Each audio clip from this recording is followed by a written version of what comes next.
My name is William, and this is the first time I face such a situation. The Chun family, a harmonious family in the eyes of outsiders, was full of prejudice and hostility towards my suddenly returned son. The so-called family affection has long been shattered, and what remains is only indifference and accusations. I thought that rebirth would change everything, but reality still makes me feel suffocated in this luxurious cage. William, you actually did this too. Lisa, you are worse than an animal. Vivian, the eldest sister, angrily accused me, her tone as sharp as a knife. Every word seemed to cut my heart. I lowered my head and said nothing, but my heart was already filled with waves. How could they possibly understand that I have been accustomed to living in misunderstanding all my life? I know that in the face of my family's accusations, keeping silent may be the best option. After all, no matter what I say, it will be nothing but empty talk. I lower my head silently. Although my heart was full of confusion, I said calmly, I went to bed early last night and just woke up. It wasn't me who did it. However, my explanation was met with contempt from my second sister. You are the only one in the family who would do such a thing. Who else could it be but you? I once made countless efforts and changes for this family, but in their eyes, there was always only one perfect Oscar. His excellence and his cleverness made them stand by him unconditionally and abandon me, their unknown son. I didn't steal the jewelry you lost. I'm used to such injustices, and my calm tone can't hide the anger in my heart.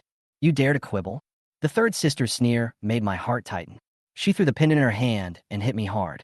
The look on my face seemed to have already given me an accusation that I could not refute. Despite this, I, Diana, remained silent. All the accusations and suspicions at home were not the first time. But today, I suddenly became no longer afraid. When I walked back to the room, I took out the pendant and opened it. Inside was a family photo. That photo was Oscar and I appear in the same frame. Memories come flooding back, and the warmth and happiness of that moment seemed to make me feel a little bit more tender. However, behind all this, there's a truth that I cannot express. I never doubted the meaning of my existence until the moment I was reborn. In my previous life, Oscar and I were taken away by mistake due to a medical mistake, and thus missed the family relationship for 15 years.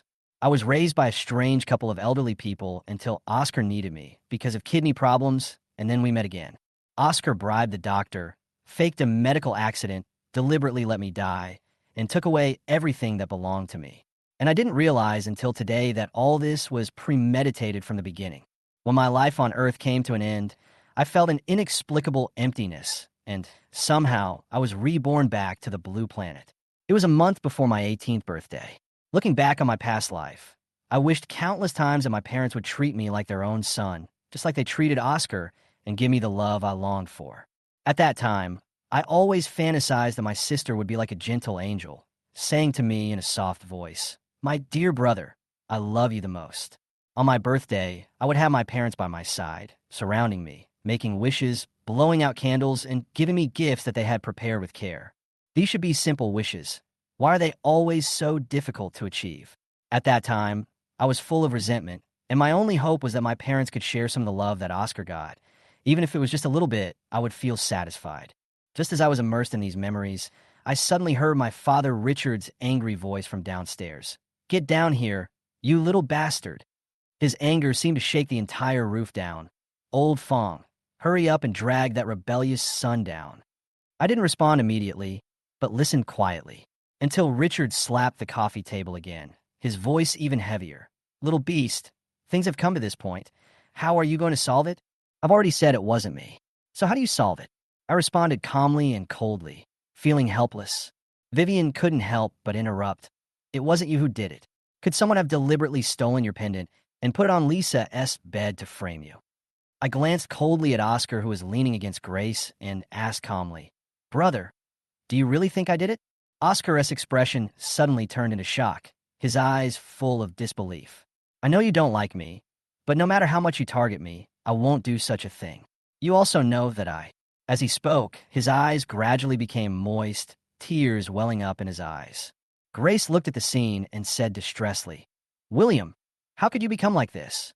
Your brother is so pitiful." She hugged Oscar tightly, her eyes full of love and sympathy. I smiled coldly, My tone was cold and emotionless. I clearly saw you enter my room yesterday. That's because I saw that your room was a mess, and I wanted to help you clean it. I know you don't want me to donate a kidney. Although it hurts, I have no choice but to do this. If you don't want to, I will understand. Oscar's voice choked, and he couldn't help but let his tears fall, soaking Grace as clothes. In my previous life, I endured almost all the humiliation for the sake of family harmony. Not only did I swallow my anger, I also took all the blame for Oscar and gave him my position. But what did I get in the end? Nothing but endless inferiority complex. Oscar always seemed to do everything right, and his parents always tolerated him unconditionally, no matter his mistakes or unreasonable demands. But no matter how hard I tried, I was always criticized and blamed. All this filled my heart with bitterness, but also aroused endless anger. Grace raised her head and looked at me, her tone distressed. "William, how did you become like this? Seeing your brother crying so sadly. You can actually laugh?"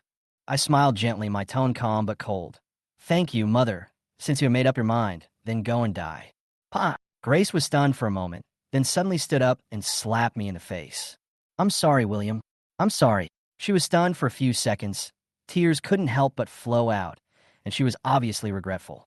I didn't try to comfort her, but said coldly, "I'm sorry. In your eyes, beating your son is justified? You have never hit Howard, right?"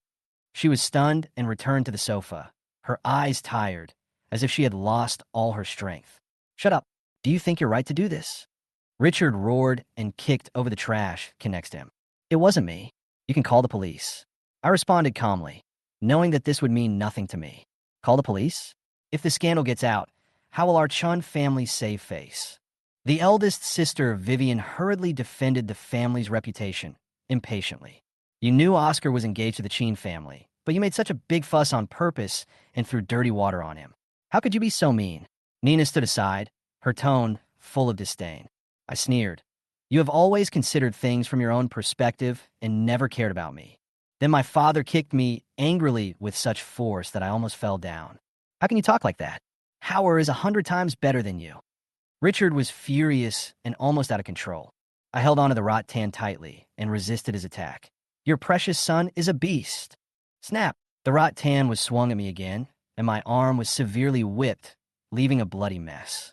The severe pain on my face made it almost unbearable, and blood oozed from the corners of my mouth. But my eyes were still full of stubbornness and unwillingness. "I'm not afraid. Oscar is the beast," I whispered with deep sadness and irony. "Get up." Richard pulled hard, and I was whipped again. This time, I grabbed the wicker with all my strength and pulled it back. "Since you like him so much, then you all should just die," I said angrily, with uncontrollable rage burning in my eyes. After saying that, I quickly pulled the wicker out of Richard's hand and swung hard at Oscar. My movements were too fast, and Oscar had no time to react. He was hit hard on the back and let out a scream, breaking the silence of the hall. The four sisters were stunned, but Grace reacted extremely quickly and rushed over screaming. "William, are you crazy? How can you hit your brother?" She hugged Oscar tightly to prevent him from being whipped again. Seeing this, the housekeeper Lao Fong hurriedly took away my wicker. Diana rushed to Oscar's side and saw the wound on his back. Tears welled up in her eyes. Jessica quickly asked the servant to fetch the medicine box and began to treat Oscar's wound. Although my whip was very powerful, Oscar was wearing thick clothes, so the wound was just a thin whip mark without even breaking the skin. The whole family seemed to be comforting Oscar, but they looked at me with complicated and strange eyes. In the past, I have always been a well-behaved child, never contradicting my parents and never even speaking loudly. This scene today obviously shocked and puzzled them. Grace hugged Oscar and burst into tears. "William, how could you be so cruel? We have held him in our hands since he was a child, and we didn't even dare to touch him." I watched their dramatic performance with cold eyes, but I knew clearly in my heart that my questions have not been answered to this day. In order to save Oscar, can my kidney be replaced? If my life ends because of this, what choice will they make? "What choice do you make?" I asked coldly. Grace comforted me impatiently. "Your third sister is a doctor. There will be absolutely no problem with the surgery. Don't let your imagination run wild." I didn't back down and spoke more firmly. "If I might die to save Oscar, will you still let me do it?" My voice was as sharp as a knife, piercing their silence. After a moment of silence, Diana said loudly, "Of course it's to save Oscar. How can you compare your life with his life? I had already gotten the answer, and deep disappointment quickly filled my heart. I looked at them and said in a cold and firm tone, "Since you have made your choice, I have nothing to say." I took off my shirt, revealing the wounds on my back. Those were Richard's whip marks, some of which had scabbed over, but most of them were clearly visible. Grace blamed Richard painfully. "How can you be so heavy-handed?" Richard was a little embarrassed. "I just hit him a few times. Who knows? Stop talking nonsense and hit me." I was already impatient. My voice was hurried and cold, as if I was no longer a member of the family. Richard was furious and whipped me repeatedly. Each whip was so heavy that it made my heart palpitate, but I endured it silently without making any sound. After more than a dozen whips, he sat back on the sofa panting. "William, admit your mistake, apologize, and let's forget about what happened today." Richard's tone was tired. I stood up shakily and put on my clothes, which were instantly stained with blood. I sneered. "If you knew you had a bastard, would you be willing to raise one for someone else?" I looked straight at Grace, and she suddenly became uneasy. She reacted fiercely. "What nonsense are you talking about? By the same token, why should I marry a child you don't want?" I asked back. "Richard, it's not that I don't want to repay the favor, but you just wanted to save your adopted son from the beginning to the end," I said coldly, turned and left the hall. When I came back, I had an A4 paper in my hand. I slammed it on the table and said, "Since we don't owe each other anything, just sign this agreement and sever all ties." "William, that's enough. Stop going too far," Vivian shouted angrily. I threw the bank card on the table. "This is the living expenses you have given me for the past 3 years, a total of 20,000 yuan, and I haven't spent a penny. Now, I don't owe you anything." Several people were a little surprised that I had been back to the Chun family for almost 3 years. All the living expenses were only 20,000 yuan, while Oscar would spend more than 20,000 yuan just to buy a video game console. I ignored them and quickly signed my name on the paper. I signed my name, and the words on the paper seemed to bind everything about me. People around me were shocked, but I didn't react at all. "Sign quickly, I have enough money." I threw the pen in front of Richard. "I can hurt myself." Jessica seemed stunned, and she held me and said, "Don't act like a child. Go upstairs and bandage it first." I shook her off. "Let me ask you another question. If I save Oscar and let him leave after he gets better, is that okay?"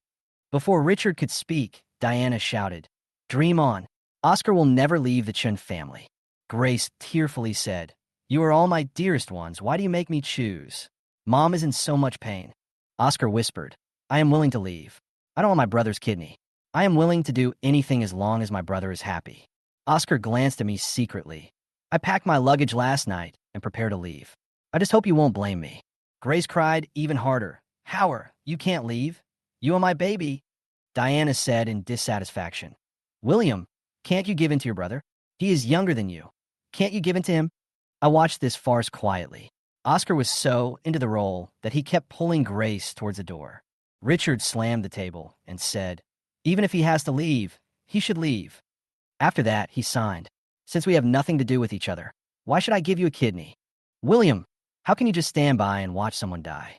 Grace said anxiously. "It's up to me whether to save him or not." I replied, and then went back to my room to pack my luggage. The room was simple, with nothing but school uniforms and books. After changing clothes, I took off the bloody clothes and threw them into the trash can. I glanced at the family portrait pendant and threw it into the trash can. I could never get the family love I once had. I ignored the people in the hall and walked straight to the door. "William, Mom can't bear to leave you." Grace hugged Oscar and he shouted from behind, "Mom, he's packing. He definitely didn't bring any luggage." Diana shouted. I didn't look back, and when I opened the door, I saw my grandma standing at the door.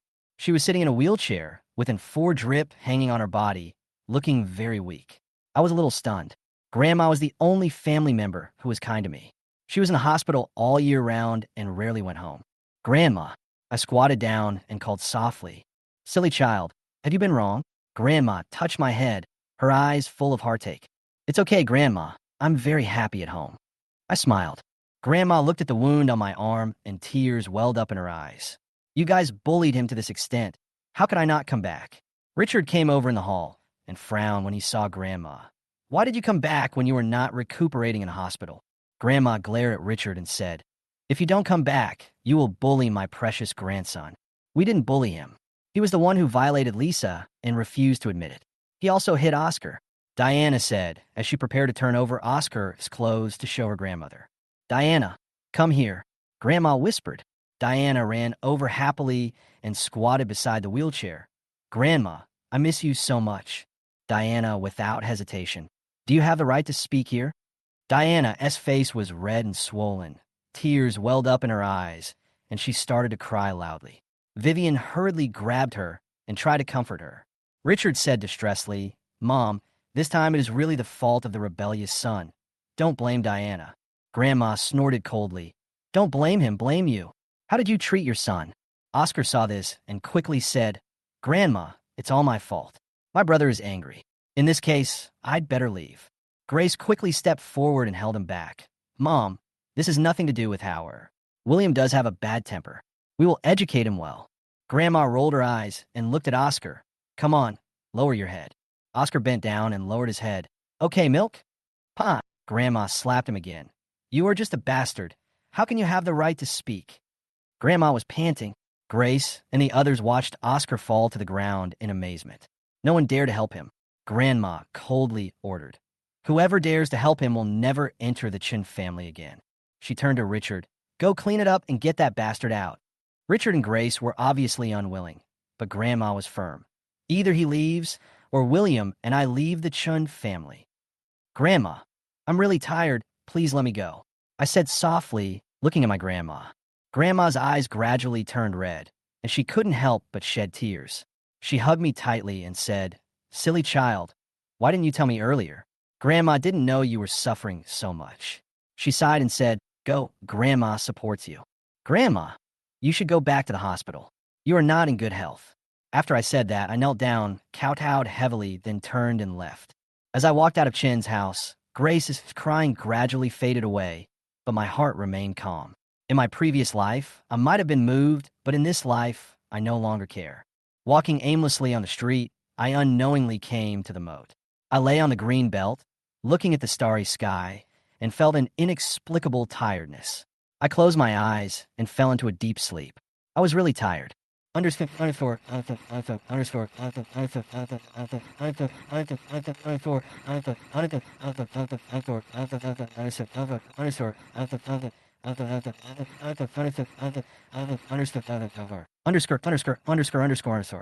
At the Chun family, the atmosphere was heavy, and Richard and Grace looked very unhappy.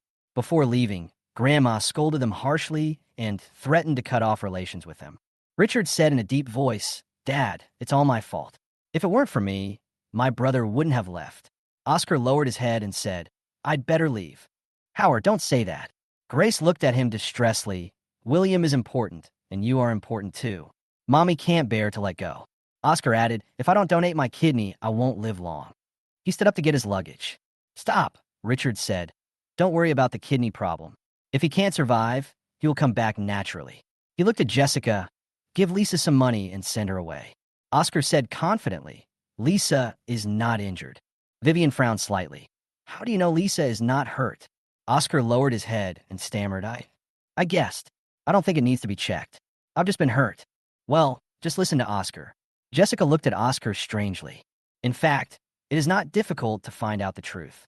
She's a doctor and knows exactly how to deal with these things. All it takes is a DNA test to find out the truth. But Oscar couldn't do such a thing. More importantly, Lisa found my pendant on her bed. This is solid evidence that cannot be refuted. If it is possible, then someone deliberately framed me. Jessica suddenly remembered that Oscar looked worse than usual today, and he seemed flustered when he mentioned checking on Lisa. Jessica became increasingly irritated and rubbed her temples. Jessica, what are you thinking about? Nina patted her shoulder. Jessica came to her senses and saw Oscar and Diana helping Grace upstairs. Richard and Vivian had obviously gone to deal with company matters. Nothing, just a little uncomfortable. Jessica said with a smile, By the way, come with me to check William's room and see if he forgot to bring anything. He'll be back in a few days. Aren't you trying to drive him away? Nina smiled with a hint of sarcasm. Her eyes swept over her coldly. Her tone was emotionless. Jessica did not respond. Diana wore a faint smile on her face and walked lightly towards my room. The moment she entered the door, she noticed that this was actually the servant's room. The dim light and the simple furnishings made her pause for a moment.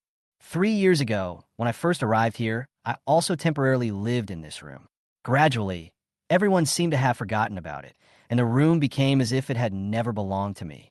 The space was pitifully small, with almost nothing except the bed and a desk. It was empty. Jessica's eyes accidentally swept to a pendant in the trash can, and she picked it up casually.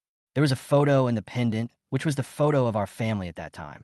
Her eyes suddenly tightened, as if some emotion was touched. She held the photo and said softly, "Hey, why is this drawer locked?" Nina tried several times, but couldn't open it. Finally, she called Butler Fong and successfully opened the drawer.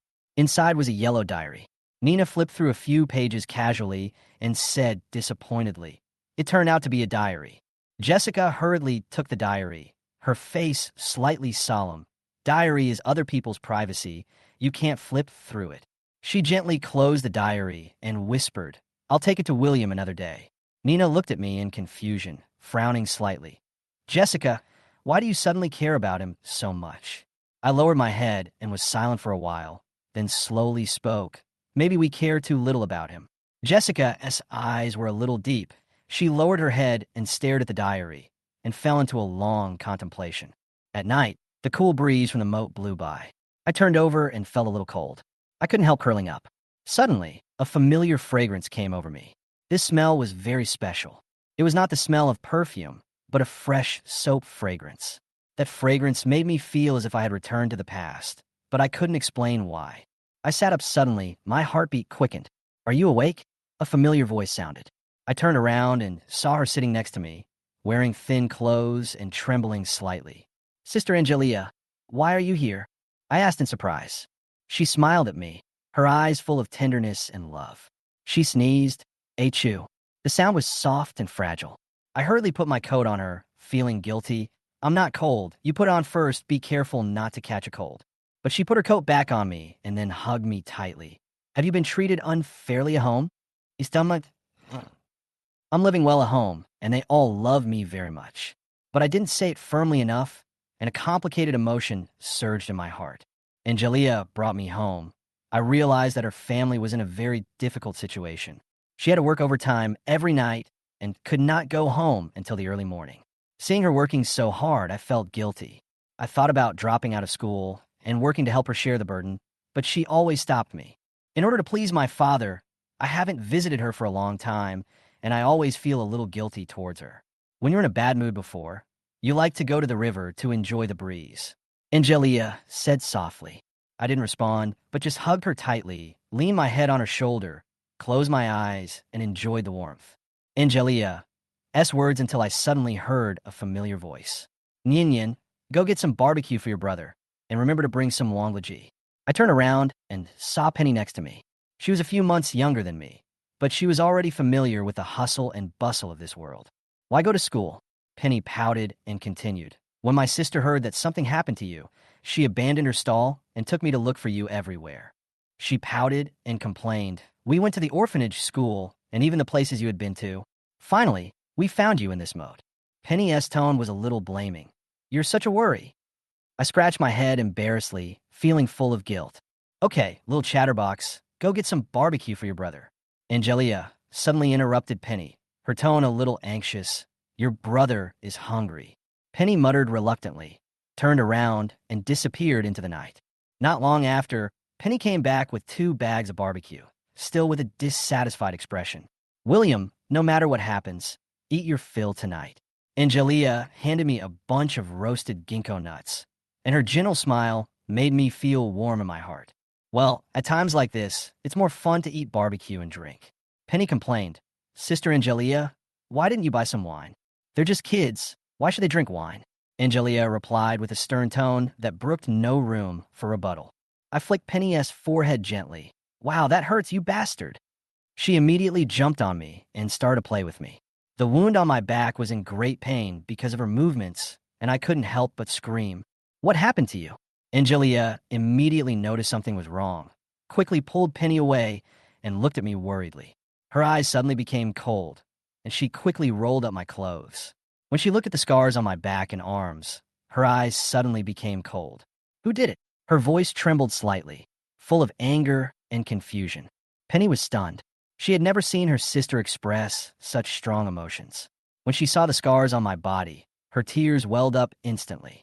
One of you is like an angry lion, and the other is like a wounded rabbit. I tried to ease the atmosphere with a relaxed tone, forced a smile, and cover myself with clothes. Angelia took a deep breath and said in a low voice, "Let's go home and treat the wound. Sister Angelia, I want to finish eating the barbecue before leaving. I feel very happy now." I picked up a skewer and took a big bite. The emotions in my heart were a little difficult to express in words, and my voice was unconsciously choked. It was already past 2 in the morning. When Angelia and I returned to the community, I realized that Penny had already fallen asleep. She had to go to school and had to get enough rest. I also had classes, but compared to the textbooks, the pain in my back was obviously more urgent and had to be dealt with first. Angelia seemed to be very careful. She held a sterilized cotton swab and gently wiped my wounds. Every movement seemed to be carefully avoiding any place that might cause pain. Her movements were gentle, with an unconscious pity, as if she was afraid of hurting me. After the wounds were treated and bandaged, she couldn't help but ask, "Were these injuries caused by her father?" I lowered my head and nodded silently without saying anything. Her eyes were on me, as if waiting for my explanation. Angelia was obviously a little angry, and her voice was full of undisguised excitement. "Why is this happening? Didn't you say before that everything is fine at home?" I smiled weakly and then told her everything that happened in the past few years, including the kidney donation. She listened quietly, with no change on her face, but her clenched fist betrayed her inner anger. Especially when she heard that I was forced to donate a kidney to my adopted son. Her fist almost oozed blood at that moment. How can there be such cruel parents? Angelia lowered her voice and almost gritted her teeth. For the sake of their adopted son, they actually treated the life and death of their own son as worthless. She took a deep breath and tried her best to calm down. It was obvious that she was extremely angry. I remained silent and responded in a low voice. "I have severed ties with them and have decided not to go back." Angelia did not speak immediately. Instead, she paused and said slowly, "Fortunately, you didn't say you want to go back. Otherwise, I would have broken your legs today." Her tone suddenly became more relaxed, as if she was relieved. She patted my shoulder and said seriously, "This will always be your home. You can come back anytime you want." Hearing this, my eyes suddenly became wet and my voice choked with sobs. "Sister Angelia, thank you." She looked at me with soft eyes and a firm tone. "From now on, I will be your guardian again until you can live independently. Are you willing?" I kept nodding my head. Although my voice was hoarse, Diana said firmly, "Yes, I do." She smiled, and when she turned around to leave, she suddenly stopped and looked back at me. "By the way, how do you know you left the Chun family?" "Someone called me and told me that you had a conflict with your family." Angelia replied simply, "2 calls from different people." "2 calls?" I was confused. My grandma must be one of them. So who could be the other one? Angelia didn't give me time to think deeply. She sighed softly. "Okay, stop thinking so much and go to rest. You have to go to school tomorrow." She turned to leave, but soon came back with a quilt. "Your back injury will be more comfortable with a quilt." She carefully spread the quilt and gently adjusted it for me. "Sister Angelia, what should we do with you and Yin Yin?" I couldn't help but ask worriedly. She smiled and said in a relaxed tone, "It's okay. The weather is not cold. We could just make do with it." After that, she left the room. Lying on the bed, feeling the long-lost warmth, my heart was filled with gratitude. The pain of the past seemed to be slightly soothed at this moment, and I knew that I was no longer alone in this family. The next morning, I hurriedly finished my breakfast and went downstairs with Penny to rush to the bus stop. We slept very late last night and woke up much later than usual. "Hurry up, or you'll miss the morning self-study class." Penny pulled me and hurried to the bus stop. She is an excellent student, and time is especially precious to her now that the college entrance examination is approaching. I was not in a hurry. Being late was common for a student like me with average grades. While standing at the bus stop waiting for the bus, I suddenly noticed an old lady leaning on a cane, struggling to cross the road. There was no traffic light at this intersection, and the traffic was surging without a single gap. At that moment, I couldn't help but think of my grandma lying in the hospital, and my heart suddenly ached. So I quickly ran over, supported the old lady, and carefully moved her to the other side of the road. After sending her across the road safely, I returned to the station to continue waiting for the bus. At this time, a Maybach stopped not far away. The window rolled down. Jessica and Nina got out of the car and walked towards me. The bus also arrived, and I was about to get on the bus, but Jessica pulled me back. Penny had already boarded the bus, and when she saw this, she immediately stepped down and stood beside me. Nyin Yin, go first, or you'll be late. I urged her impatiently. No, I won't leave. I want to protect you. Penny pouted stubbornly, with determination in her voice. I looked at the bus that had gone far away, feeling unhappy. We had already made things clear between us last night. Why are you still here? You are so uneducated. How can you speak to your sister like that? Nina scolded coldly. I sneered and was pulled to the front of the car by Jessica, who whispered, Ms. Chun Mr. Chun and I signed an agreement last night and severed our relationship. You haven't forgotten it, right? You're no longer my sister, understand? As soon as these words came out, the two were immediately speechless. William, admit your mistake to your parents, Oscar, and the problem will be solved. Jessica pointed at the buses coming and going and said, you can continue to live the life of a rich young man. You will have a special car to take you to school, and you don't have to squeeze on the bus. I looked at her and smiled coldly. I remember that there was no special car to pick me up in the past few years. What do you mean? Jessica was stunned. At this moment, the rear window of the Maybach rolled down suddenly. Richard patted the windowsill and asked the driver, Lao Zhou, what's going on? Why didn't you pick William up? The driver, Lao Zhou, was obviously a little flustered and hesitantly explained, Master, how doesn't like to ride in the same car with others? I mentioned it to you before, and you said you would take care of it. Richard suddenly remembered that he had heard about this before. Old Joe, why didn't you remind me earlier? I didn't even pay attention to such a small matter. He said impatiently. Lao Zhou explained aggrievedly. My wife and I have said this several times, but... Shut up. Richard interrupted him, angrily saying, you will be punished for this. Then, he looked at me and showed a hint of impatience. It's just a car. Ask your sister to buy you one worth more than 200,000 yuan later. Richard tried to change the subject, but it only made me more disgusted. You gave me a car worth more than 200,000 yuan, but gave your precious son a car worth more than 2 million yuan. You really treat him differently, I said coldly. I already knew that the family was going to give Oscar a luxury car worth more than 2 million yuan, just waiting for him to finish the college entrance examination. He is a 3-good student every year and has good grades. What can you compare with him? Nina said angrily. I smiled faintly, having seen through all of this in my heart. I don't need your car. If there's nothing else, I have to go to school quickly. I took Penny's hand and prepared to leave, feeling heavy-hearted and not want to have anything to do with Richard and the others anymore. Stop. Richard's voice suddenly turned cold, and he lost his patience. I don't ask you to apologize, just go back. I turned around, looked at him coldly, and asked sarcastically, after we go back, do you want me to donate a kidney to you, Howard? Richard was stunned for a moment. His face suddenly turned gloomy. Shouldn't it be your brother's duty to save your brother? Duty? I almost laughed. His life or death has nothing to do with me. How dare you say that, you rebellious son? Richard was furious. He stepped closer and raised his hand to slap me. Penny hurriedly stood in front of me and glared at Richard angrily. Just try and hit me. If you hit anyone, I'll call the police. I quickly pulled Penny behind me, gently leaned over, and said sarcastically, come on, hit here.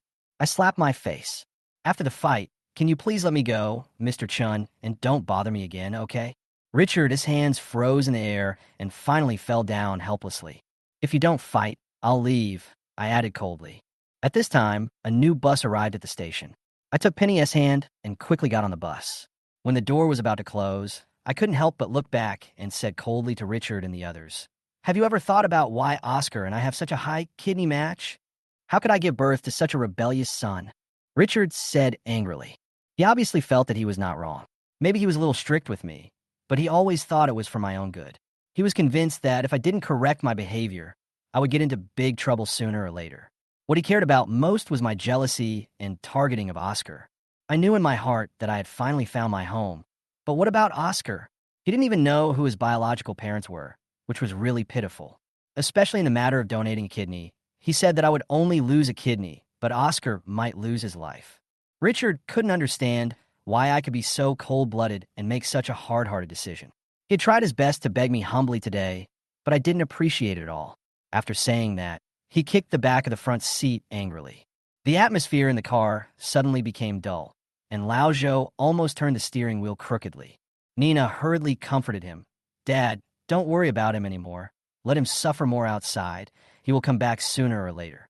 She sighed softly. Just think about it. When he first came into our family 3 years ago, he was not like this now. Jessica came back to her senses after hearing this. Oh, sister, what did you just say? Nina glared at her. What's wrong with you? You've been absent-minded since you got in the car. It's okay. I was just thinking about something. Jessica forced a smile. She kept thinking about what I said before I left. From a medical point of view, every word I said was a sign that something was wrong. Oscar and I had an incredibly high kidney match, which made Jessica wonder, are we really brothers? Later, she checked the information and finally confirmed my identity, the long-lost son of the Chen family. But what I said today made her suspicious again, and she felt something was wrong. She herself couldn't explain what went wrong. Soon, everyone returned to Chen's house. Richard asked anxiously, how is it? Did you bring William back? He didn't sleep last night and looked haggard. He doesn't want to come back. Nina said nonchalantly. Richard was furious when he heard this. Who cares if you want to come back or not? Grace looked at Oscar, her eyes full of heartache. Silly child, what does it have to do with you? You are not wrong. However, Richard angrily fought back. He made a mistake, and he should be punished. You were there at the time. Why are you blaming me now? Grace was angry and sighed. How could you hit him so hard? I feel so bad. Richard didn't say anything else, just smoked silently. Did you scold him again? You have such a bad temper. No wonder he didn't come back. Grace frowned. I'll go find him. He listens to me the most. Grace was determined to find me. At this time, Jessica spoke up. Mom, William is angry now. Let him calm down for 2 days. Maybe he will change his mind. Grace nodded, seeming to think there was some truth to it. Jessica suddenly asked, Dad, Mom, do you want William to come back because of Oscar's illness? Richard slammed the table angrily. How can he not come back? No matter what. He is my son Richard and must come back to inherit the family business. Grace hesitated. Of course I hope William will come back. After all, he is my biological son. But Howard is also very pitiful. Her tears welled up again. Jessica looked at them and raised her eyebrows. In this case, I hope you won't mention the kidney donation again in the future. She even suspected that what happened to Lisa might not be my doing. I don't need my brother's kidney. It's okay for me to leave like this. Oscar cried in Grace's arms. Grace comforted him gently. Silly boy, I will definitely help you. Jessica looked at Oscar calmly. I will continue to look for a kidney source. The match may not be as good as William S., but I will try my best. Oscar's eyes were tearless. He whispered, I'm afraid others are not suitable. If you don't want to, I would rather die. Hearing this, Richard said coldly, even if he doesn't want to help, he has to help, otherwise he can forget about inheriting the Chun family's business. Jessica stood aside. A trace of annoyance flashed in her eyes. She sighed, walked back to her room silently, picked up the medicine box, and prepared to go to Lisa's room. She didn't have time to deal with the babysitter's matter last night, and she had to deal with it today. The deadline for William on the 24th had not yet arrived, and she still had to pick up some things and prove some things. Lanhai No. 1 High School is the best high school in the city. The students there are either geniuses or second-generation rich people. These second-generation rich people come from prominent families and are usually very outstanding. After all, they have enjoyed superior living conditions and resources since childhood. Not all second-generation rich people are fools. Many of them are actually smart and capable. Oscar also studied in this school and was in the experimental class. Penny was smart and had excellent grades since she was young, and she was also in the experimental class. But I was completely different. I deliberately manipulated my scores in the high school entrance examination, and my grades were mediocre. I was not qualified to enter No. 1 middle school, but at my grandmother's strong request, Richard found a way for me to enter this school. Although I was admitted, I could only stay in the poor class. After returning home, I thought I would work harder to impress my parents. Unexpectedly, Oscar came to me one day and begged me with tears in my eyes not to be too outstanding. He was afraid that he would be driven away and end up on the streets. At that time, I was soft-hearted. Seeing his sickly appearance, I agreed to his request and continued to maintain the image of a poor student. But now I decided not to pretend anymore and to be myself.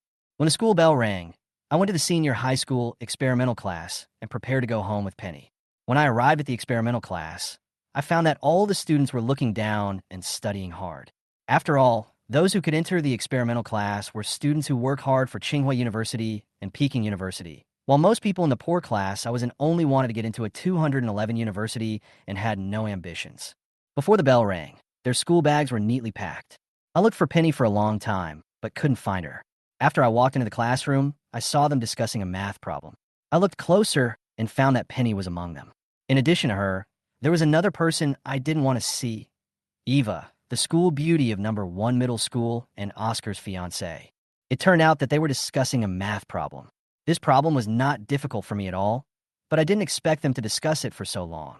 I patted Penny on the shoulder and said with a smile, "Nyin Nyin, let's go home." Penny saw me and smiled happily. "Brother, wait a minute. The problem is almost solved." I smiled and said, "Hurry up and leave. You will miss the bus." This question is very simple. I will teach you when we get home.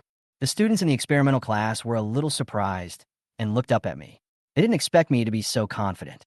Someone shouted, "Isn't this Oscar S. Nanny's son?" I sneered in my heart. That's right.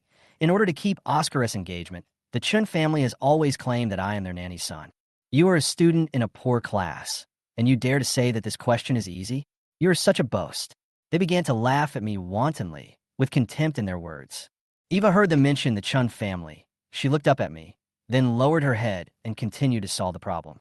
Penny was so angry that she cursed back a few times, but everyone stopped talking when they saw her getting angry. Penny finished scolding me. She suddenly remembered what I said.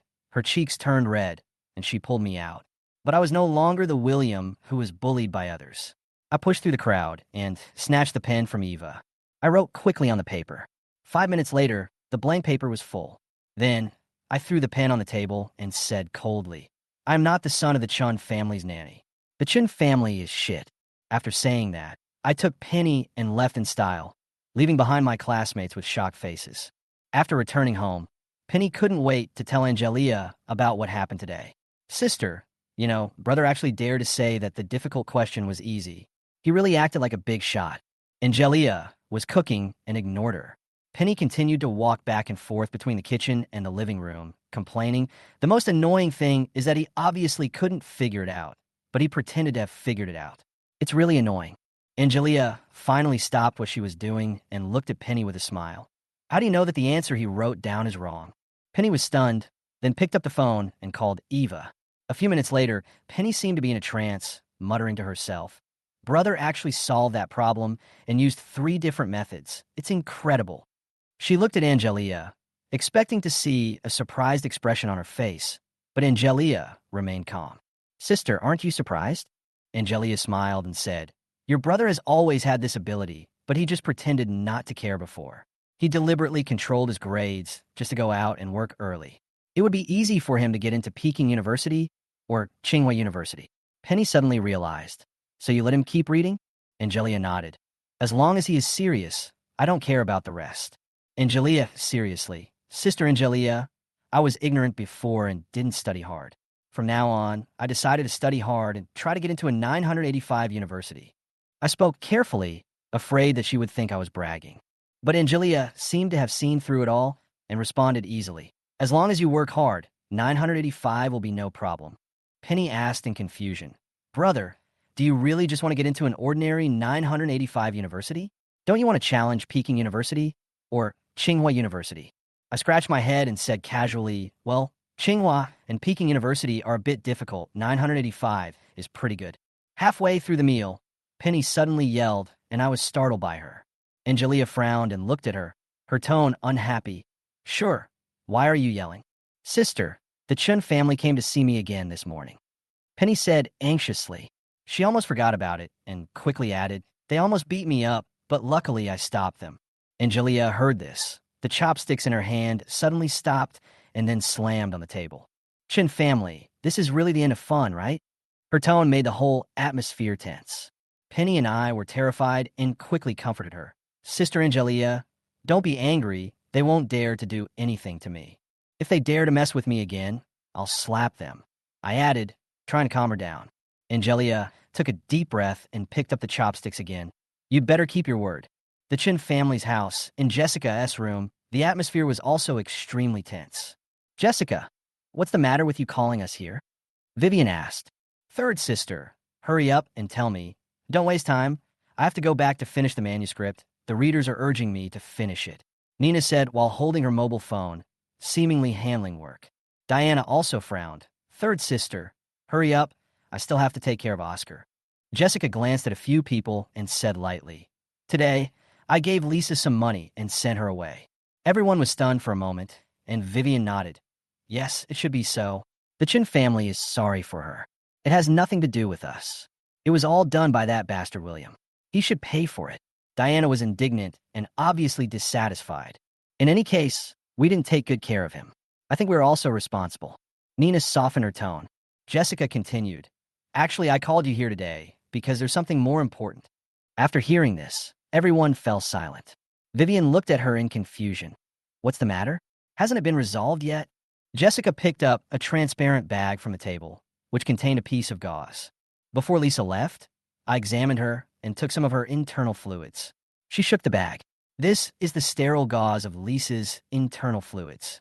DNA testing can be done within 10 years. Several people looked at each other, obviously not understanding what she meant. So what?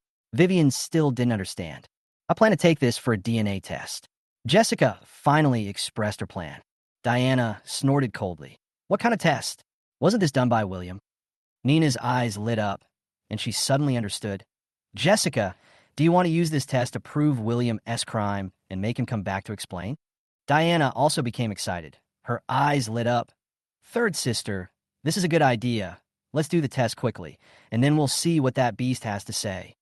Vivian and Diana didn't say anything, but just looked at Jessica quietly. Jessica, do you suspect that William wasn't the one who did this? Vivian's tone was calm, with a hint of deep thought.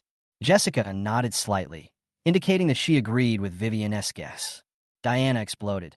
Third sister, how could you doubt Oscar? She obviously couldn't accept the idea.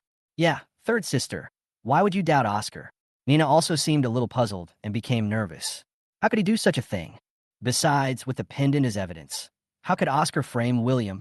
Everyone began to discuss in an urgent tone, but Jessica was full of doubts. She nodded. I admit that what you said makes sense, but there are still some things that I am worried about. I feel that the pendant and the scene I saw that day of William helping the old lady cross the street are both unforgettable for me. She was silent for a moment and finally decided, I have to get it tested. The others finally fell silent. Although they firmly believed in Oscar, they were still a little worried deep in their hearts. If Oscar really did it, what are you going to do? Jessica suddenly asked. That's impossible. If Oscar did it, I would eat shit live. Diana answered without hesitation, not considering the possibility of what if. Vivian and Nina Diana remained silent, and the atmosphere became solemn for a moment. In the end, Diana still insisted on her position. If it is really Oscar, it will be a big deal. Jessica didn't argue any further. She simply put away the bag and said firmly, I will definitely do this test, and we'll talk after the results come out.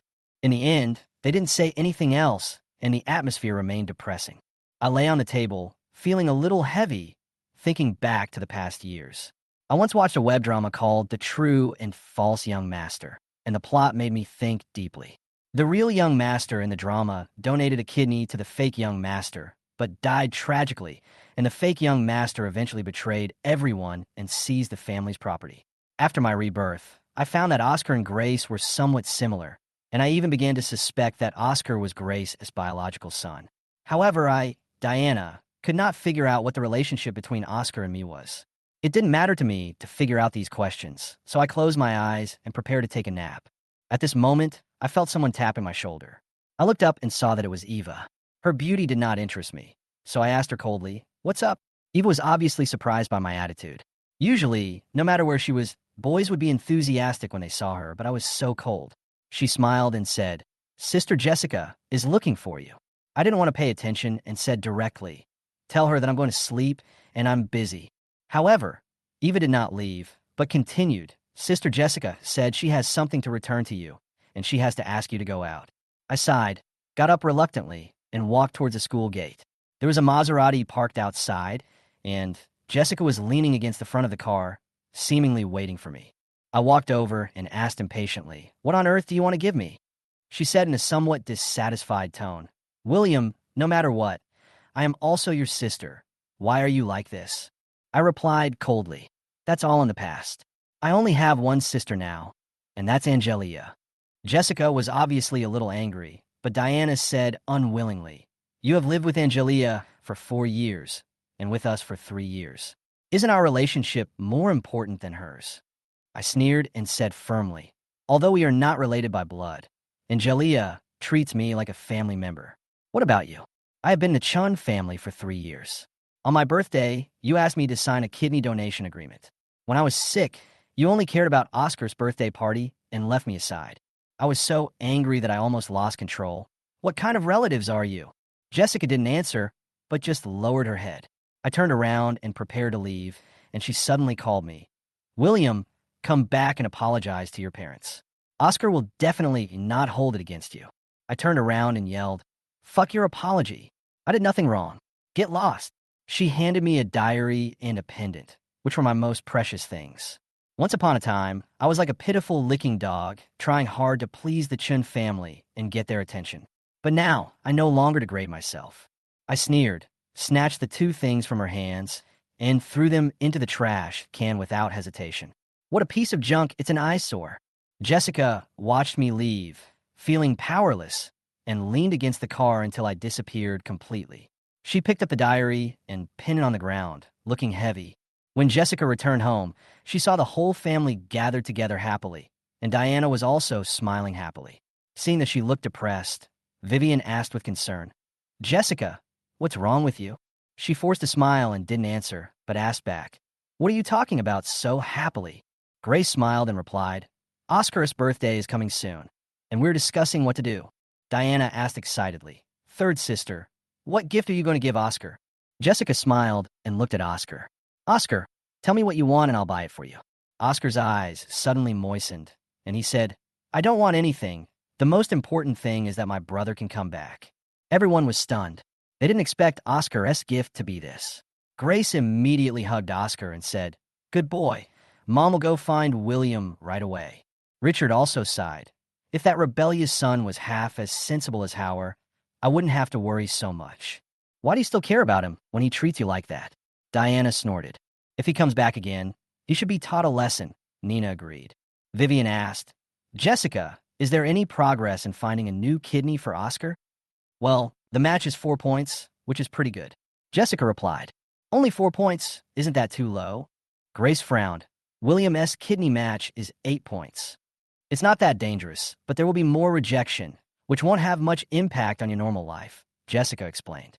"William must donate a kidney to Oscar," Diana shouted. Jessica was instantly filled with anger, and my words and expression flashed through her mind. "Diana, shut up. Were you nice to him? Did you know his birthday is the same as Oscar's? What did you do?" She suddenly collapsed, squatted down, and burst into tears. She didn't curse her family, but herself. She finally understood how I felt when I said those words, which was deep helplessness and loneliness. The house was so quiet that you could almost hear a pin drop, with only her crying echoing. After a long time, Vivian walked over and asked softly, "Jessica, what happened today?" "I went to see William today," Jessica replied, crying. "I know you seem to be particularly concerned about him lately." Vivian sighed. Jessica sobbed and looked at her eldest sister. "I don't think he'll ever come back." She recalled my determination to throw away the diary, and that feeling has been lingering in her mind. Vivian patted her shoulder and said, "Don't worry, I will find a way to get him back." Grace also said, "William listens to me the most. I believe he won't be so cruel." Vivian nodded. "Jessica, what are you holding?" Jessica looked down at the diary. "This is William's diary." Richard disagreed. "What privacy can he have? It's just trivial matters." Jessica immediately protected the diary. "This is William's privacy. You don't respect him." Although she wanted to read it, she never took a peek. A diary is a private matter and represents the most basic respect. William didn't steal the jewelry. She suddenly blurted out, "How do you know?" Nina wondered.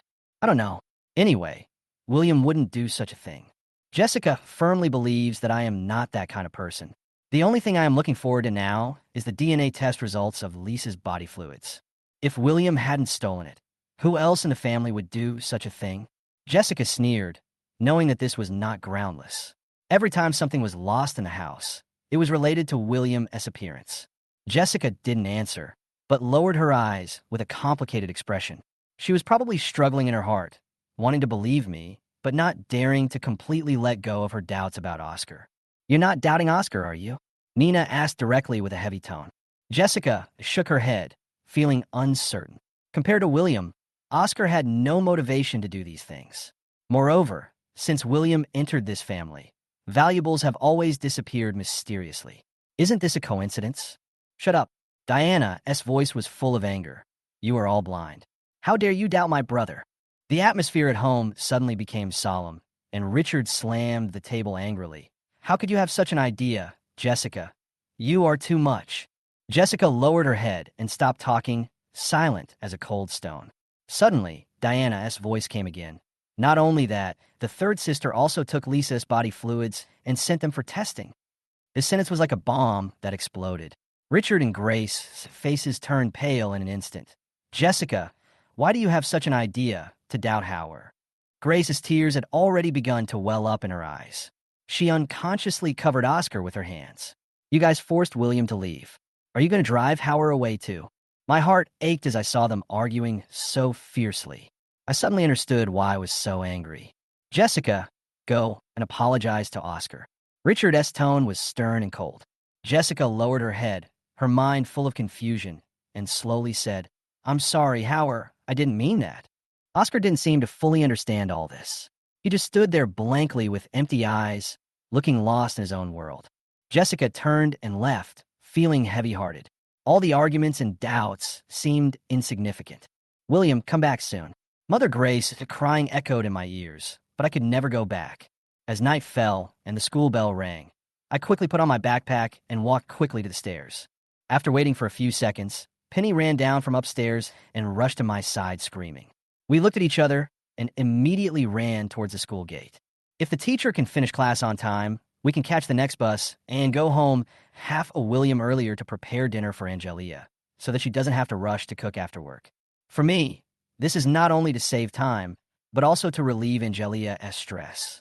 She works hard every day, but I have never been able to share any of her burden. When we got home, Penny and I started to prepare dinner. Although we were not rich, cooking and doing housework were not difficult for us. "I want to make something different for you guys to eat," Penny said innocently, her eyes full of anticipation. Dinner was finally ready. Although it was just simple dishes, water spinach, scrambled eggs with tomatoes, braised chicken legs, and a bowl of tofu soup. It was made by us and was full of love.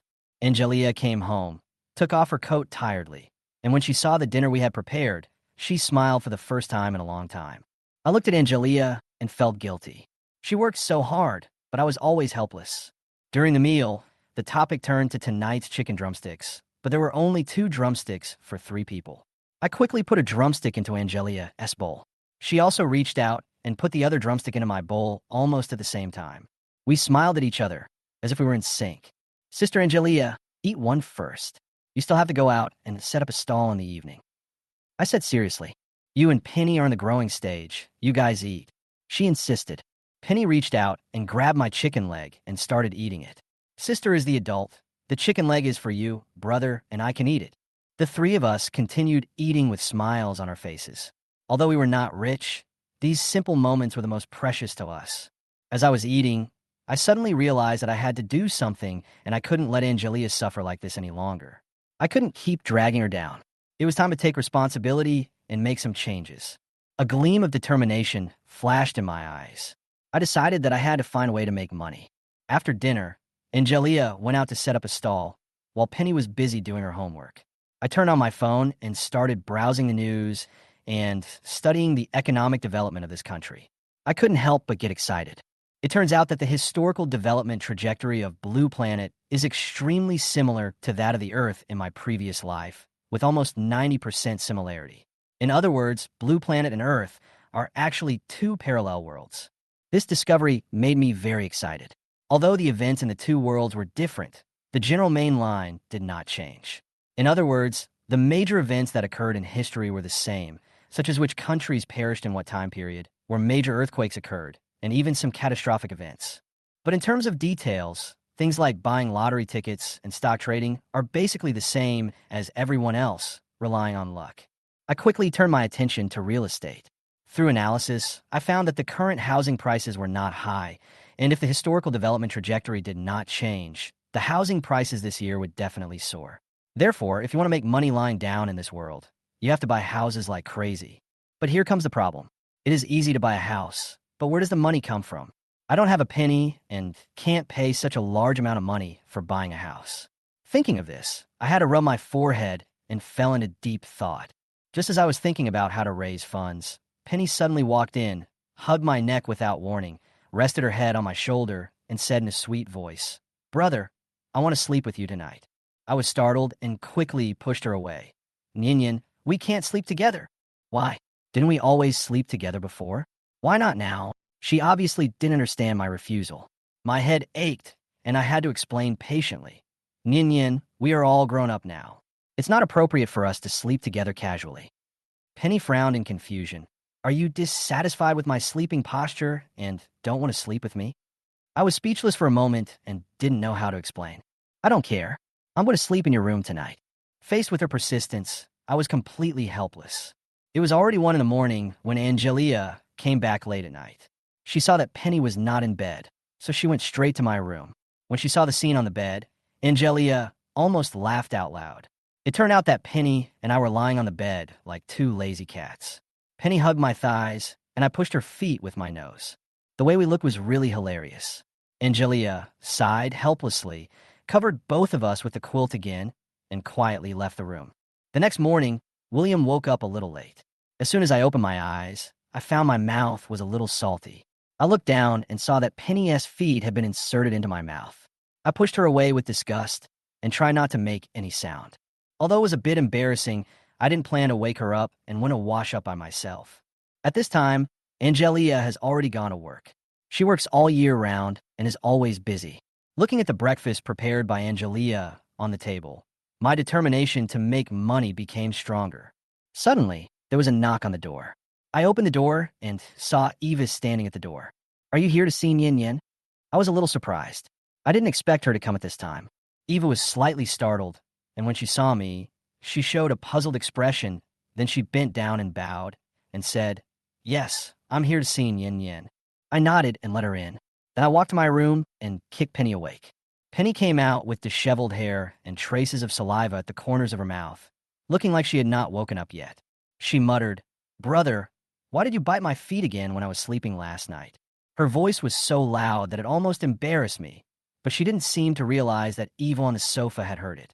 Eva's face changed, and she was obviously shocked. I quickly coughed and reminded her, "Yin Yin, your classmate is here to see you." Penny then noticed Eva's presence. She didn't care about the strange expression on Eva's face at all and walked directly to Eva and hugged her. "Eva, you are here so early." "Well, it's almost 10 o'clock. Let's do the questions quickly." Eva responded with a smile. "Okay, I'll wash my face," Penny said as she quickly rushed to the bathroom. I sat aside and played with my phone.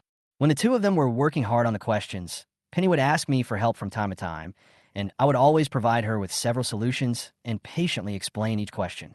Eva began to notice me, and the surprise in her eyes became more and more obvious. At noon, Penny insisted that I cook and forced Eva to stay.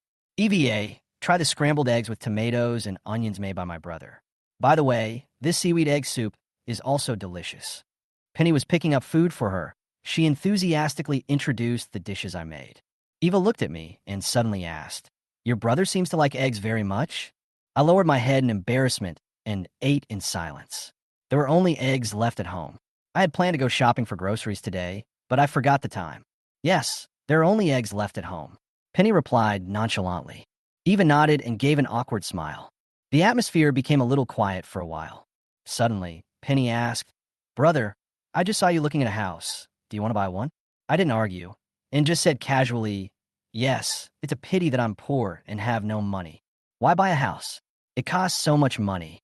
It's better to rent a house." Penny pouted. I smiled and said, "Who says houses can only be lived in? Buying a house can also be an investment." I knew Penny didn't understand, but I just said it casually. Unexpectedly, Eva looked at me with a surprised expression in her eyes. I raised an eyebrow and asked, "What are you looking at?" Facing Eva's gaze, I always felt an inexplicable hostility in my heart. Although she is Oscar's fiancée, It is difficult to explain that feeling in words. She didn't seem to be angry about my attitude, but seemed to be more focused. William's remarks that day caught Eva's attention. A few days ago, she heard her family discussing the real estate industry, saying that there would be earth-shaking changes in the near future. For these rich kids, they have been in the business world for many years and can usually see opportunities that others cannot see. But William was just an ordinary student, and Eva was extremely surprised that he could notice these things. "School beauty Cheen, can you lend me some money?" I suddenly asked, thinking to myself, let's try it out and see if it works. "You want to buy a house?" She didn't seem surprised when she heard it. "Yeah." I nodded and calculated in my mind. 300,000 should be enough. "How much?" I was too embarrassed to say the more the better directly, so I stammered, "Let me borrow 300,000 first." I calculated that a house in a good location now costs about 3,000 yuan per square meter, and a 100 square meter house costs about 300,000 yuan. After buying it, I can use it to get a loan and buy some cheaper relocation houses. Okay. Eva agreed without hesitation. Penny heard this. She immediately yelled, "Brother, how could you borrow money from EVA? Didn't Angelia always teach you to be self-reliant and not live off others?" "Nian Nian, this isn't the meaning of free rice." I sighed helplessly, thinking that I can't always get something for nothing. "William, how about this?" Eva suddenly said, "You could be my tutor 4 times a week and help me with my homework. I will give you 300,000 as tuition. How about that?" "No problem." Without hesitation, I immediately pulled her hand and gave her a high five. 4 weeks a month, for classes a week, and 3 months left before the college entrance examination. In this way, I can earn 25,000 yuan a week, and I don't need to do much. It's just picking up money. But you have to give me money first. I thought to myself that the important thing is to have funds as soon as possible. "Okay, give me the car number." Eva took out her cell phone without hesitation. Not long after, I received a reminder that 300,000 yuan had arrived in my account. "Wow, EVA, you are so generous." Penny's eyes lit up and she smiled excitedly. "But you're already the top student in the grade. Why do you still need extra classes?" Eva smiled faintly. "It's easy to get 99 points, but it's hard to get 100 points. My goal is to be the top scorer in the country." I couldn't help but give a thumbs up. Great ambition, great. Although I admire her goal, I always feel uncomfortable when I think of Eva as Oscar's fiancée. Although I hate Oscar, I have no grudge against money. At this moment, my cell phone rang. When I saw the caller ID was Oscar, I hung up without hesitation and blocked him. Nina called again, and I hung up again. A few seconds later, the phone rang again, and the caller was her mother, Grace. Penny asked curiously, "Brother, who is it? Why aren't you answering the phone?" I hesitated for a moment, picked up the phone, and said coldly, "What's the matter?" "William, we're downstairs. Come down for a moment. We have something to say to you." Grace's voice revealed an irresistible tone. I walked to the window, looked down, and saw Jessica and Nina standing by the car, looking upstairs. "I have nothing to say to you. Just go away," I said in a cold voice and in a bad mood. Just as I was about to hang up, Eva and Penny came over. "Hey, isn't that Sister Jessica and Sister Diana? What are they doing here?" Eva asked puzzledly. I glanced at her and whispered, "I'll go down." I felt a little uneasy in my heart. After all, I didn't want Eva to know too much, especially when it came to family matters. Asking Penny and Eva to continue doing their exercises at home, I hurried downstairs. Downstairs, Jessica and Nina were seen standing next to the car, and Grace came over with Oscar. "William, Mom came here today because she hopes you can go back with her." Grace spoke, her eyes full of anticipation. "Mrs. Young, please respect yourself and don't try to make connections." I spoke in a cold tone, emphasizing the 3 words Mrs. Young on purpose. Nina angrily scolded me. "William, how can you talk like that? Call Mom now." Jessica also spoke nervously. "William, Mom will be sad if you talk like that." I glanced at everyone and said in a deep voice, "A week ago, Mr. Chun and I signed an agreement to sever parent-child ties. Since then, we have no relationship. William, don't say that. You will always be my child. Come home with me, admit your mistake, and live with Howard." Grace reached out to pull me. I pushed her hand away without hesitation and asked coldly, "Why should I apologize?" Grace's hands froze in the air. She lowered her head and sighed. "Okay, Mom doesn't need you to apologize. It's all Mom's fault. Don't be angry with Mom anymore." I smiled slightly, with a hint of teasing in my eyes. "Okay, since you think you were wrong, then tell me where you were wrong." Grace's tears fell, and she spoke after a long while. It was my fault that I didn't discipline you well and let you go astray and do wrong things. She had a painful look on her face and a helpless look in her eyes. But it doesn't matter. Things can still be fixed. Jessica has already dealt with Lisa's issue, and you don't need to be responsible. As long as you come back with me and treat Howard well, we can still be like before. I finally realized that she didn't understand what she was missing, or in other words, she didn't care about my real needs at all. Oscar supported Grace and said sincerely, "As long as you are willing to go back, I will do anything for you." I sneered. "Does what you said count?" "Of course it counts. I have never thought of competing with my brother for anything. My wish is very simple. I just want our family to live in harmony and be happy." As he said this, he wiped his eyes and pretended to be sad. I shook my head helplessly and really wanted to ask him if he wanted some eye drops. However, this trick seemed to work on Grace and Jessica, and they all comforted Oscar. I smiled, turned my head, and looked at a pile of dog shit not far away, and said in a playful tone, "Hey, there's a pile of dog shit over there. Go eat it, and I'll go back with you." "William, you're going too far. How could you let Oscar do that?" Nina cursed angrily, but I ignored her and continued to stare at Oscar coldly. "Don't you always like to pretend?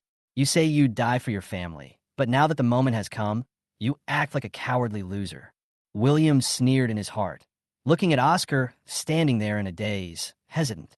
"Didn't you say you're willing to do anything?" I said sarcastically. "Since Madame Yang cares so much about you, I dare not ask you to do anything too extreme. I just want you to eat the shit over there and satisfy your brother's wish.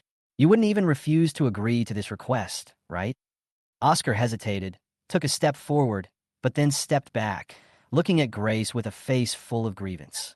Grace hurriedly pulled him to her side, her voice full of pain. "William, you are really too much.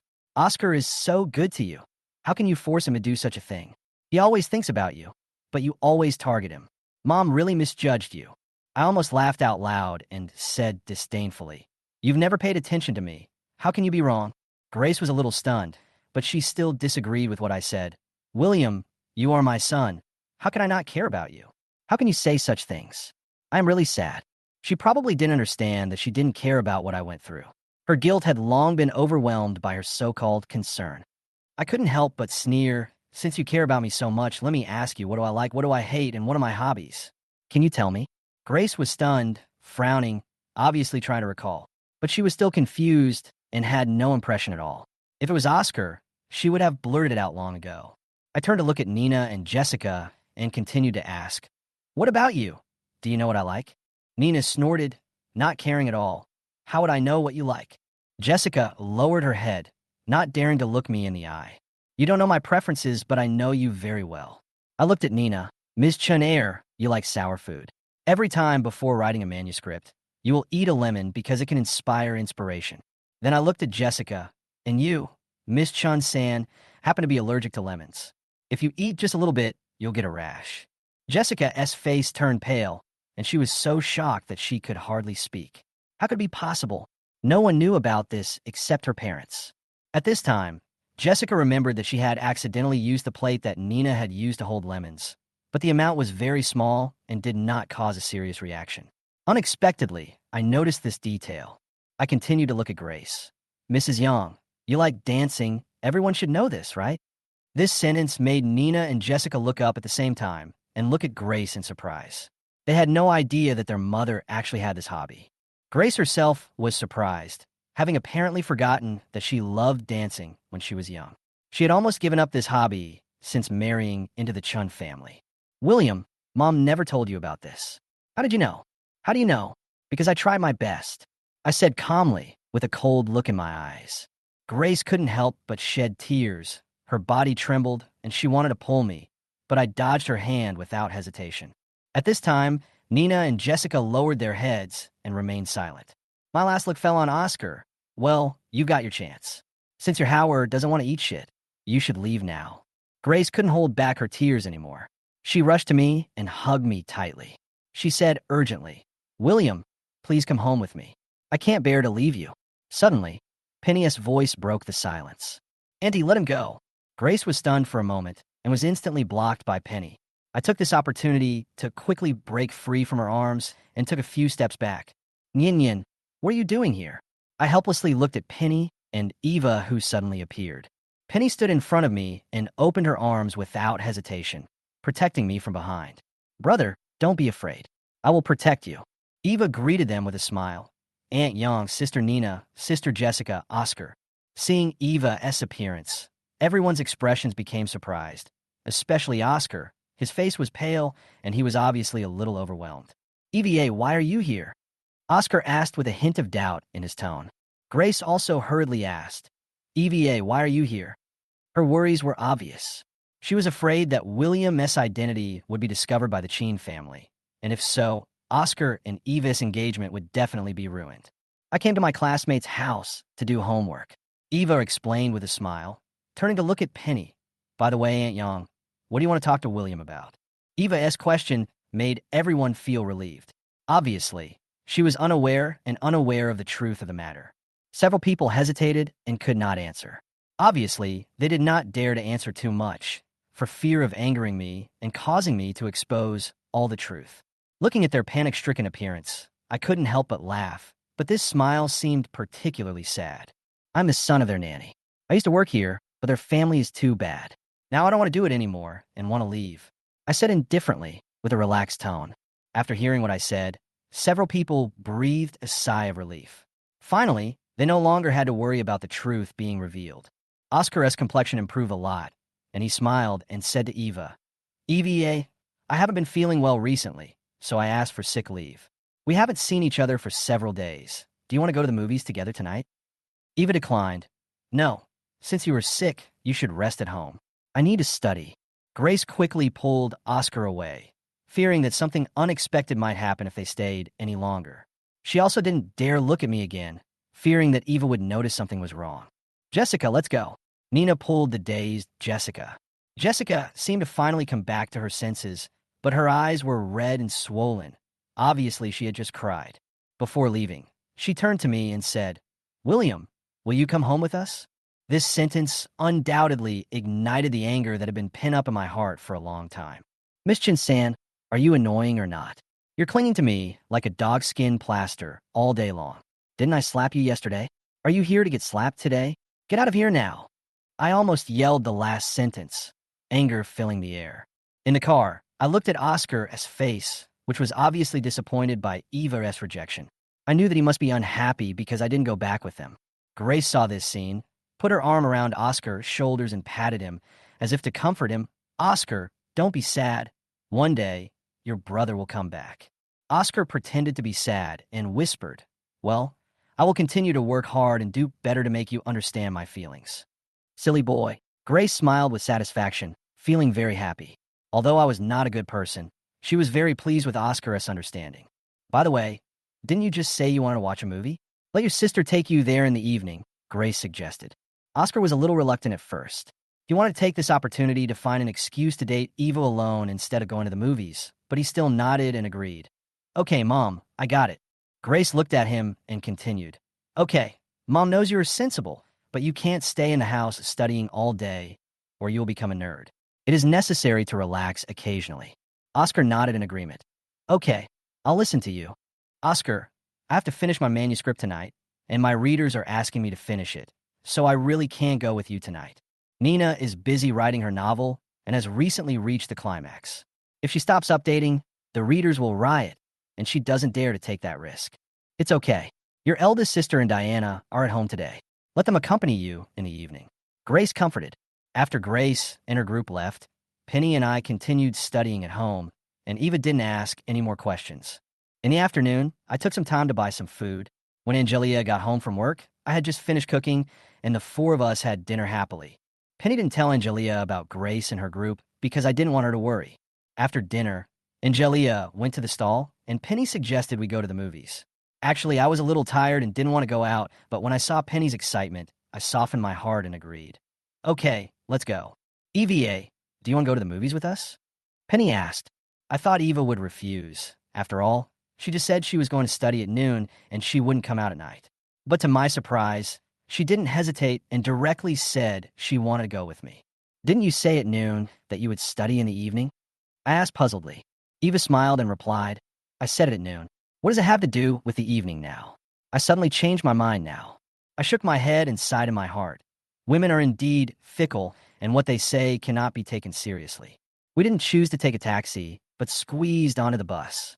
It was the evening rush hour, and the bus was so crowded that it was difficult to stand, let alone find a seat.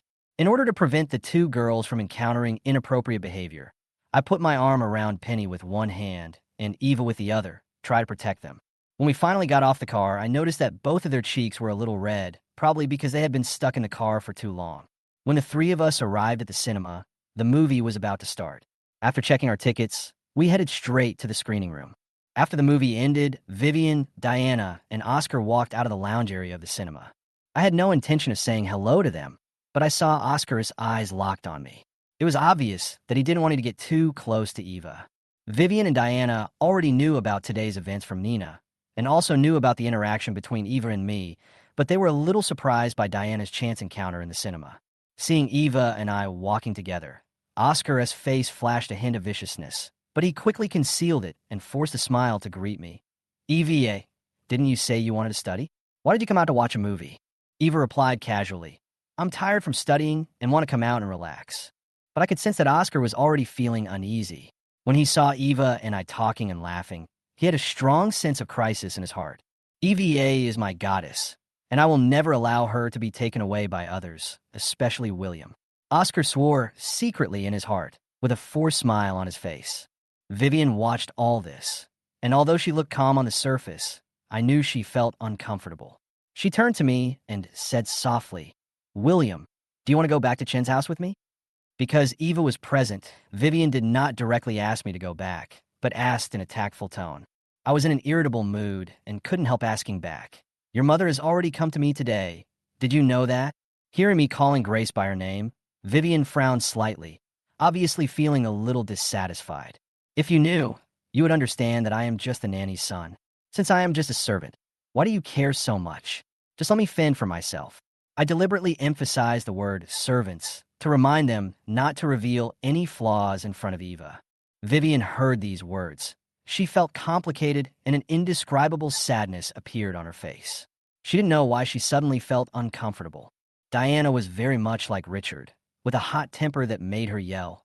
"Since you know you are a servant, you should behave like a servant and be obedient. Understand?" Hearing this, anger instantly surged in my heart, and I looked at Diana with a sneer and disdain in my heart. Chapter 19, I will never agree to him returning to the Chen family. William also got furious when he heard this. Slapped Diana immediately, but he glanced at Eva next to him and endured it. If this slap is thrown out, it will be difficult to explain what happened. Seeing that the atmosphere was a little strange, Eva suddenly said, "Nian Nian, I want to go to the bathroom. Do you want to go with me?" While watching the movie, Penny drank a whole cup of Coke, and her bladder was a little bloated. But she was afraid of leaving William alone and letting him be bullied. At this time, Vivian actually said that she wanted to go to the bathroom. Diana up, and the four of them walked towards the bathroom. After the four people walked away, William immediately broke up. "What's wrong? The person is gone. Why are you still pretending to be weak?" "Brother, I don't understand what you were saying." Oscar still looked as pitiful as an actor. Don't understand? It was you who violated Lisa, and then you put the blame on me." William glanced at Oscar with contempt in his eyes. Oscar still refused to admit it. "Brother, why do you think so of me? I didn't do it." "You're still pretending. If you keep pretending, I'll beat the shit out of you." Seeing William raise his hand to clap, Oscar's eyes immediately turned red and tears began to well up. "Brother, don't hit me. I'm weak. If you hurt me, my parents will be sad. I can't guarantee what they will do then." William was stunned for a moment. He didn't expect the green tea-flavored threat to be like this. "Why, you're threatening me." As he spoke, William moved closer, trying to scare him. Oscar was a little scared and took 2 steps back. However, his eyes never left the direction of the bathroom, as if he was waiting for something. Finally, he saw Vivian and several others appear. He didn't run towards them, but ran in the opposite direction, into William's arms. William was stunned for a moment, and when he reacted, Oscar was knocked out and fell to the ground. Then she cried and yelled, "Brother William, please don't hit me anymore, it hurts." "No, who the hell are you performing for?" William asked in confusion. The next moment, he immediately understood. "William, what are you doing?" Vivian and Diana ran over angrily and stood on both sides of Oscar. Especially Diana, The anger in her eyes could burn William to death. William, how could you hit Oscar? You knew he was in poor health. Why did you still do this? Vivian's face was full of disappointment. Who hit him? He fell down on his own. William spread his hands and said casually, "We clearly saw it, and you're still trying to make excuses." Diana said excitedly, "Sister, why are you talking to him? He is just an animal that can never be tamed."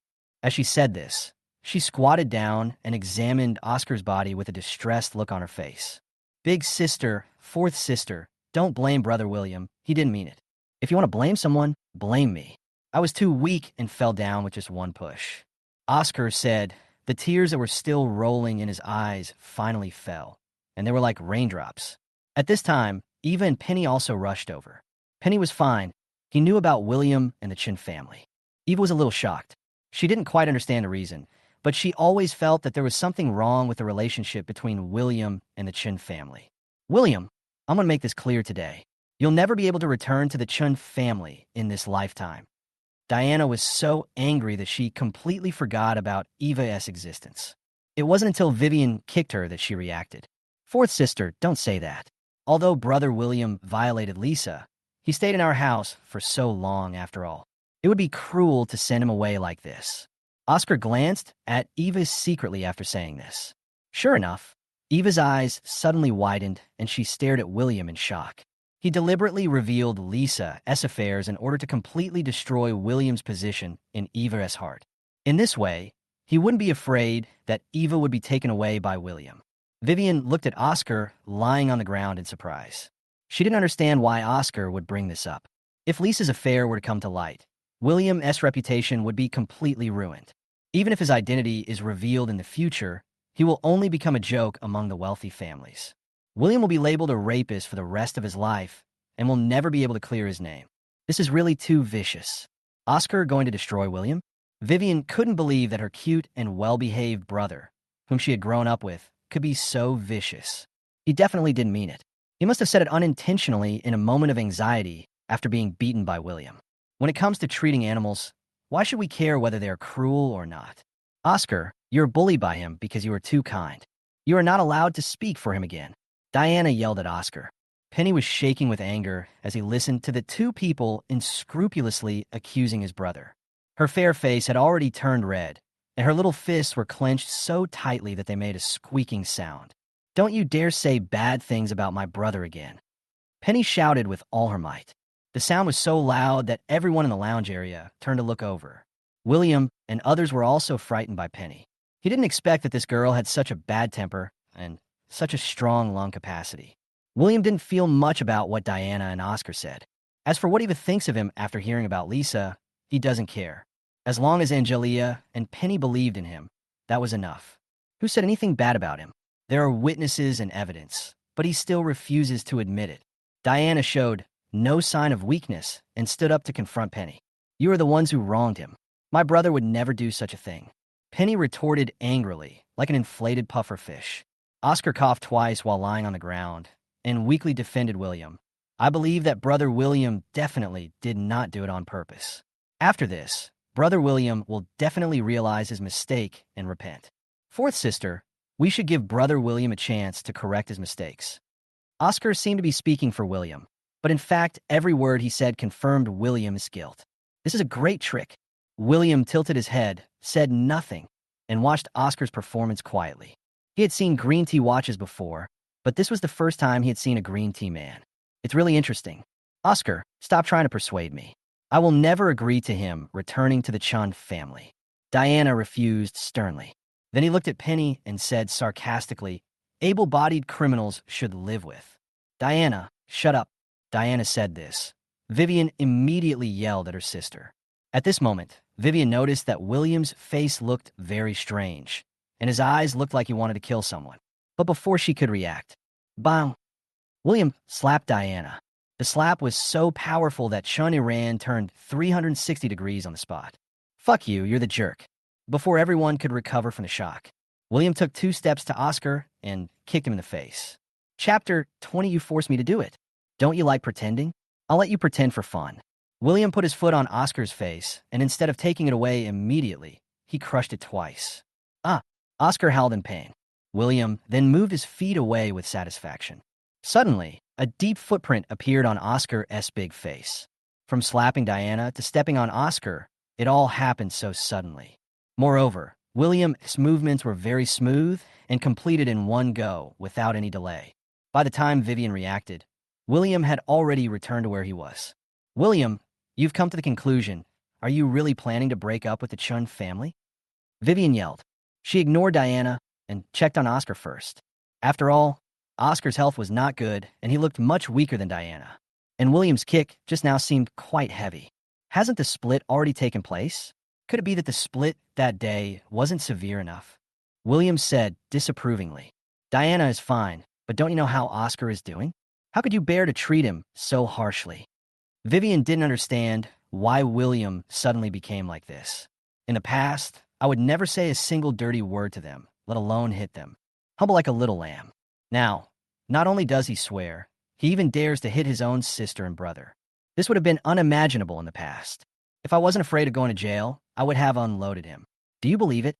William snorted coldly, ignored Vivian, and turned to Diana. At this moment, Diana's eyes were wide open, still in disbelief and shock. She covered her beaten cheek, her fingers trembling slightly. Apologize to Nyen Nyen, William said in a deep voice. I did nothing wrong. Why should I apologize? Diana's mouth drooped slightly, as if she was trying hard to suppress her inner anger and grievance. That's right. William frowned and raised his hand again. You can accuse me and insult me, but you're not allowed to say a bad word about my family, understand? Seeing that William was about to slap her again, Diana couldn't help but take 2 steps back. Do you understand who your family is? Okay, Diana. Eva was still present, and what happened today must have aroused the other party's suspicion. She couldn't let Diana continue talking. Just at this moment, Eva's driver called. Eva said hello to a few people and left. However, when he left, he looked back every 3 steps or 5 steps, as if he was reluctant to leave. Seeing that Chin Ma was not there, Vivian finally breathed a sigh of relief, picked up the crying Oscar, and handed him to Diana. Then he looked at William. William, aren't you afraid that Mom and Dad will know what happened today? Very scared. William answered seriously. If you're scared, why did you do it? Your parents would be so sad if they knew you beat Oscar like this. Vivian looked at the shoe prints on Oscar's face and felt very distressed. William sneered. I'm very scared. They don't know enough details about this matter.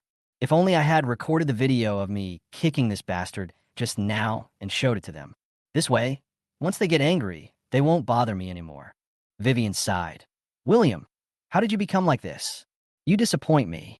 You guys forced me to do that. My Miss Chun. William sneered and pulled Penny away. He didn't expect Diana to apologize. After all, she was used to being superior, so how could she admit her mistakes to people like them? Chun Family Hall. Grace was carefully wiping the shoe marks off Oscar's face. Although shoe prints can be cleaned, it takes a lot of time for wound marks to heal. This means that Oscar will have to live with a red shoe horn mark on his face for some time to come. Grace wiped, the sadder she became, and the more heartbroken she felt. William, how could you be so cruel to treat your brother so harshly? That bastard actually dared to hit me. He is so lawless. Diana's face is very swollen, and she is holding ice cubes in her hand to reduce the swelling. From time to time, he would wail because of the pain. Mom, you and Dad must discipline him well. Grace nodded, agreeing with Diana. When your father comes back, I will talk to him about this matter. Mom, don't blame me, it's all my fault. Oscar said with a look of shame on his face. I accidentally let others know that my brother had molested Lisa. That's why my brother is angry, Mom. I didn't mean it. What did you say? Did you tell me about that? Grace's tone finally became a little annoyed. Seeing Grace was angry, Oscar hurriedly apologized. Mom, I'm sorry, I really didn't mean it. Oscar almost cried as he said this. Diana said disdainfully. It said, what's the big deal? You dare to do it, but dare not let others say it. Diana, do you know what you're talking about? Jessica is really annoyed with her sister now. He is outspoken and has no brains. This not only affects William's future, but also the Chun family's reputation. How can we treat it so lightly? When Diana heard about the Chun family's reputation, her expression changed slightly. Eva was the only one present at the time. I don't think she would tell anyone. I hope so. Jessica sighed helplessly. Mom, Hit me, scold me, I shouldn't say that casually. Oscar's face was full of regret. Grace was a little annoyed. She felt distressed, and all her anger disappeared when she saw Oscar's pitiful appearance. I've said it all. There's nothing I can do. Mom doesn't blame Howard. I don't think William would bother with Howard. That evening, William and Penny had just finished their meal when there was another knock on the door. Penny opened the door and saw it was Eva. William thought that Eva listened to Oscar and would not ask him for tutoring again. As for tuition fees, he had also made plans. As long as the other party didn't mention it, he would pretend to forget it. Didn't you listen to what Oscar said that day? William asked. What are you talking about? Eva didn't even raise her head, studying hard. It's just that I violated the babysitter. You're not worried if you stay with me? William asked casually while scrolling through his phone. To be Eva's tutor. Eva's grades are among the best in #1 middle school, and there are very few things that are difficult for her. So William would occasionally go over and say a few words, and the rest of the time he would do whatever he wanted. Eva looked up and asked seriously, will you violate me? Of course not. I don't have no hands, why would I do that? Besides, I have no idea about you. William said with disdain. That's fine, since you won't be a danger to me. Why should I hide from you? Besides, I have already paid. If I don't come, you probably won't return my money to me. Eva said lightly. William couldn't help but give her a thumbs up. I didn't expect Eva to know me so well. Chapter 21, Do You Know Who I Am? William didn't go to class that day. At his strong request, Angelia took leave and accompanied him to buy a house. In fact, buying a house is a very simple matter. He has lived on Earth for a lifetime and understands a lot of things. In fact, Angelia's company is not necessary. He asked Angelia to take a leave, just to take this opportunity to let her relax. 365 days, working every day, and finishing until the early morning every day. Anyone can't hold on, but Angelia persevered for him and Penny. When he received the $300,000, William wanted to keep $100,000 for living expenses. Tell Angelia not to go out and set up a stall. But Angelia rejected it. Angelia's reason was that $100,000 was too little and she didn't think highly of it. When she is given $10 million, she will accept it without hesitation. After the two met up with the agent, they quickly looked at several houses. Anyway, it is used for investment, so as long as the location is good, the rest will be minor problems. When signing the contract, William directly transferred the house to Angelia's name. Upon seeing this, the agent lamented on the spot that most couples quarreled over the signature of the house. What's worse, the wedding banquet had already been scheduled, but when buying a house later, they had a big argument over who would own the house, and in the end, they couldn't even get married. It's rare for couples like you to actually compete to give each other a house. The agent said with envy. Angelia didn't refute, and William could see that she was embarrassed. Then he said, This is my sister. We are not a couple. The agent was even more surprised. All I've ever heard of brothers and sisters fighting over property until they were bloodied. I've never heard of anyone pushing a house to another. Even more valuable. After signing the contract, the two went out to eat and go shopping. After paying the house price of $300,000, there were still a few thousand left. William suggests that we become a spendthrift today and experience the life of a tycoon who spends money like water. Angelia actually agreed, which was rare. In the mall, Angelia looked here and there, jumping around like a little kid. It's like a completely different person. William thought about it and felt that it was normal. When he was 10 years old, Angelia was only 18. Now 10 years have passed, she is only 28, and the environment she lives in is simple and clean. I ran back and forth between the orphanage and home. She is still a little girl at heart. William, do you think this looks good on me? This bag, like this, is it suitable for me to carry? This lipstick, does it look good on me? William couldn't help feeling sad when he saw Angelia, who was too busy. My eyes were a little wet. Angelia seems to have not been shopping for a long time. All her energy was focused on taking care of him and Penny, and she had no time for herself. In his previous life, William was only thinking about how to please the Chun family, and he actually forgot about the woman who had spent her best youth for him. It's really damn annoying. He deserved to be killed by having his kidneys dug out. William now hates himself in his previous life. The two of them walked around and played all day long. William also had a lot of bags in his hands. William, thank you for today. I haven't had such fun and enjoyment in a long time, Angelia said as she handed the milk tea in her hand to William's mouth. William took the straw in his mouth and took a big sip. Angelia felt a little anxious as she felt the weight of the milk tea was decreasing rapidly. William, you've had too much to drink. After saying that, he took the milk tea out of William's mouth. William was caught off guard and was sprayed in the face. Seeing William's confused and embarrassed look, Angelia smiled coquettishly, completely disregarding the opinions of people around you. Some men were so stunned that they couldn't take their eyes off for a long time. It was not until their wives came up and grabbed their ears that they took these people away. Some gay men who are single or whose wives are not around temporarily muster up the courage to come forward and ask for contact information. At the beginning, Angelia could still respond with a few words. She then hugged William and lied that he was her boyfriend. William was also very cooperative and acted with her. When they got home in the evening, Penny just happened to come back from class. Eva was also with him.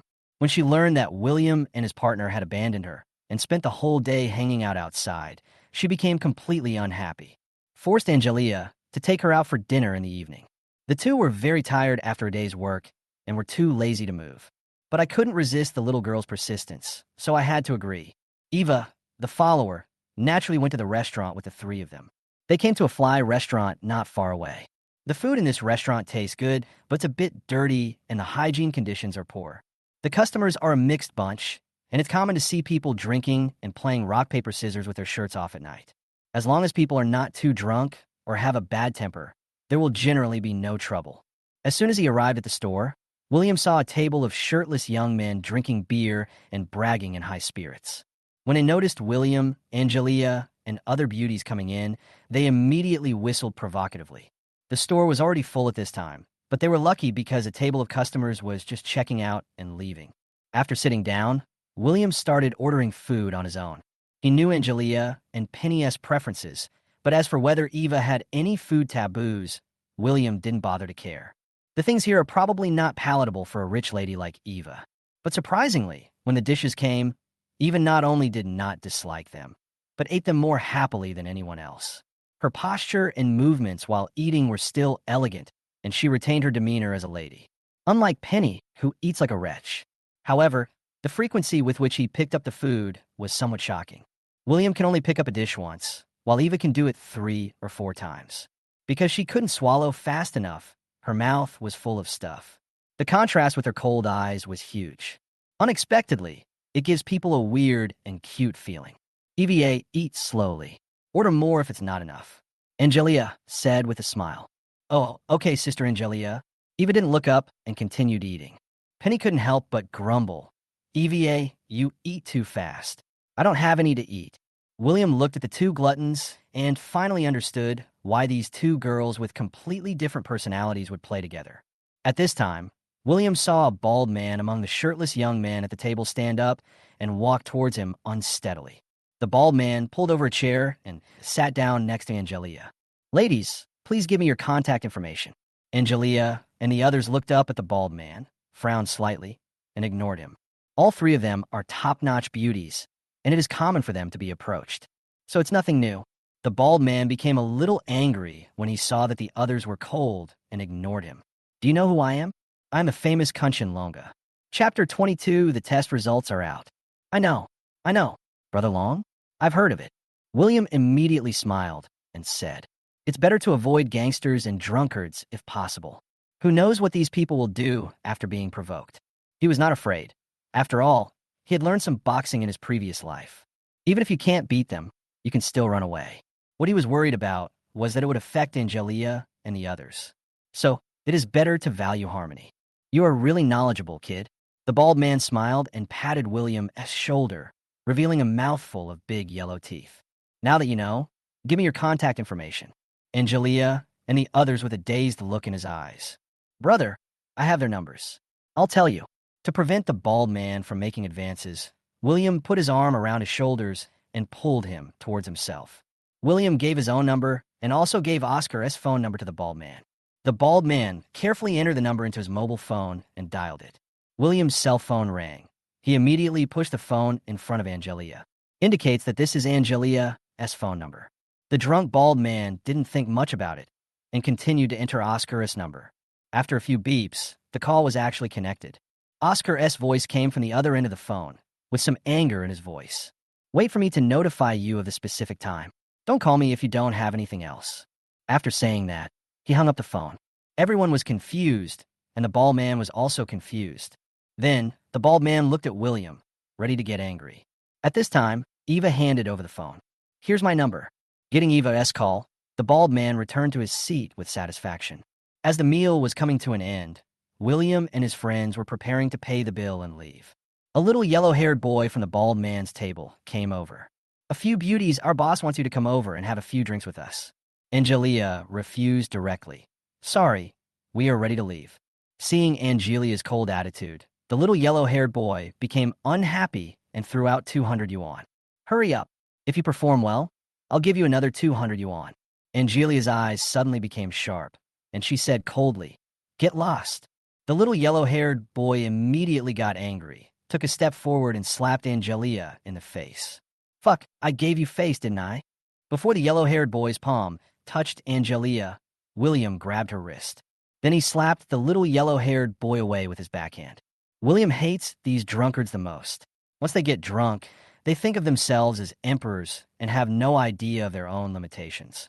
After waking up, he cried and screamed, knelt down to confess, begged for forgiveness, and put the blame on alcohol. Upon seeing this, the bald men didn't care about anything and just picked up the chairs under their buttocks and rushed towards William and his group. William protected Angelia and the others behind him and started fighting with the bald men. The store was in chaos, and the customers stepped aside to watch the fight. As soon as the boss realized something was wrong, he called the police. The little yellow-haired boy who was slapped to the ground was very angry and felt embarrassed in front of his brothers. He stood up and rushed out of the store. When he came back, he was holding a sugarcane knife in his hand. He got it from the fruit shop next door. He stared at William with anger in his eyes. After hesitating for 2 seconds, he yelled, "Ah!" grabbed the sugarcane knife and chopped at William. WC, go to hell. William was concentrating on dealing with the bald guys and didn't notice the yellow-haired man rushing over. Brother, be careful, Penny yelled. William noticed the little yellow-haired boy. However, the knife had already appeared in front of him, and it was too late to dodge. He could only watch the sugarcane knife coming toward him. Bang! At this critical moment, what William expected did not happen. Instead, the little yellow-haired boy screamed and flew out straight. The sugarcane knife in his hand also fell off, drew an arc in the air, and fell to the ground. Then, a pair of straight, long legs appeared in William's peripheral vision. He turned his head and saw Angelia raising her legs, clenching her fists, and doing the starting movements of Taekwondo. William was stunned and murmured, Sister Angelia, when did you know all this? Why don't I know about it? Angelia put her foot down and said casually, Always will. Didn't I tell you? Angelia's kick sobered up the bald guys and made them stop what they were doing. At this moment, the siren sounded. Eva said, You guys go first, I'll take care of this. William didn't bother to be polite with her, and the three of them left quickly before the police showed up. With Eva's energy, it's easy to handle such a small thing. On the way home, William asked Angelia several times about Taekwondo. Angelia said that when William was young, she met an old man who saw that she had a unique figure and was a martial arts genius, so he taught her some martial arts. William felt that Angelia treated him as a fool, but he didn't care. This explains why many men have come to harass Angelia and Penny over the years, but nothing happened in the end. William's guess was that they were beaten up by Angelia in private, and then they gave up the idea. They returned home, and after taking a shower, Eva called. Informed of follow-up situation. A group of bald men were detained for gathering and causing trouble. The little yellow-haired boy attempted to injure someone with a knife, and although he failed, the circumstances were quite serious. We don't know what will happen to him next. As for the matter of William and the other two, Eva used her connections, and the police won't look for them anymore. Eva also expressed her gratitude to William for saving her life. Her family also wanted to meet William and thank him in person. William refused. He felt that it was Kunshin Long-gu and his gang who should thank him, not Eva. If it weren't for his protection, Brother Long and his group would probably have to step on sewing machines for the rest of their lives. Hello, I am Jessica. Jessica answered the phone. Hello, Dr. Chun. The results of your last DNA test are out. Do you want me to tell you the result directly or send it to you? No, I'll go get it myself. Understood. I'll wait for you in the lab. Jessica hung up the phone and stood there in a daze. Vivian just came back from the company and saw her sister holding the phone with a dazed look in her eyes, as if she was worried about something. I couldn't help but ask, Jessica, what are you daydreaming about? Is something wrong? Jessica came back to her senses and saw that it was her eldest sister Vivian. She smiled and replied, It's okay. Didn't we send Lisa's body fluids to the laboratory for testing? The results are out. Really? What's the result? Vivian didn't care. She had forgotten about it long ago, because in her mind, the truth was obvious and doing the test was totally unnecessary. I don't know the result yet. I have to go to the hospital and get it in person. Jessica replied. Vivian just smiled and said, Why bother making a special trip when you can just let the hospital tell you the results? Chapter 23, Kidnapping. Jessica left. Diana and Oscar came down from upstairs. It's almost time for dinner. Why is Sister Jessica out? Oscar asked. A few days passed, and the red shoe horn mark on his face faded a lot. But the mark was still very obvious, so he had to continue to take leave and study at home. However, his grades were very good, and he had the potential to be admitted to Peking University or Tsinghua University, so the school didn't say anything and agreed. Vivian glanced at the two of them and said disapprovingly, The results of Lisa's body fluid DNA test are out. Jessica went to the hospital to get the report. She knew Oscar would feel uncomfortable after knowing this. But according to Diana's character, she must have told Oscar about it. So she didn't plan to hide it. Oscar heard this. His body shook slightly, and his expression suddenly turned ugly. Diana noticed that something was wrong with her brother and became concerned. Oscar, what's wrong? Are you feeling unwell? Oscar forced a smile and replied, No, nothing. I just suddenly remembered that I haven't called EVA today, and I'm afraid she'll be unhappy. That girl always seems to ignore you, which makes me angry. Why are you being so nice to her? When she enters the Chun family, I will show you how I deal with her. Oscar is the treasure of the Chun family, but he's like a dog in front of Eva. Diana gets angry every time she thinks of this. Fourth sister, don't say EVA like that. She's just not good at expressing herself, and things will get better after she gets married. Oscar explained, I'll give her a call, and then come down for dinner. When we arrived at the hospital, it was already very late, and the laboratory had already closed. However, in order to wait for Jessica, the laboratory specially left a medical staff member. Jessica stood at the entrance of the hospital, holding the file bag containing the report in her hand, in a daze. She didn't let the laboratory staff report the results directly on the phone, because she was not ready to accept the fact. That's why I made a special trip to the hospital. But when she really got the report, she still didn't dare to open it. In her heart, she actually leans towards Oscar's side. Although she thinks William may be innocent, she is still more willing to believe Oscar. After all, Oscar was so sensible and well-behaved. She had never seen him do anything like molesting a girl, let alone swearing at people. But William is different. He has been wandering around for more than 10 years and has a lot of bad habits. It is understandable that he would do such a thing. But she was afraid of that one possibility. What if William was innocent? She didn't dare to think further. She sighed and thought about announcing the results in front of everyone. After making up her mind, she took the elevator to the underground garage. Jessica walked towards her Maserati. Suddenly, I heard footsteps behind me. She didn't care either. It is normal for pedestrians to appear in the garage. Jessica came to the car door, opened it, and prepared to go back. At this moment, the footsteps behind him suddenly became hurried, and the sound was getting closer and closer. When she wanted to turn her head to check, an arm suddenly appeared and locked her throat. When she struggled to call for help, her mouth and nose were tightly covered with a wet cloth. Jessica's eyes widened, and she was completely panicked, because she knew the smell of the wet cloth very well. It's ether, an anesthetic commonly used in surgical procedures. She watched the scene in front of her become increasingly blurry and then gradually disappear from her sight. Finally, Jessica dropped her struggling arms and passed out. After dinner, William came to a village in the city alone.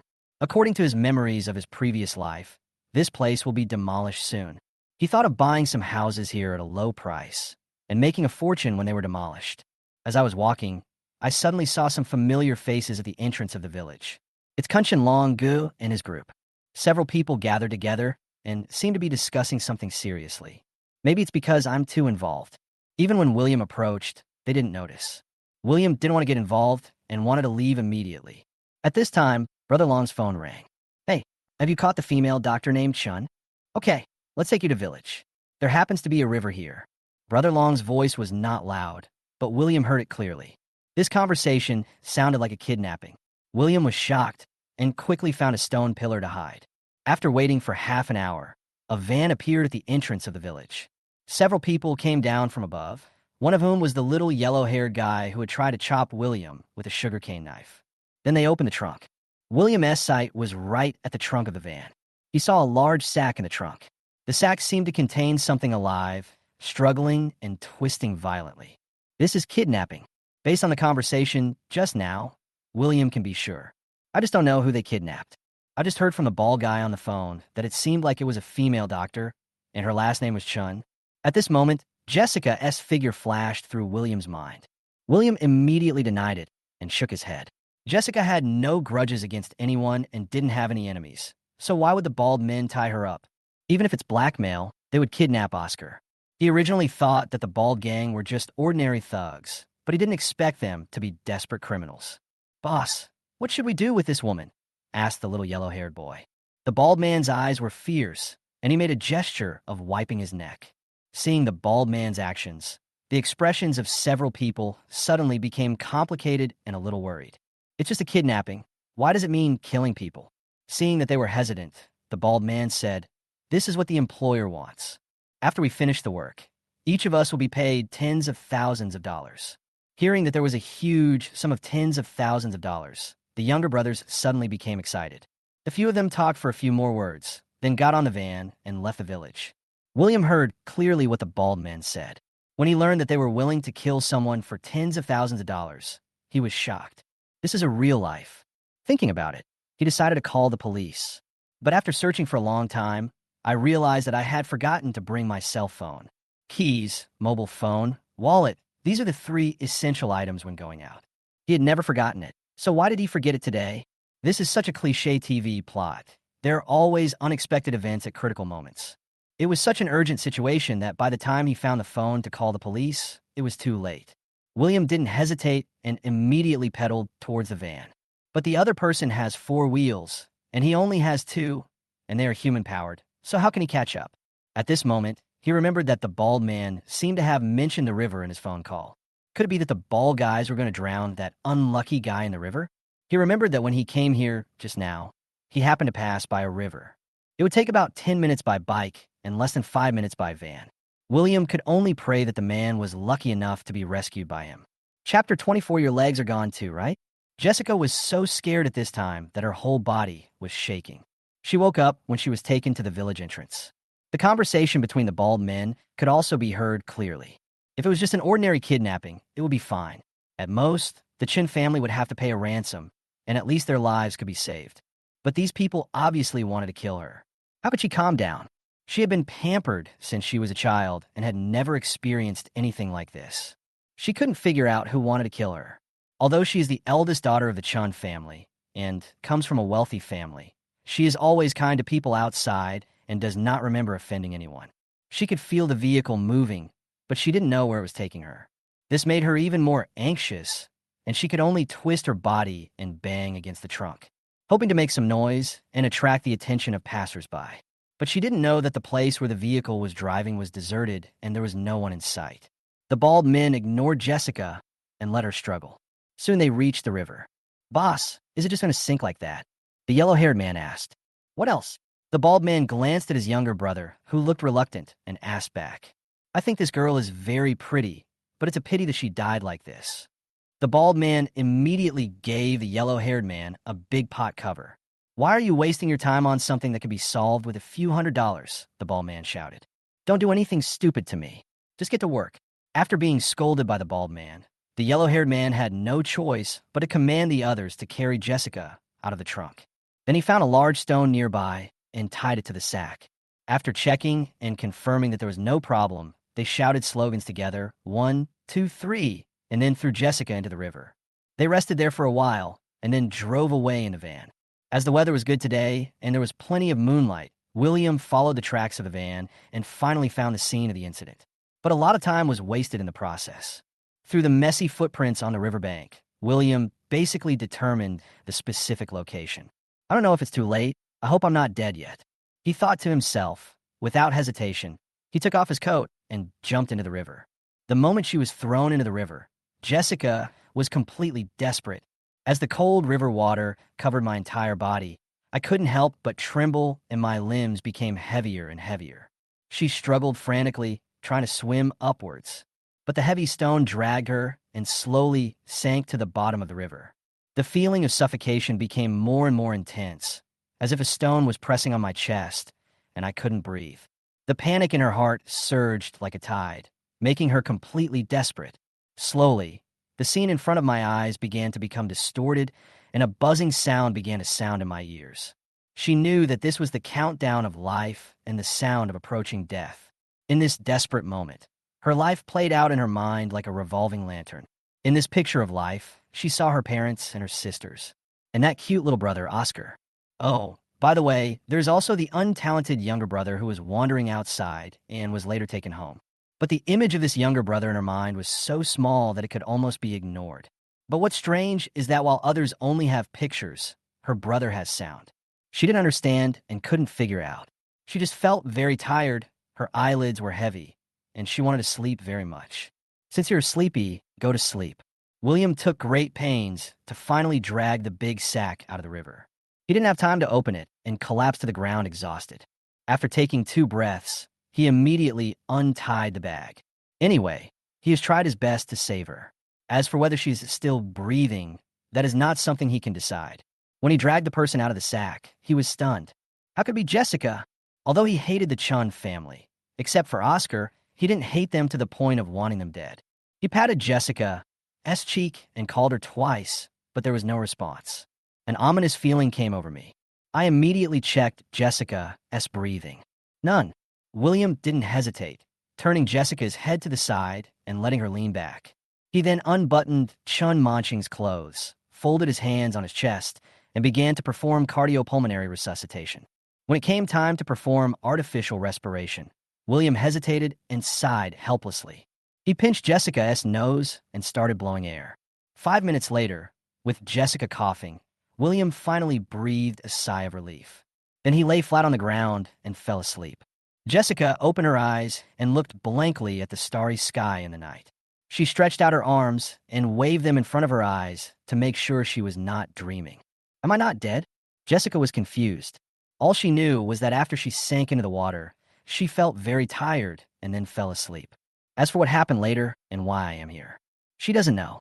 Jessica just felt that she slept for a very long time.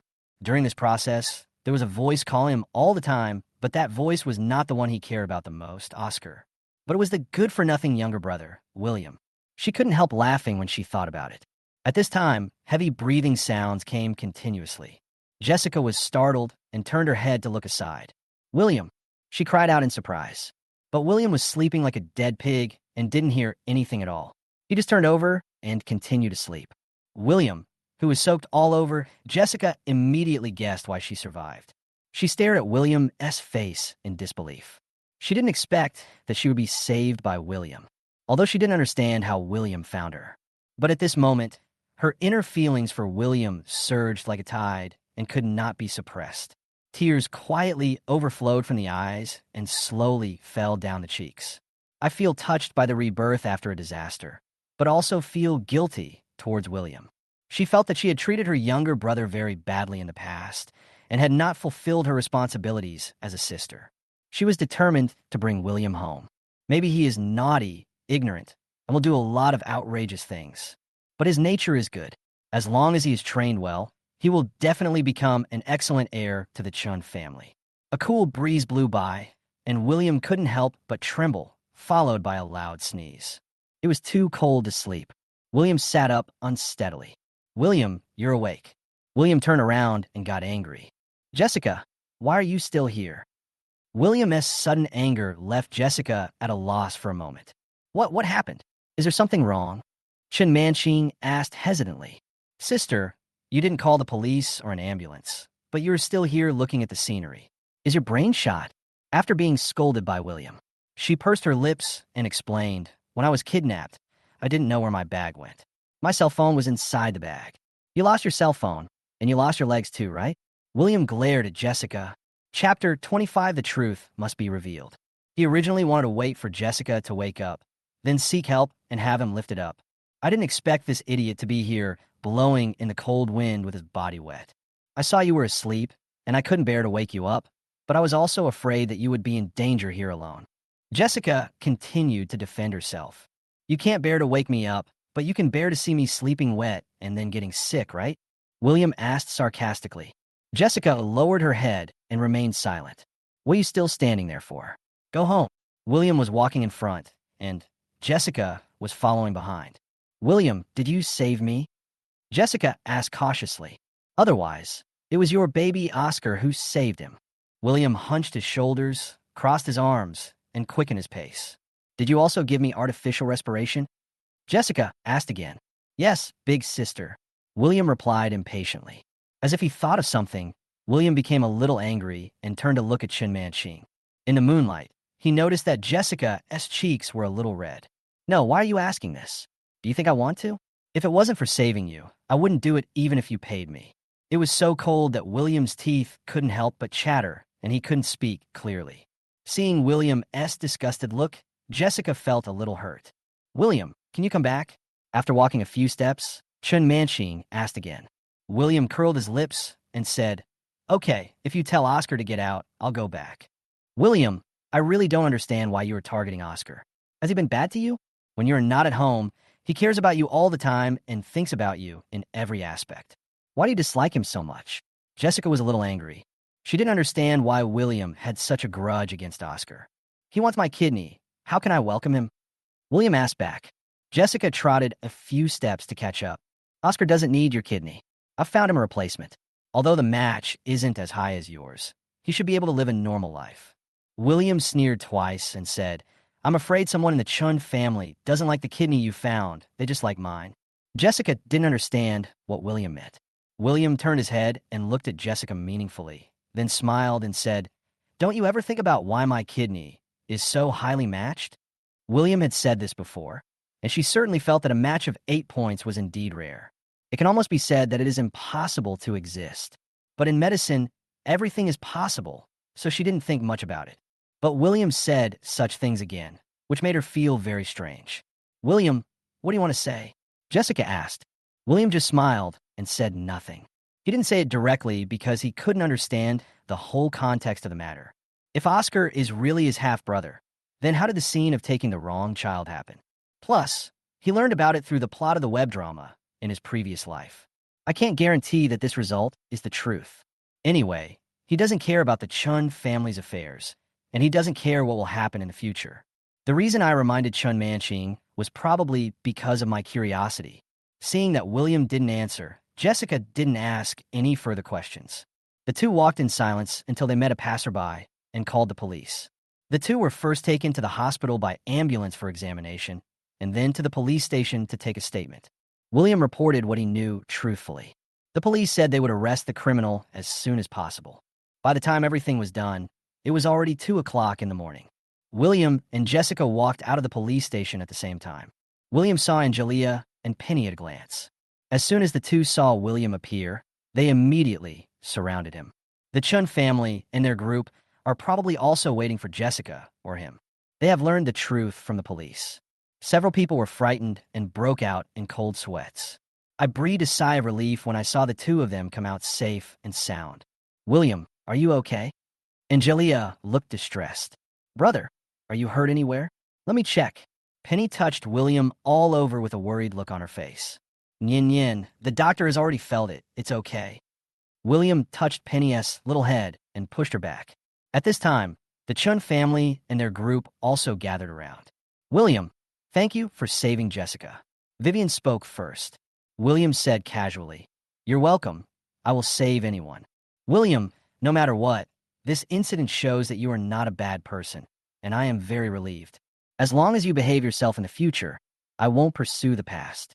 You will come home with me today, Richard said seriously. Grace also came up, holding William's hand, with a look of relief on her face. William, Mom is so happy that you have finally turned over a new leaf. After you go home, you should take Howard as your role model. It won't be long before you become as good as Howard. Roll. William shook off Grace's hand, glanced at the two of them, and spoke calmly. Then he took Angelia and Penny and was about to leave. After working hard all day, he is extremely tired and just wants to go home and sleep. William, I gave you face. Don't think you can be proud just because you saved Sister Jessica. Even if you want to come back, I still don't welcome you. After being slapped by William, Diana felt even more resentful towards him. Diana, shut up. Can you please say less? Jessica felt helpless. She didn't understand why Diana hated William so much. Am I wrong? William, I also want to tell you that Sister Jessica took Lisa as body fluids for testing. The results are out.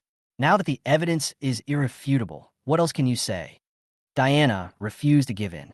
Sister Jessica, tell him the result and see what he says. Jessica shook her head. I just got the report and hadn't even read it when I was kidnapped. It doesn't matter what the result is. I don't want to know anymore. After what happened today, Jessica no longer wanted to know the truth. No matter what, William was her savior. She didn't want William to be ashamed for the rest of his life because of this incident. Yes, yes, yes. Don't look at it. It's all in the past. Let's not blame brother anymore. For some reason, Oscar suddenly shouted excitedly, which surprised everyone. No, the truth must be revealed. Otherwise, Oscar will be suspected for no reason. Diana said firmly. The others didn't say anything and seemed to disagree with Diana. But Nina stood on Diana's side. Since the test has been done, I might as well find out. I also want to know if William was wrongly accused. So, he was kidnapped when he went to get the report. William smiled and muttered to himself. The sound was not loud, but Jessica heard it. She couldn't help but tremble, as if she thought of something, and turned to look at Oscar with a look of astonishment. Oscar was stared at by Jessica, and he leaned towards Grace guiltily. Jessica seemed to have made up her mind and said, I'll have someone send a report home tomorrow. Chapter 26, you don't have to take the blame for him. William, let's go back and stop arguing with them. Angelia took William and Penny away. Diana was still yelling from behind. William, today is your last chance. When the results come out tomorrow, even if you kneel before us, we will never let you set foot in the Chun family. William didn't look back, but raised his hand and waved. I hope you will do what you say. The next morning, Jessica called the hospital and asked them to send the report. After the family finished breakfast, they all gathered in the hall. Jessica, why don't you just forget it? Vivian advised. No, you must see it. Diana was firm. Nina said, William won't come back no matter what. I think he is still struggling. That I violated Lisa. Just put the report in front of him and leave him speechless, and maybe he will come back. Richard nodded, thinking that what Nina said made sense. Then let's take a look. Isn't the truth very clear anyway? You still want to come back? Dream on. Diana pouted. It's either him or me. At this time, Butler Fong came in with a file bag in his hand. Miss San, this is the test report sent by the provincial hospital. I asked you to give it to me. Give it to me. Jessica took the briefcase and glanced at Oscar. William S. words last night made her feel uneasy all night. She had a guess in her mind, although this guess was too unbelievable for her to believe. But the facts were before her, and she had to face them. If she had a choice, she would rather die in the river last night than believe that the brother she had loved for 18 years would do such a thing to her. Oscar, what's wrong with you? Why are you shaking? Are you feeling uncomfortable somewhere? Oscar has been absent-minded since returning from the police station last night. He didn't even eat breakfast this morning, which made Grace very worried. Grace's voice attracted everyone's attention, and they all looked worried. Do you want to go to the hospital for a checkup? Vivian asked in a concerned tone. Sister Jessica, when can Oscar's kidney be transplanted? Diana asked nervously. Jessica stared at Oscar with a complicated expression. The new kidney has a high rejection rate, so more preparations need to be made. So it may have to be postponed for a few days. In that case, why not use William's kidney? It would be fine if we just transplant his kidney. Diana asked. Jessica said, and nodded. Diana was about to say something else, but was stopped by Jessica. Let's read the report first. Jessica ignored everyone else and opened the file bag on her own. She couldn't wait to know the answer, but she was also extremely afraid to know the answer. Just as she was about to take out the report, Oscar fell to his knees with a bang. Then, the tears couldn't stop flowing. Everyone was startled by Oscar's sudden action and was confused. No matter what the reason was, as long as Oscar cried, Fong Qian would immediately become sad. Oscar, tell Mom if you have anything to say. What are you doing kneeling like that? Yeah, Oscar, get up quickly, the ground is cold. Diana advised worriedly. Okay, Oscar, get up and be a man. It's not like you to cry all day long. Richard's tone was slightly serious. This adopted son of his is good in every way except that he is too kind-hearted and sentimental. He also understood the reason behind this. After all, since his biological parents were not around him since he was a child, it was inevitable that he would feel lonely inside. For this reason, his family always tries their best to make it up to him, hoping that he can be happy every day. Why are you speaking in such a harsh tone? What if you scare Hal? Grace glared at Richard. Oscar, he must be sorry and wants to plead for William, Nina said confidently, as if she had guessed something. Grace then wiped away her tears and smiled happily. Silly child, we have already forgiven William. Even if you really want to plead for your brother, you don't have to kneel down. Looking at the scene in front of her, young Jessica felt a surge of shock in her heart. She is not a fool. All the answers are so obvious. Although Oscar hadn't spoken yet, she had already guessed what her beloved brother would say next. Her eyelids drooped, and the last glimmer of hope was shattered. Her heart ached so much, it really ached, as if it would stop beating at any moment.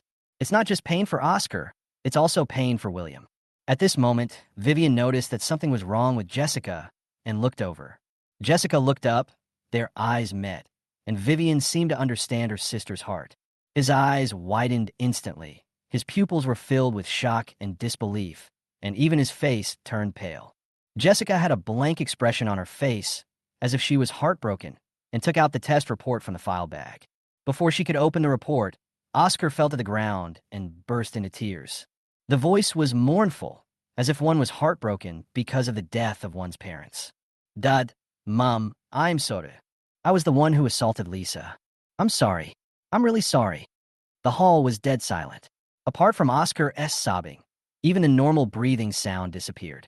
After a long time, Grace's trembling voice rang out. Oscar, what did you say? Mom didn't hear you clearly. Mom, I'm sorry. Actually, I was the one who assaulted Lisa. Grace thought she had heard it wrongly. When the answer came clearly into her ears again, she collapsed on the sofa as if all the strength had been drained out of her. She couldn't believe that the son whom she had raised for 18 years and was so proud of would do such a thing. What about his so-called character? What about his excellence? Are they all fake? Others don't believe it either. Richard frowned and stared blankly, not knowing what he was thinking. Nina just maintained the same posture with her mouth open and eyes wide open. As for Vivian, she was the calmest one among them because she had guessed something from Jessica's performance. Diana had the strongest reaction, as if her brain had been hit by a cannon. He kept repeating a few words in his mouth. Impossible. Impossible. This must be a lie. Oscar would never do such a thing. Impossible. Suddenly, she seemed to think of something. Her eyes suddenly lit up. She ran to Oscar and grabbed his hand. Oscar, are you afraid that we will blame that bastard William? So you deliberately take the blame for him? After hearing Diana's explanation, they all looked at Oscar expectantly, as if they had finally grasped a lifeline. Grace sat up as if she had taken a life-saving drug. This answer makes sense. It's the way things should be. Oscar is so outstanding and kind that he is willing to bear the bad reputation for William. What a good child. They were not sad that William was once again convicted of physical abuse. But I was delighted because Oscar was cleared. Oscar, you don't need this. Since your brother did it, he should take responsibility for it. Instead of you taking the blame for him, he will never be able to grow. Grace felt distressed and hugged Oscar in her arms. Chapter 27, I didn't mean it. After hearing Grace's words, everyone finally breathed a sigh of relief. Oscar, you really scare me to death just now. It sounds so real, I almost believed it. Nina patted her chest and let out a breath. Diana even sat on the ground and started crying. Wow, Oscar, why do you care about that little bastard? Don't pay any attention to a loser like him who only thinks with his lower body. Richard's frown finally relaxed. Good boy, Dad was right about you. I wish you were my biological son. Richard thought that if Oscar was his biological son, he would definitely let him inherit the Chun family's business without hesitation. But I felt it was inappropriate to say this, so I didn't say it. Oscar was suddenly at a loss for what to do after being treated like this by several people. He just stood there in a daze. I even forgot to cry. Vivian didn't say anything from beginning to end. She just looked at Jessica and the report sheet in her hand silently. Jessica finally opened the DNA test report, although she already had the answer in her mind. There is also a certain mental preparation. But when the facts were laid out before him, his body lost control and he almost fell down. Fortunately, Vivian was quick to catch her. Then he took the test report and opened it to take a look. She's the company's boss and has more social experience and the ability to withstand greater pressure. Although I was shocked, I was able to control myself. Vivian, the result is William, right? Grace asked with a smile when she saw Vivian's calm expression. I know it. I'm going to throw the report at his face right now and see if he admits it. Diana angrily walked over to her eldest sister and snatched the report away. Let me see. See, impossible. No way. Wow. After Diana opened the report, she collapsed on the ground and burst into tears again. Richard noticed something was wrong and snatched the report away. Looking at the facts before him, his hands holding the report trembled uncontrollably. Then he sat back on the sofa dejectedly. Grace not notice such an obvious reaction? This time she was obviously much calmer. After all, the most painful first time had just happened. Oscar, can you tell me why you do this? You know your body. Grace's tone was somewhat angry. She tried to remain calm. Everyone was looking at Oscar, waiting for his answer. I'm sorry, Mom and Dad. I didn't mean it. Oscar said this, with 2 lines of tears rolling down his cheeks. Is there a difference between intentional and unintentional things like this? Jessica finally spoke, her voice filled with anger, almost scolding Oscar. She was not only shocked, but also furious. Oscar was also frightened by Jessica and hid in Grace's arms. Jessica, why are you so loud? Are you scaring Oscar? Grace chided. Jessica was stunned by Grace's behavior. Mom, he did that kind of thing. Why are you still protecting him so much? Grace patted Oscar on the shoulder. Didn't Oscar say he didn't mean it? Jessica sighed helplessly and suddenly remembered how William was treated when he was regarded as a murderer.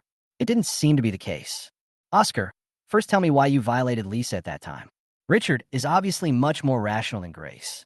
He was suddenly very disappointed with Oscar, but he was still willing to believe that his son had his own reasons. I was drinking that night, Oscar explained. Grace immediately became nervous and blamed him. Oscar, your kidneys are not in good condition. How can you drink alcohol?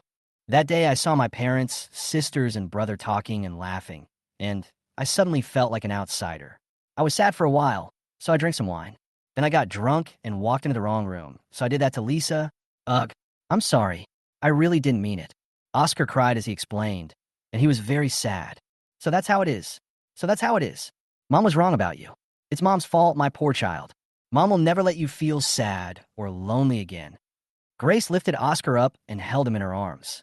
When they heard Oscar's answer, instead of blaming him, they felt that their brother had suffered a great injustice, and they should treat him better next time. Dad, Mom, I did something wrong. Please punish me. This will make me feel better. Oscar said sincerely. Good boy, you didn't mean it.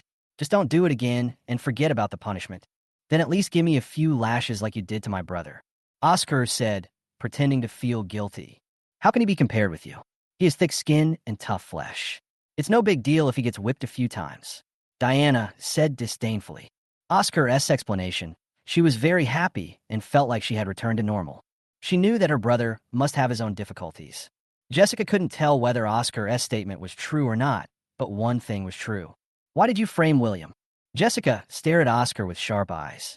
Oscar felt uncomfortable being looked at and hesitantly explained, I didn't frame you on purpose. Your pennant fell on Lisa's bed by accident. Then why didn't you tell the truth when William was wrongly accused? Jessica asked, suppressing her anger. I am scared. I'm afraid that after the truth comes out, you will chase me away and not want me anymore. I can't bear to leave my parents and sisters.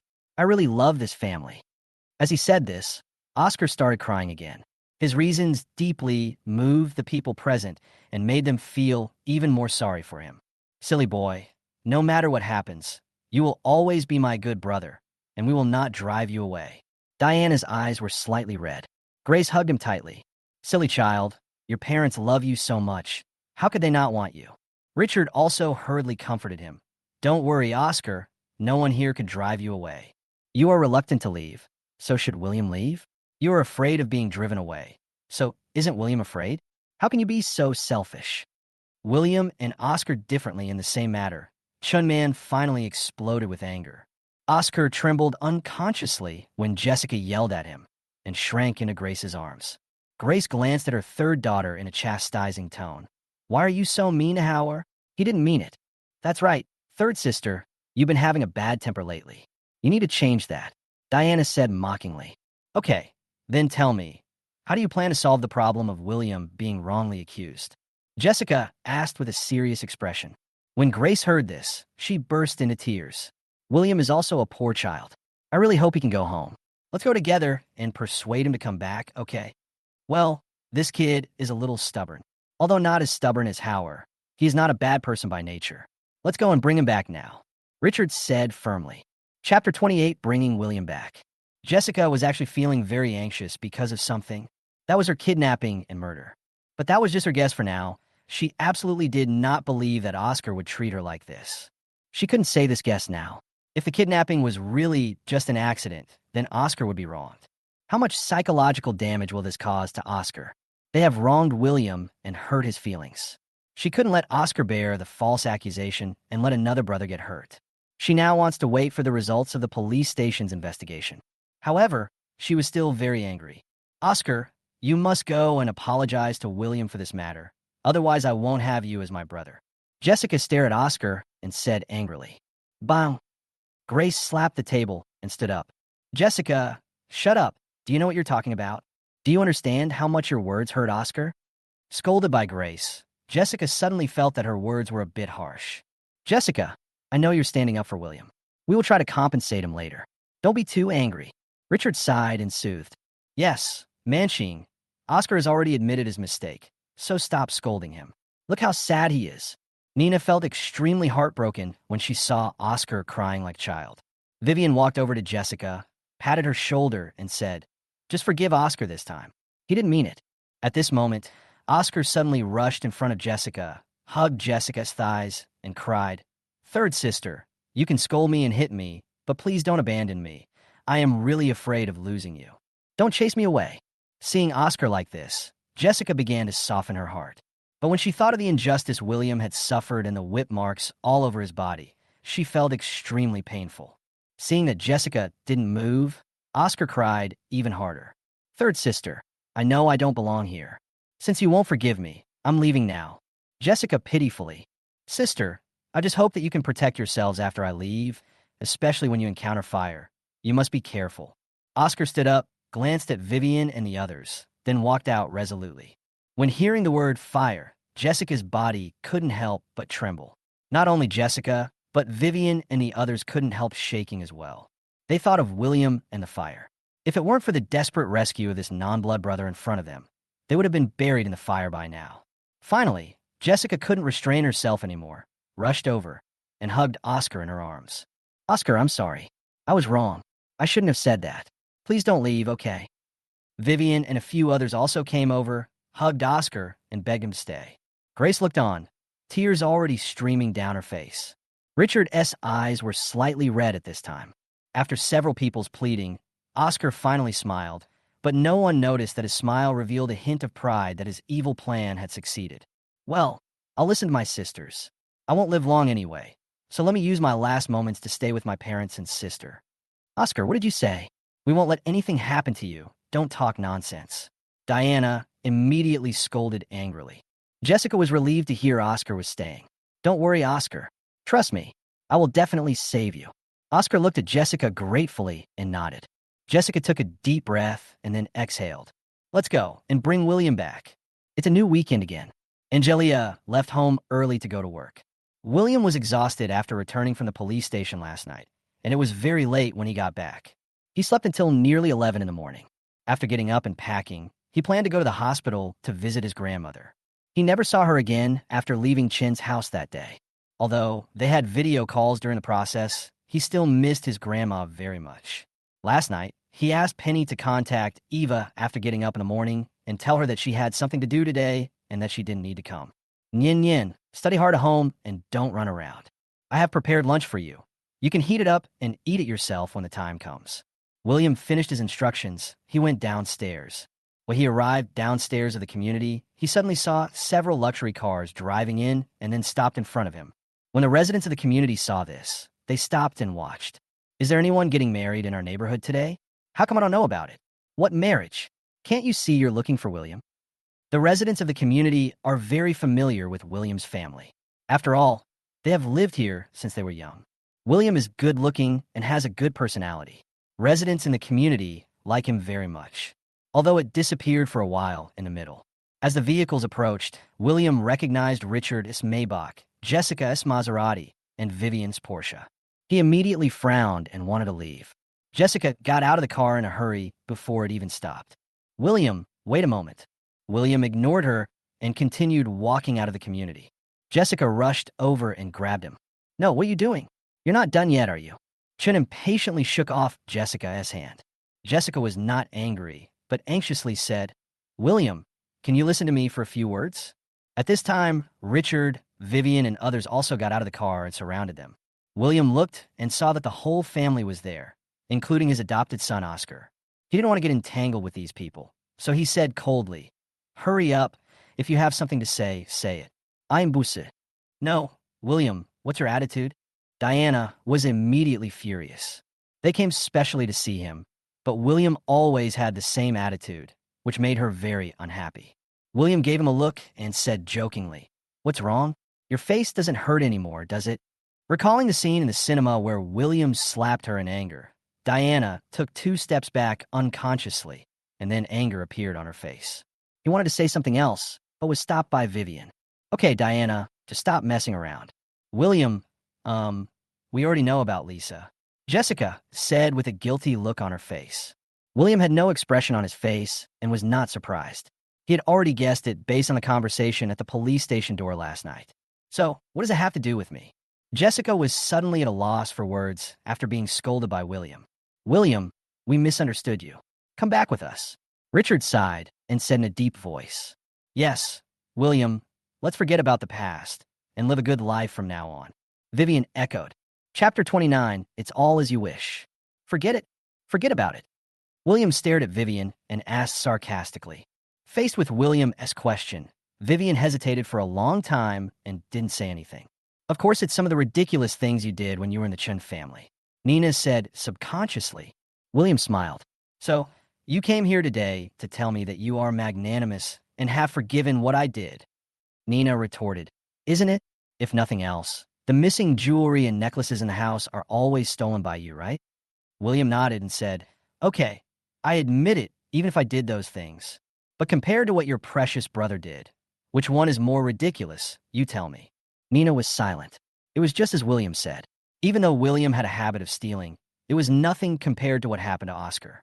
But this was not Oscar's original intention, so they cannot be compared. Oscar, he didn't mean it. Diana still couldn't control herself and wanted to speak up for Oscar. William just smiled, pretending not to know, and asked, What do you mean? At this point, everyone remembered that they had not yet explained the details of the report to William. In fact, it's not that they forgot, but they just didn't want to talk about it again for fear of hurting Oscar's dignity. He also didn't want William to know the truth, for fear that William would bear a grudge against Oscar and then secretly bully him. If we can keep quiet and just take William home, that would be the best outcome. Faced with William's questioning, everyone bowed their heads in silence. Finally, only Jessica spoke. What happened to Lisa was something Oscar did unintentionally when he was drunk. It has nothing to do with you. Jessica finished speaking. She loosened her clenched hands. Oh, I see. It was unintentional to frame me. William looked sharply at Oscar beside Grace. Oscar was afraid of being punished, so he had no choice, Vivian explained. William smiled contemptuously. He had no choice but to do it. I deserve to be wronged, right? Well, if that's all, I'm sorry. I don't care anymore. Goodbye.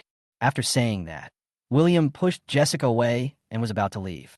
But Grace held his arm tightly. William, please forgive Oscar. He is still young, and as his brother, please give him some room. Mom, please. William heard this. He couldn't help but get angry. Why should the big ones give way to the small ones? What kind of bullshit is this? Besides, he has given up enough, including fatherly love, motherly love, and the identity of a young master of the Chun family. I even gave up the engagement, just hoping they would look at me more. But what is the reality? It was them who didn't cherish me well, and now they have the nerve to blame me. I'm sorry. I don't have a brother who's like a beast. He directly shook off Grace and walked straight out of the community. Asshole, stop right there.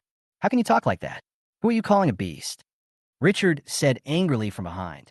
I had planned to come here today, have a friendly chat with my son, and then go home happily as a family. I didn't expect this bastard would be so disrespectful and insult Oscar in public. I'm so pissed off. Why? You could have called me a beast then, but now that the truth is before you, what's wrong with calling your precious son a beast? William turned around and taunted. You bastard. Richard was so angry that his whole body was shaking. William, please don't treat your brother like this. It really makes Mom sad. Grace's long brewing tears finally fell. Although they wronged William and felt sorry for William, Oscar was also innocent. It was because of alcohol that he made the mistake, and he is also a victim. Grace felt extremely distressed thinking about the relationship between her son, who had been with her since childhood, and her other son, which had ended up like this. She didn't understand why William couldn't be more sensible, why he couldn't think more about his parents, and why he just complained and blamed them every day. Oscar on the surface, she actually loves William in her heart. Why couldn't he understand? Why would he be satisfied only after turning a good family into a mess? As long as you forgive your brother this time, Mom will allow you to spend your birthday with Oscar, okay? Grace said. After William came back, Grace and her friends specially held a birthday party for William in order to trick him into signing a kidney donation agreement. But that day, Grace found that Oscar was in a bad mood, and she felt that it must be because of this incident that made Oscar unhappy. From then on, she never cared about William's birthday again. Thank you for your charity, Ms. Young. I don't need it. William clenched his fists and his eyes flashed with anger. At this moment, Oscar suddenly ran out from behind and knelt in front of William. Brother, don't be mean to Mom. It's all my fault, just hit me. As long as you can calm down, you can beat me to death. Seeing Oscar say this, several people showed worry on their faces and advised, Oscar, don't do this. William, Oscar has already apologized to you. What else do you want? Diana felt very sad seeing Oscar being wronged. Yes, William, Oscar really knows he was wrong. Please forgive him this time. Vivian felt that William had gone too far. Although you have suffered some injustice, we have humbled ourselves and come to pick you up. What else are you dissatisfied with? Nina thought that although they had wronged William, it was understandable and there was no need for William to hold on to it. Jessica remained silent. She also wanted to persuade William, but she didn't know how to start. Richard was a little impatient. William, that's enough. You're almost an adult. Why do you still have to argue with your brother so much? Hurry up and help Oscar up and come home with me. No, I can't get up. Oscar screamed and cried. Let me beat me. Let me beat me to death. As long as I'm not here, I won't be angry and I will be happy. I'm superfluous. Oscar, what nonsense are you talking about? You are your parents' beloved son, not a superfluous person. Grace scolded. What a great performance, my dear brother. William smiled, squatted down, pinched Oscar's chin and sighed. Richard and his companions were shocked when they saw this. They were really afraid that William would take action. Oscar's small body couldn't stand any more torture. I'll give you what you want. With that, William let go of Oscar and turned to leave. Only then did they breathe a sigh of relief. But before they could react, William took a few steps forward and suddenly turned back. Then he suddenly raised his foot and stepped on Oscar's face, which had not yet healed. It's all as you wish. Chapter 30. Woo. Why am I always the one who gets hurt? William is faint to the east, and attacking in the west caught everyone off guard. It was not until Oscar's shrill howl and fell to the ground that the Chun family members reacted. William, what are you doing? Grace, who was closest to Oscar, screamed and rushed over like crazy. Oscar, who was lying on the ground wailing, to sit up. My poor child. What has become of you? Her fingers were shaking as she stroked the shoe horn marks on Oscar's face, her tone full of concern and panic. She did not witness Oscar's first beating by William. Although I felt extremely heartbroken, I was still able to control myself. But now, when she saw Oscar getting hurt with her own eyes, she felt as if her heart was being stabbed by needles, and it hurt so much that she could hardly breathe. From childhood to adulthood, Oscar was like her baby. She was afraid that he would melt when she held him in her hands. Not to mention hitting, even speaking in a harsh tone, was almost non-existent. But in the past few days, he was beaten twice by William. She was completely disappointed with William. She didn't understand why her son was like this. At this time, the others also gathered around to check on Oscar's injuries. Grace handed Oscar to the others. She stood up and faced William. The look she gave William was filled with not only disappointment, but also anger. Apologize to Oscar. Grace shouted in a low voice, as if there was suppressed anger in her voice. None of them had ever seen Grace like this. What would happen if I didn't apologize? William stared at Grace and said calmly, "You bastard." Suddenly, Grace shouted angrily and raised her hand before everyone was prepared. Bang! A slap hit William in the face. "Mom, stop it." The voice was made by Jessica. Originally, the purpose of today was to bring William back, but I didn't expect the situation to develop like this. What was even more unexpected was that Grace, who loved William the most among all people, actually hit William. She didn't know what would happen next. She was very scared, afraid that after today, she would lose her brother forever. Except for Jessica, who showed panic. No one else tried to stop it and just watched it all coldly. Because they felt that William deserved the slap. Diana even felt that the slap was too light. Vivian just frowned and didn't say anything. Previously in the cinema, Oscar and Diana spoke without restraint and were beaten by William, which she felt was justifiable. But this time, Oscar was kicked hard by William, even though he did nothing wrong. Vivian thinks William really went too far this time and should be taught a lesson. William didn't expect Grace to hit him again. At Chin's house, it was Richard who took action, and although Grace stood by and watched, at least she didn't hit him. The first time I beat him was on the day I left Chin's house. This time it's because of Oscar again. William looked calm. He just raised his hand and touched his red and swollen cheek. Then he couldn't help it and hissed, "Oh, that hurts a bit." Slapping William, Grace calmed down and immediately regretted it. Tears started flowing again. "William, I'm sorry. I'm sorry. Mom didn't mean it. Can you please forgive me?" As he said this, he was about to reach out and touch William's face. William took a step back, avoiding Grace. Grace's hands froze in the air. She was in a daze. "It's okay, it's just a slap. It doesn't hurt," William said nonchalantly. "Of course you're not hurt. Look at what you did to Oscar." Diana pointed at Oscar, who was sitting on the ground, and yelled angrily. As he said this, he was about to raise his hand and make a gesture as if to hit William. She had often disciplined William by beating and scolding him before. As an elder sister, this was only natural. At this moment, a figure suddenly stood in front of William. "What do you want to do?" Penny frowned, her eyes widened, and she glared at Diana. William left. Penny was preparing to review her lessons when she suddenly heard a noise downstairs. She looked out the window and found William surrounded by his family. She was worried that William would be bullied again, so she ran downstairs. "It's you again, you bastard." Diana was about to slap William, but she slapped Penny in the face without hesitation. He was supposed to visit his grandmother today, but this group of so-called family members came to his house for no reason, and he was slapped in the face for no reason. He was very angry. Seeing Diana's mouth is shameless again. Suddenly I was furious. At the moment when Diana was about to slap Penny in the face, he pulled Penny away. Diana slapped him with all her strength. As the slap missed, she lost her balance and fell towards William. William grabbed her collar and slapped her twice symmetrically. "Did I warn you to watch your mouth? And if you dare to even think about it, I will kill you, believe it or not." After saying that, William threw her out. Diana was held in the arms of Vivian and others. She looked at William with horror and disbelief. Just now, when she saw Grace hitting William, William did not fight back because he was afraid because there were so many people around. But when it came to her, how could William dare to hit her? Woo! Why is it always me who gets hurt? Richard saw this scene, his eyes were bloodshot, and he cursed immediately. "You rebellious son! Are you planning to rebel? You even beat your sister and threatened to kill her. Are you crazy? I will beat you to death today." As he spoke, he looked around as if he was looking for something. Finally, he found a 5-centimeter thick wooden stick next to the trash can. He was about to hit William with a stick. Grace anxiously shouted, "What are you doing? Are you going to beat William to death with such a thick stick?" Although Grace seemed very anxious, she did not move and remained where she was. Jessica and Vivian wanted to stop it, but it was too late. Just as Richard was about to hit William with his stick, a figure suddenly appeared. Then, Richard flew out with his body bent amid the screams of the crowd. William was also shocked by this scene. When he saw the figure clearly, he couldn't help but exclaimed, "Sister Angelia!" Angelia kicked Richard away, threw her handbag into the air, and took 2 steps to Grace. She grabbed Grace's collar with one hand and lifted her up.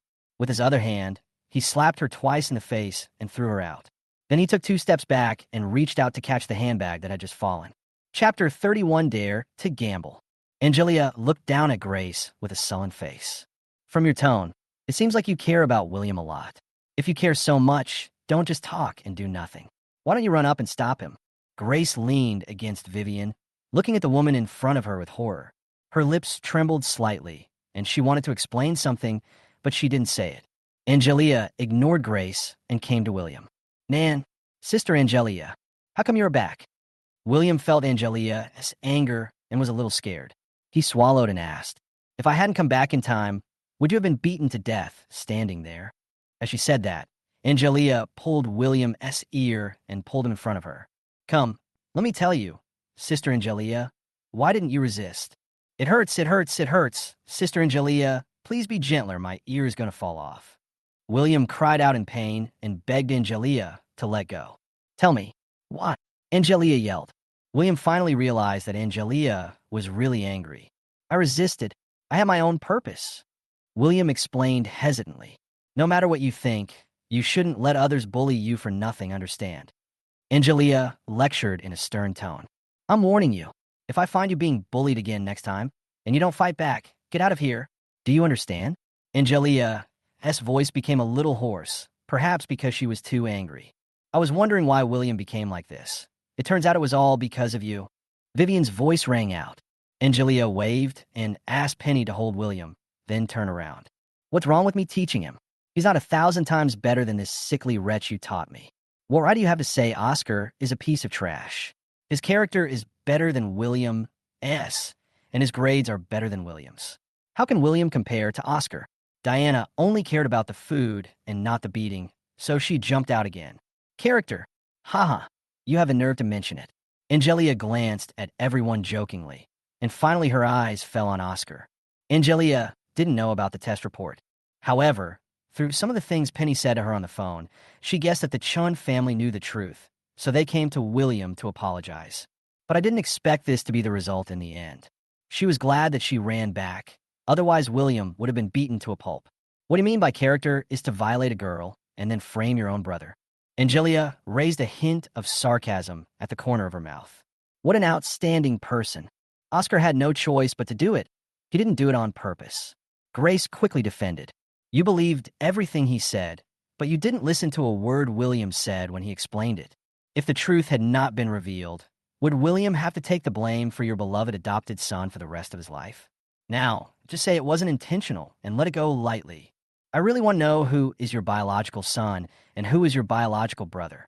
Angelia glanced at Grace with disgust on her face. Ahem, that's because I've lived with you for so many years and learned so many bad habits. Richard coughed twice and said angrily. Angelia's kick was so hard that it took him a long time to recover. It seems that he needs to get a checkup when he returns. Even if I have bad habits, they are open and above board, unlike some people who do dirty things in secret. Angelia sneered. The Chun family members couldn't refute it because Oscar's behavior was essentially like that. Okay, not to mention character, in terms of academic performance, William is indeed not as good as Oscar. Vivian said confidently. Angelia looked at Vivian meaningfully and said slowly, Are you sure? Isn't it? Oscar's grades have always been among the top 10 in his grade. And William got into #1 middle school through connections, and his grades were barely enough to keep him in the poor class. How could he possibly compare to Oscar? Vivian is very confident about this. The college entrance exam is coming soon, so why not have a competition? Angelia raised her eyebrows. Why not compare? Nina said confidently. Since we are going to compete, there must be some prizes to make it more interesting. What do you think, Mr. Chun? Angelia looked at Richard provocatively. What do you want to win? Vivian asked with a frown. If William wins, I want 50% of the shares of your Chun group. Angelia's sudden loud mouth scared Richard and others. No. Grace refused immediately after hearing this. Why? William won't be the only heir of your Chun family in the future. Why not? Angelia asked, narrowing her eyes at Grace. Could it be that you want to hand over the Chun family's assets to this bastard who was brought back from who knows where? Grace hesitated for a long time, but couldn't say anything. Richard sighed and said, William is not capable enough. I'm afraid something will go wrong if I hand over the shares to him so soon. If William had not appeared, Richard really planned to hand over the Chun family business to Oscar. After all, he had been training Oscar to be the heir since he was a child. And Oscar did not disappoint him and was excellent in all aspects. Although Oscar was only an adopted son, In ancient times, there were many families who, because they had no heirs, specially adopted sons to inherit the family business. There are countless examples like this. Even with William now, he was still hesitant. After all, William is far inferior to Oscar. Aren't you very confident in this bastard? Why are you afraid of losing? Angelia sneered. That being said, the stakes are too high anyway. How about this? If William really wins, I can give him 10% of the shares. Richard finally made a decision that even if Oscar became the heir in the future, he would give some shares to William. After all, William is his own son. Dad, why should he take so many shares in our family? I don't agree. Diana shouted. Diana, are you stupid? Dad just said that. How could William possibly pass the Oscar exam? He's not a genius. Nina comforted. Everyone thought so in their hearts, so they didn't say much. Since you agree, let's sign the contract quickly, Angelia said. What do you mean? Why do we need to sign a contract? Is our Chin family so untrustworthy? Diana said angrily. Forget it. Let's just sign it. It doesn't waste much time anyway.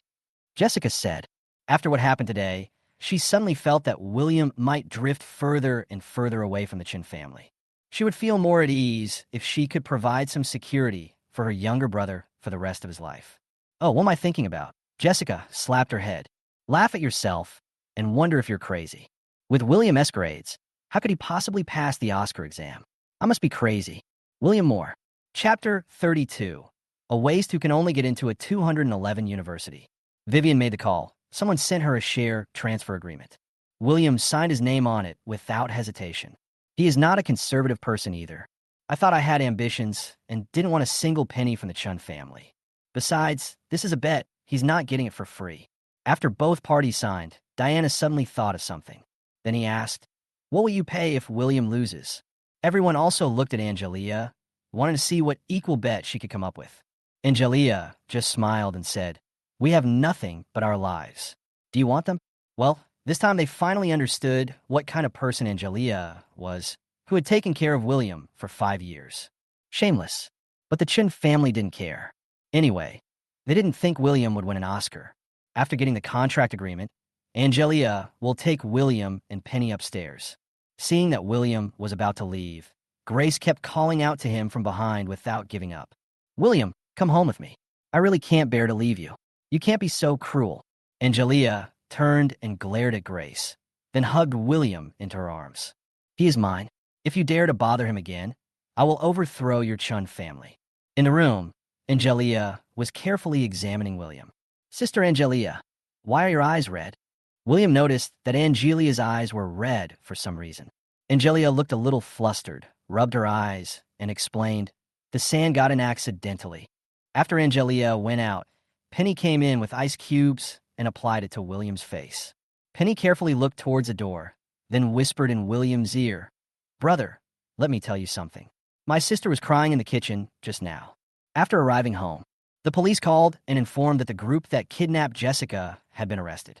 But unfortunately, the leader of this group, Brother Long, ran away. Because this group of people are just following Brother Long's instructions. As for why Brother Long kidnapped Jessica and who was behind it, they had no idea.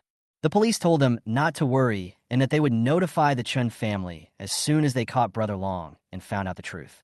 Although this answer is not perfect, it is the best result for Jessica. At least she didn't hear from the police that it was her beloved brother Oscar who kidnapped her and wanted to kill her. At this time, Jessica was staying in Vivian's room. Nina is here too. Jessica told her about what happened at the police station. The two told Jessica to stay at home and not go out. The danger exists until the mastermind behind this is caught. We're in a low mood today because of William S. matter. Especially Jessica, who looked exhausted. Sister, why are you and that little bastard getting along so well lately? Nina asked mockingly. What a little bastard. He's her brother. Why are you calling him that? Vivian glared at Nina, who was ignoring her phone. If he can beat Oscar and Diana, then he is nothing but a little bastard. Nina pouted, looking disdainful. Although William's behavior was wrong, Oscar and Diana also had problems. William cannot be blamed entirely. Vivian said earnestly, Second sister, he is not only our brother, but also my savior. No matter what, you shouldn't call him that. Jessica was a little angry. Yes, you are all right. Nina looked impatient. Forget about Chun Manching. After all, William saved her. What's wrong with Vivian? She always speaks for William. Sister, if William really wins Oscar in the college entrance examination this time, will we really transfer 10% of the shares of Chun Group to him? Jessica asked casually. Of course, the agreement has been signed.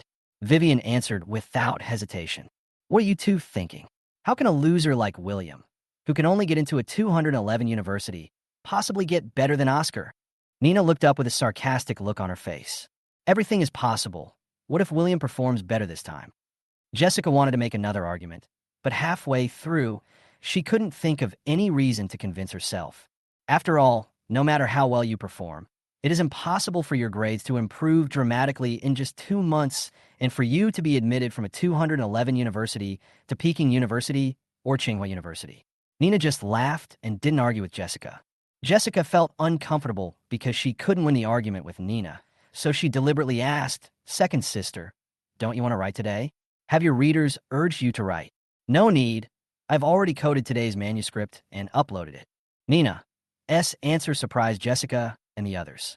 Nina's major is not writing. Online novels are just her hobby. For this hobby, she gave up her major and took up online writing as her full-time job. But she really has no talent in this area. Sometimes I stay in a room all day and only type out a few hundred words. The plot that I spent so much time and effort to come up with was criticized by readers as shit. Gradually, the passion became less and less, and the content was discontinued from time to time. This behavior attracted more abuse from readers, and several readers said they would go to her house and chop her up, asking her to give them her address. After a year of hard work, the royalties are not enough to buy the tutorial. Of course, the Chun family is wealthy and can afford to support her. So efficient today. Chun Manching looked at her suspiciously. Of course, I will never stop updating again, and I will update more frequently, Nina said proudly. Our home address has been exposed. Vivian looked at her second sister in surprise. No, it was just that I happened to meet a reader after my new book was published. This reader is very good. He often gives me suggestions in the comment section and sometimes even gives me ideas for the plot. Nina did not hide the truth. After I adopted his suggestions and plot, my data increased dramatically. In one day, I made more than I did in a year. Don't you think it's amazing? So amazing. Vivian and Chun Manching didn't understand these things and had never read Nina's novels because Nina never told them the names of her works. But from Nina's tone, it seems like she's very powerful. Later, I added this great player using my secondary account. At my request, the great master finally agreed to teach me how to write a book. Let me be his only disciple, Nina said excitedly. The great writer also praised me as a rare writing genius in a century. The reason why I haven't achieved any results now is because the opportunity has not come yet. The great writer said that I was a rough diamond, but as long as I receive his guidance, I would be able to dominate the online literature circle in no time. Vivian and Chun Manching looked at each other and asked in unison, "How much did he charge you?" "Not much, 200,000 for the beginner's course." Nina answered easily. Vivian and Chun Manching sighed after hearing this. Just as they expected, Nina met a liar. Chapter 33. Master William cannot sit at the table. Nina is the second daughter of the Chun family. She has the simplest mind among the three. Among the 5 sisters, except for the 5th sister, Chun Xingxia, who was studying far away in Kyoto, Nina had the simplest mind. Maybe it's because I've read too many novels about domineering bosses and I'm a little lovesick. There are always some unrealistic fantasies in my mind. However, although Vivian and her friend knew that Nina had met a scammer, they did not intend to say anything more. After all, even if she told him, her stupid sister wouldn't listen. Besides, that little bit of money is nothing to the Chun family, so just let her make whatever she wants. Big sister, second sister, third sister, it's time to eat. At this time, Diana's voice came from downstairs. "Dad, how are you feeling? Are you feeling unwell?" At the dinner table, Jessica asked Richard with concern. From William's house, Chun Manching sent Richard to the hospital for examination and took an x-ray for safety reasons. After all, Richard is not young anymore, so it is better for him to be cautious. Although, the results of the examination showed that there were no problems except some bruises on the stomach. But seeing Richard's gloomy expression, Jessica couldn't help feeling a little worried. Richard did not answer his daughter's question, but slammed the table. That bastard actually teamed up with outsiders to beat up his own father. Doesn't he know who his relatives are? Richard's eyes widened and he did not hide the anger in his tone. If the Chun family's business is inherited by this rebellious son, what hope will there be for the Chun family in the future? Grace was picking up some food for Oscar and was startled by Richard's sudden slap on her. The food on the chopsticks fell onto the table. She angrily scolded Richard. "Can you calm down a little? You are so irritable every day. If you hadn't beaten him all day, would he have left the Chin family? He hit me so hard. Didn't you see the wounds all over his back that day?" As she said this, Grace couldn't eat anymore and slammed her chopsticks on the table. Richard was unhappy after being scolded by Grace. "Then why didn't you stop me when I hit him? I remember you told me to hit him harder occasionally so that he could get rid of his bad habits." Richard's accusation made Grace burst into tears. "I was just saying it casually. Who knows if you'll really hit me? I did that for his own good. If I didn't hit him harder, he would never remember it," Richard argued. Vivian hurried to dissuade them. "Mom and Dad, calm down. Things have already happened. After a while, William will come back when he figures it out." "No, he's not allowed to come back." Diana touched her still red and swollen cheeks and said loudly, "He will only bully Oscar when he comes back. I won't allow him to step into the Chun family's door again." William beat Oscar repeatedly, leaving everyone at the table speechless. "Sister, please don't be like this. I think as long as my brother can get good grades in the college entrance examination this time, we should give him another chance," Oscar said with a sad face. Sure, I'll give him a chance. If he can really pass the Oscar exam this time, I'll let him come back." Diana's face was full of pride. "Didn't you swear before that William must have done what happened to Lisa? How are you doing now?" Jessica felt that what Diana said was a bit too much and wanted to say a few words on William's behalf. Upon hearing Jessica's words, Diana's adrenaline surged. "I'm putting this out there. If he really passes the Oscar this time, I'm gonna eat shit live on TV."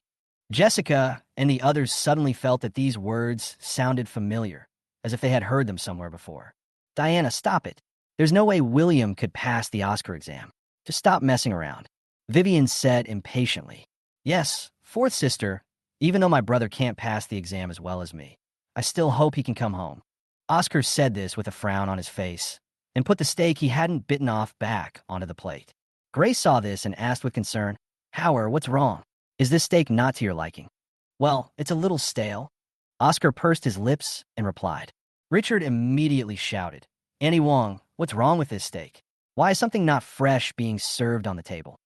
Nanny Wong Ma hurried over, and faced with Richard's questioning, she hurriedly said, "Master, madam, I will go to the kitchen to ask." After a while, Aunt Wong came back in a panic. "Master, madam, master, I'm sorry. This steak is from yesterday, and the chef accidentally took the wrong one. How could you make a mistake? I've told you so many times that Howard only eats beef that's been slaughtered that day. How could you forget?" Richard frowned and lectured Wong Ma with an unhappy look on his face. "You actually let Howard eat stale food. If Howard gets sick from eating it, will you be responsible? Don't you want to do this anymore?" Grace followed up with an angry rebuke. "Master Hao, I'm sorry. I'm sorry." Aunt Wong kept apologizing. "Okay, take this steak away quickly and don't do it again," Vivian ordered. "Okay, miss." Aunt Wong took out a plastic bag from her pocket and was about to pour the steak into the bag. Richard saw this scene, his brows, which had been relaxed, furrowed again. "Mother Wong, what are you doing?" Without stopping her actions, Wong Ma explained, "Master, I am pretending to be like this from Master Sure. If we bring it back to the kitchen like this, it will be eaten by the people in the kitchen." As soon as she said this, Aunt Wong seemed to suddenly remember something, paused, and put the plastic bag away. "Ah, I'm old now, and I forgot that Master Sure has been away from home for a long time." Jessica frowned, not understanding Wong Ma's behavior. "Even if William is at home, he can't eat what we don't eat." Aunt Wong smiled and explained, "Miss San forgot. When Master Sure just came back, during a meal, the soup accidentally splashed on a Master Hao. Later, the master would not allow Master Sure to eat at the table. When the people at the table heard this, their chopsticks froze in midair. Then they remembered that William hadn't eaten with them for a long time. Perhaps they were used to it, and every time they ate, they didn't notice that their younger brother was absent. Richard also realized that this was indeed the case. That time, Oscar was wearing a new dress, and William was clumsy and accidentally made Oscar's clothes dirty, which made Oscar cry. At that time, he and Grace felt that William lacked table manners, and in order to appease Oscar, they temporarily did not allow William to sit at the table. Later, he completely forgot about the incident and William never appeared at the dinner table with him again. But he didn't think there was anything strange. Richard felt guilty, but not much. Even so, didn't you prepare meals for him in private? Why is he eating these? Chapter 34. In the face of an avalanche, no snowflake is innocent. That's right. No matter what, the food is definitely better than outside. Nina didn't take it seriously and continued talking while eating. She had to finish her meal quickly because she would have one-on-one online teaching from the master later. We didn't prepare any special meals for Master Sure. Aunt Wang said calmly. What do you mean? Jessica frowned and asked in confusion. You didn't prepare meals for William anymore. So what does he eat? Wang Ma showed a trace of heartache on her face and said, Young Master Sure usually eats the leftovers of the masters and ladies. What? As soon as Aunt Wang finished speaking, Chun Manqing stood up. The others also showed shock on their faces. Aunt Wang, what do you mean? Please explain clearly. Vivian put down her chopsticks and looked a little unhappy. William did not come to the table to eat, but she thought it was a big deal, as William had been living outside for more than 10 years and lacked etiquette and manners. For them, and for William himself, not to eat at the table. But eating leftovers was really a shock to her, like being struck by lightning. What do you mean, Wang Ma? Please explain it clearly. Richard asked eagerly. William is his son, the young master of the Chun family. How can he eat leftovers like the servants? No, even servants wouldn't eat other people's leftovers. Facing the crowd's questioning, Wang Ma sighed, glanced at Oscar and Diana, and explained, that day, Master Sure was driven off the table by you, and he hid in his room, crying alone. After you all finished your meal and left, I originally wanted to ask the kitchen to prepare new meals for young Master Sure. But Master Sure refused, so he went straight to the dining table and started eating the leftovers. I was going to stop him, but he said, when Wang Ma said this, her voice choked up a little. What are you talking about? Hurry up and tell me. Richard was a little anxious, and he was eager to know the answer. Aunt Wang sighed and continued. Master Sure said that the leftovers from the master, mistress, and young ladies at this time were not dirty at all. Eating these meals feels like sitting together with everyone. It's very joyful. When Wang Ma said this, her voice became even more choked up. Richard seemed to be in a daze, as if he was in a trance. Vivian and the others lowered their heads silently without saying anything. They recalled that before, they were always picky and unpopular about anything related to William. This brother, whom she despised, didn't mind their leftovers at all. Grace was already in tears, muttering to herself, William, my good boy. What happened next? Jessica continued to ask. It's okay if you just eat leftovers occasionally. It was that time when young Master Sure's actions were seen by the fourth Miss and young Master Hao. The fourth young lady said that since young Master Sure liked to eat leftovers, she should tell the kitchen not to prepare meals for him anymore. We will eat leftovers from now on. Wang Ma glanced at Diana cautiously and added, the fourth young lady said she would tell the master and his wife about this. So for the past 3 years, William has been eating our leftovers, right? Vivian asked in a deep voice. Aunt Wang nodded. Yes, it would be fine if you guys were home to eat, but if not, Master Sure would have to go hungry. They have a lot of things to do and social engagements every day, so they don't have much time to eat at home in the evening. Jessica couldn't bear it any longer. She pointed at Diana with a trembling finger and shouted angrily, Diana, look at what you have done. She understood that Diana and Oscar had a good relationship, and she also understood that she was worried because William's sudden arrival would take away everything from Oscar.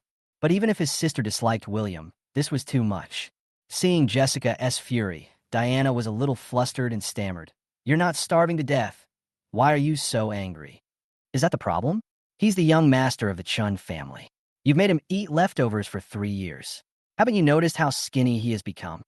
Seeing that Diana didn't realize her mistake at all, Jessica became even angrier. So what? Even if it's just leftovers, it's dozens of times better than what he ate outside before. He is the kind of person who is only fit to eat our leftovers. Diana continued to defend herself. Jessica simply picked up the chopsticks on the table and threw them at Diana's face. You still have a point, don't you? Diana didn't expect her third sister to attack her. She didn't have time to dodge, and her already swollen cheek was hit hard again. Now she was also annoyed and stood up angrily. I was wrong, so what? He's been eating leftovers for 3 years. How come you didn't notice? Diana's words left Jessica stunned and speechless. After being in a daze for a long time, Jessica sighed as if all her strength had been drained out and sat back in her seat. Yes, Diana was wrong, but didn't the rest of them have any fault at all? 3 years have passed, and she has no idea how William is doing. Or I don't care at all. Who are they to blame Diana now? In the face of an avalanche, no snowflake is innocent. Sister Jessica, don't blame Diana. We only said that because we saw that brother was having a great time eating. She didn't mean it. Oscar explained for Diana. My poor Sure, you have suffered. Grace sobbed and murmured to herself. Richard sighed and suddenly felt sorry for his own son, wondering if he had been too harsh on him before. Vivian was relatively calm. She now felt a little guilty towards William, but she didn't think William had suffered much injustice. After all, William was originally an ordinary child with nothing, but suddenly he turned into a phoenix and was brought back to the wealthy Chin family. This is a result that many people want but cannot get. It's nothing to suffer this little injustice. Moreover, she felt that William would come back on his own sooner or later, and not going home now was just a retreat for his own benefit. Okay, Diana, if you have time, please take some time to apologize to William, Vivian said. Diana pouted and wanted to refuse, but Richard spoke. Diana, you really went too far this time. You should listen to your elder sister and go apologize to William. Diana reluctantly agreed. Nina, who was eating quietly on the side, didn't care about these things at all. She quickly finished her meal, said hello to a few people, and went straight to her room. Because today is the master's first class, she is very excited. Chapter 35, Why Go to His House Instead of Mine? After dinner, William sat on the sofa. In one hand, he held an ice pack on his face, and in the other hand, he held a mobile phone and tapped on the screen quickly. Angelia, Penny, and Eva sat around the table, happily eating the cake that Eva brought. William didn't go to visit his grandmother because his face was badly swollen. Eva found out. She ran over again. Brother, who are you chatting with so enthusiastically? Look at William playing with his mobile phone enthusiastically by himself. Penny asked suspiciously. William didn't even look up and replied, an online friend. William had no habit of chatting online, which made Angelia and the others feel a little strange. Eve also looked over. Brother, is this a female netizen? There are many scammers online now. Don't be fooled. Penny heard William talking about netizens. She immediately became serious. Yeah, a female netizen. William did not hide it. Penny immediately became nervous, didn't even eat the cake, and ran to William. Brother, you are not in an online relationship. Penny's words made Angelia and Eva instinctively stop the spoons in their hands. What kind of online romance is this? The other person is an online novel writer. William explained, and he's a moron. William then told us that he met an author on the Tomato app while reading a novel.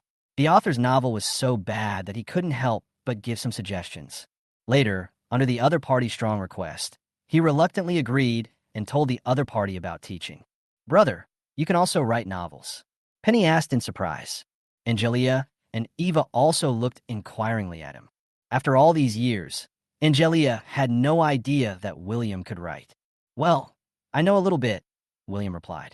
He knows nothing. It's just that in his previous life on Earth, he read at least 800 if not 1,000 novels, so he has some experience. Besides, you've never eaten pork, but you've never seen a pig run. Maybe he is not a professional, but he is more than qualified to teach that brainless author. But why did you call that female writer a moron? Eva asked in confusion. I think that no matter what, people work so hard on their writing. Even if it's not good, at least we should respect them. As readers, we should encourage rather than criticize. William agreed with Eva, but he couldn't help but explain, you are right, but this author is different. She is really stupid.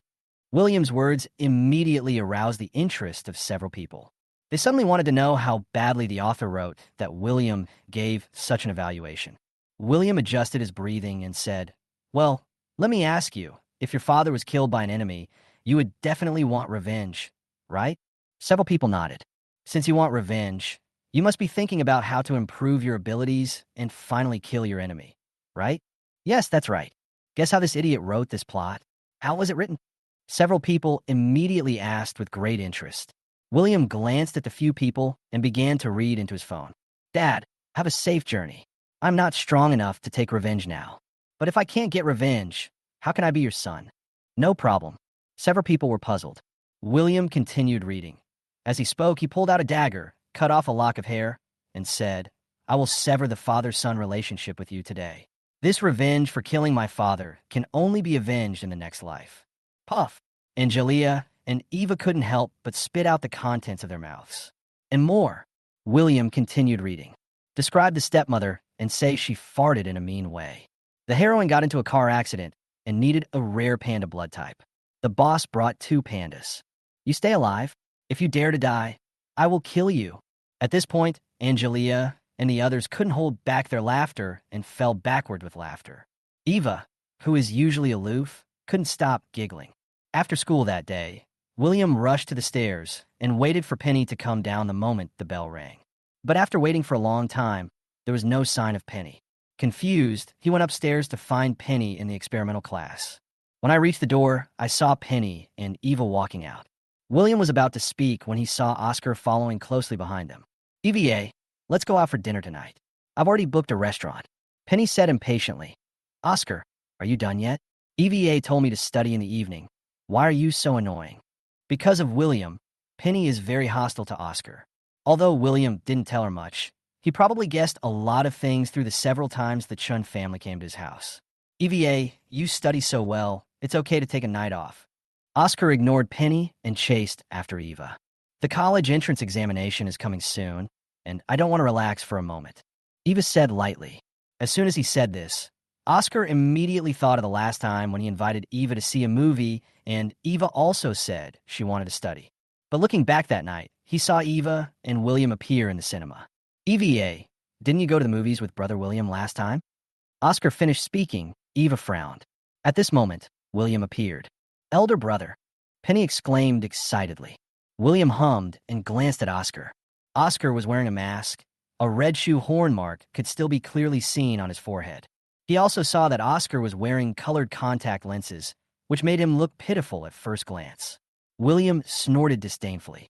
Oscar noticed William's unfriendly look, lowered his head with a guilty conscience, and called out weakly, Brother William. But William clearly saw a hint of ferocity flash across Oscar's eyes. William ignored him and scolded Penny, still dawdling. You're almost late for the bus. Hurry up and leave. Having said that, he pulled Penny and started to run. Penny grabbed him and said, Brother, don't rush. EVA is coming to our house tonight. We'll take her car back later. What? Aren't all 4 nights this week already over? Why are you still going? William was a little disgusted. Today is Friday. We were supposed to have 4 nights a week, plus 1 day on the weekend. As for Saturday, the college entrance examination was approaching and the school arranged tutoring for Saturday, so there was no rest.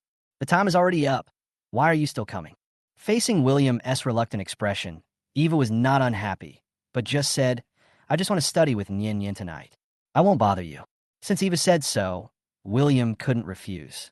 EVA, why don't you come to my house to study? I just happen to have some questions that I don't understand, and I want you to explain them to me. Oscar heard that Eva was going to William's house, and from what William said, it seemed that Eva had been going to William's house frequently recently. He suddenly became anxious. Why did EVA go to his house, but not to my house? Chapter 36, Brother, don't push me, I was wrong.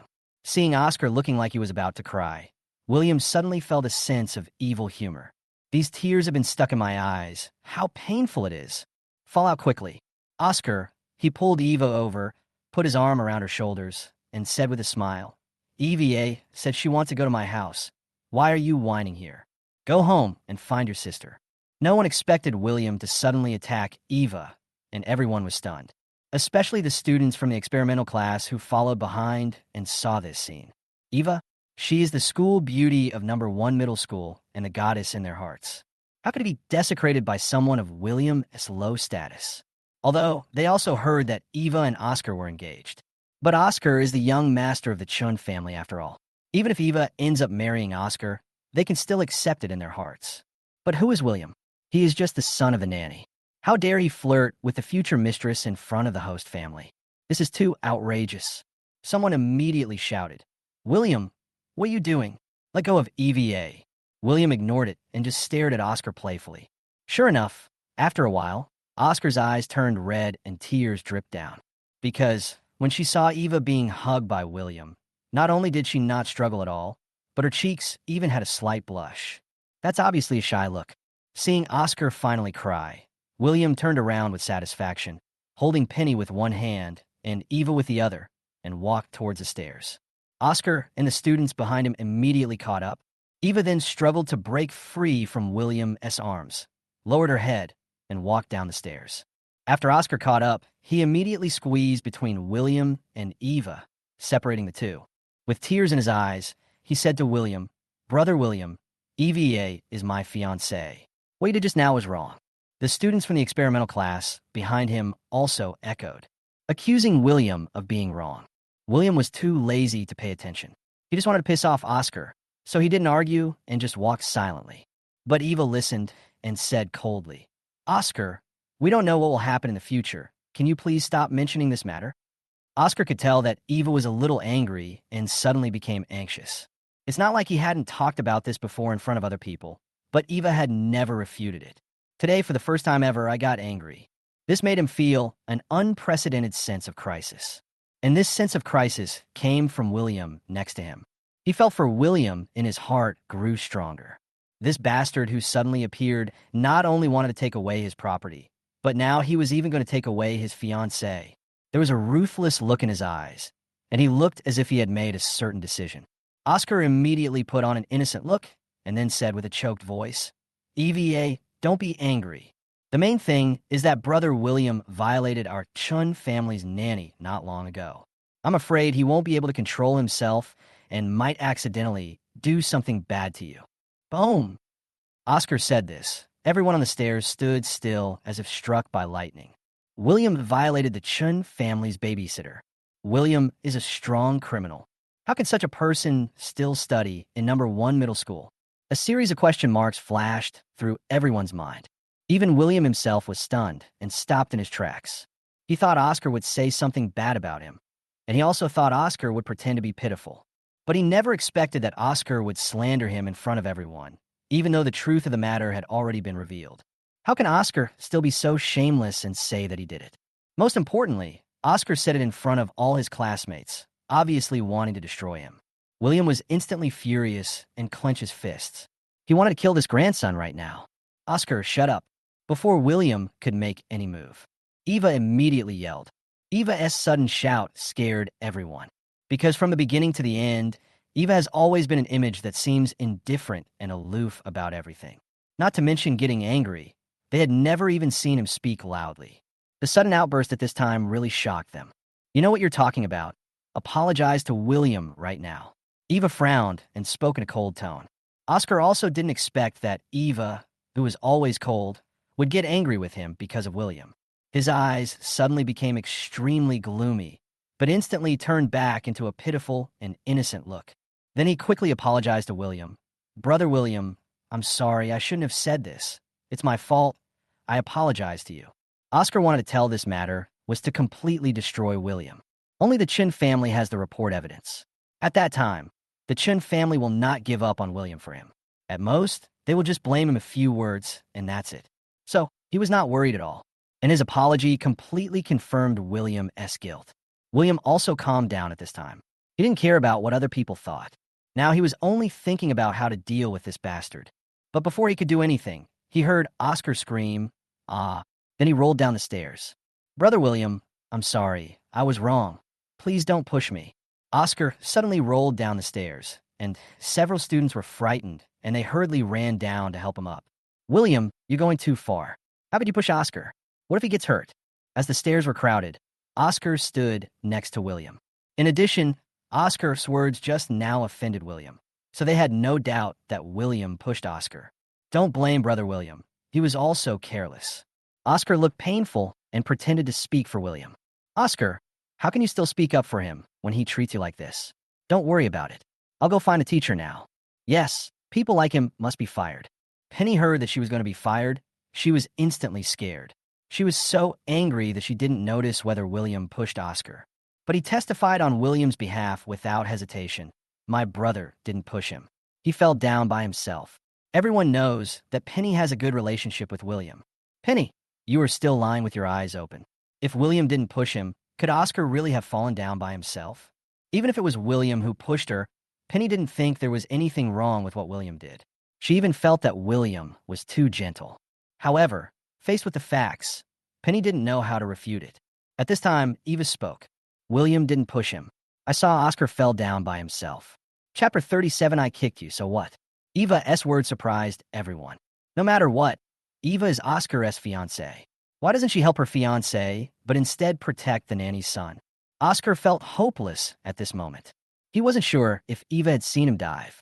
Even if she really saw it, he was her fiancé. If she didn't stand on his side, why would she speak for William? However, when he thought about Eva's character, he finally felt relieved. Eva has never been one to lie, let alone tell lies with her eyes open. Maybe she really saw me faking a fall. Oscar reacted quickly and said immediately, EVA is right. It shouldn't be Brother William who pushed me. It might be that I accidentally stepped on empty space and slipped. I thought it was Brother William. After that, he came to William, forced a smile, apologized sincerely, and said, Brother William, I'm sorry, I misunderstood you. You won't blame me. William raised his eyebrows, smiled, and said, Of course I won't blame you, because I kicked you down. William's words left Oscar stunned for a moment, and even Penny, Eva, and a group of classmates were confused. They didn't know what William was up to. Even though he had been cleared of all charges, there were still people who took the initiative to admit that they were the murderer. Before everyone could react, William suddenly grabbed Oscar's hair. He dragged him to the stairs on the next floor, then kicked Oscar down with a clean and decisive kick. Ah, ah, ah. Hearing the tragic screams, the classmates saw Oscar rolling to the second floor with a thump, thump. Everyone's face changed drastically, and they rushed towards Oscar. But William is faster. He jumped down the stairs in 2 or 3 steps and dragged Oscar to the next floor like a dead pig. He did the same thing and threw Oscar down. Just like that, with William's help, Oscar rolled all the way to the first floor. After waiting for a while, Penny and her group hurried down. William didn't even look at Oscar, who was lying on the ground wailing like a dead pig. He pulled Penny up and walked out of the school gate. Eva hesitated for a moment, but finally stayed and called the Chun family. Chun Family Hall. The atmosphere was depressing at this time. Asshole! Asshole! Richard was so furious that he was shaking with anger. When Eva called and said Oscar wasn't feeling well, they didn't take it seriously. Let the driver waiting outside the school gate go in to pick up Oscar. But when the driver called and said Oscar was seriously injured, Richard still didn't believe it. It was not until the driver brought Oscar back and they saw bruises all over his body that they panicked. William was the culprit behind all this. Everyone was angry, but also in disbelief. They could never have imagined that Oscar had just been to school for a few days before he was murdered by William. Although Oscar rolled down 2 or 3 flights of stairs, fortunately, upon inspection, it was found that he only had some minor injuries. However, it also made Grace feel heartbroken. While she was relieving the blood stasis of her baby son lying in her arms, she kept saying with tears in her eyes, My poor Howard, my poor Howard. That bastard, when Wang Ma said he ate leftovers, I felt a little sorry for him. I had thought about compensating him in the future, but I didn't expect that his nature would be hard to change, and he would actually do such a cruel thing to Howard. Richard's voice trembled as he said this due to anger. Oscar, why did William suddenly push you down the stairs? He wouldn't do such a thing without a reason. Jessica asked. When Eva called, Grace notified Jessica and asked her to come back to check on Oscar. She knew Grace was worried, so she immediately put down her work and hurried back. Nina is a homebody who basically never leaves the house. Diana dreams of becoming a star, but she has just started her career and has a lot of free time. Also at home at this time. As for Vivian, she is the CEO of Chun Group. She is usually busy with work and is currently attending a meeting at the company. What do you mean by no reason? He is just an ungrateful person who can never be tamed. Oscar at home before, but now they won't let Oscar go at school either. I think he shouldn't be allowed to stay in number 1 middle school any longer. Diana said through gritted teeth. Sister, I didn't say anything to my brother, but when I saw my brother suddenly hug EVA, I felt a little uncomfortable, so I said a few words to him. I didn't expect that my brother would get angry. And then, as he spoke, tears began to fall again involuntarily. What did you say? He actually hugged EVA. Grace screamed out. EVA is your fiancé. How dare this bastard do this? Richard looked incredulous. Yes, I don't know if my brother approached EVA intentionally because she is my fiancé. During this period, EVA often went to his house to play. When Oscar said this, his tone was extremely aggrieved. Beast! Beast! Knowing that you and EVA are engaged, he still dares to have ideas about EVA. He is worse than a beast. Richard was so angry that he almost broke his hand. That's his future sister-in-law. How could William do this? Grace wiped away her tears and said disappointedly. Jessica stood there silently, looking shocked. William wouldn't fall in love with Eva too, would he? She suddenly felt very tired. Why were her two younger brothers so troublesome? Brother and sister-in-law. This is unethical. Diana's eyes lit up with a little excitement in her indignation. Because of the plot of her novel, this now has a solution. Diana snorted heavily. That little bastard, he's trying to snatch everything from Oscar, and I don't know what dirty tricks he used to get close to EVA. We must not let him succeed. After Diana's reminder, Richard and Grace realized the seriousness of the matter. If Eva is really pursued by William, then they can only announce William's identity. By then, Oscar would not only lose Eva, but also his identity as the young master of the Chin family. Then what can we rely on in the future? We'll definitely be bullied by William. Thinking of this, the two couldn't help but reveal a trace of worry. Diana didn't think too much about it. Her mind was simpler than Nina's. She just said whatever she thought. We must not let EVA fall victim to that little bastard. We cannot let them stay together too often. Diana's words reminded Grace. Should we change William's school so that they can't see each other so often? Mom, the college entrance examination is in 2 months. Changing schools now will affect William. Jessica stopped him immediately. Then what do you think we should do? If Oscar's marriage fails, he will be very sad. You know Oscar's feelings for EVA. Grace said angrily. Okay, let's decide. Change the school for that bastard. Richard thought for a moment and said with determination. Chapter 38. What do you want from your grandpa? Jessica became a little anxious when she heard what Richard said. Dad, calm down. These 2 months are not a big deal. Can we talk about EVA after the college entrance exam? No. Who knows what will happen in 2 months? This kind of thing must be nipped in the bud. Grace said firmly. I agree with Mom. Diana nodded. Mom, you have to consider William too. Changing schools suddenly will affect his grades. Jessica said with a frown. She didn't understand why Grace was so determined and didn't care about William's future at all. Humph, what kind of achievements does he have that he still needs influence? 211 is the best. It's the same everywhere. Talking about William's grades, Diana's face was full of disdain. Okay, it's decided. Change his school. Richard said in a deep voice. I'll call the principal later and have him expelled from school on the grounds of beating up Howard today. Diana, you have more free time. Go find him a new school. Okay, Dad. Diana said happily. I won't be going number 1 middle school tomorrow. If any one of you is free, go to school and take care of William's expulsion. Richard asked, glancing at his daughters. I'll go. Diana yelled excitedly. Mom, Sister Jessica, Sister Nina, do you want to come together? Dad, Mom, do you want to reconsider this matter? Jessica wanted to make one last struggle. After all, Linhai number 1 middle school is the best middle school in the entire Linhai city, although there are only 2 months left before the college entrance examination. But the teaching resources of Linhai number 1 middle school are unmatched by other schools. Even if it's only 2 months, it still has a huge impact on your grades. Jessica, stop talking. Your dad and I have already made the decision. Grace said firmly. Young Jessica could only sigh helplessly and said, I have an operation tomorrow, so I won't go. She really couldn't do anything to hurt William in front of him. Although, she also thought that William was wrong to hook up with Eva. I'm not going tomorrow either. Grace shook her head. Okay, then tomorrow Sister Nina and I will go to school and kick that little bastard out of number 1 middle school. As she spoke, Diana pulled Nina and started dancing. Nina ignored him. She was now concentrating on thinking about the plot of the novel because of a sudden inspiration. Beating Oscar, William felt very happy.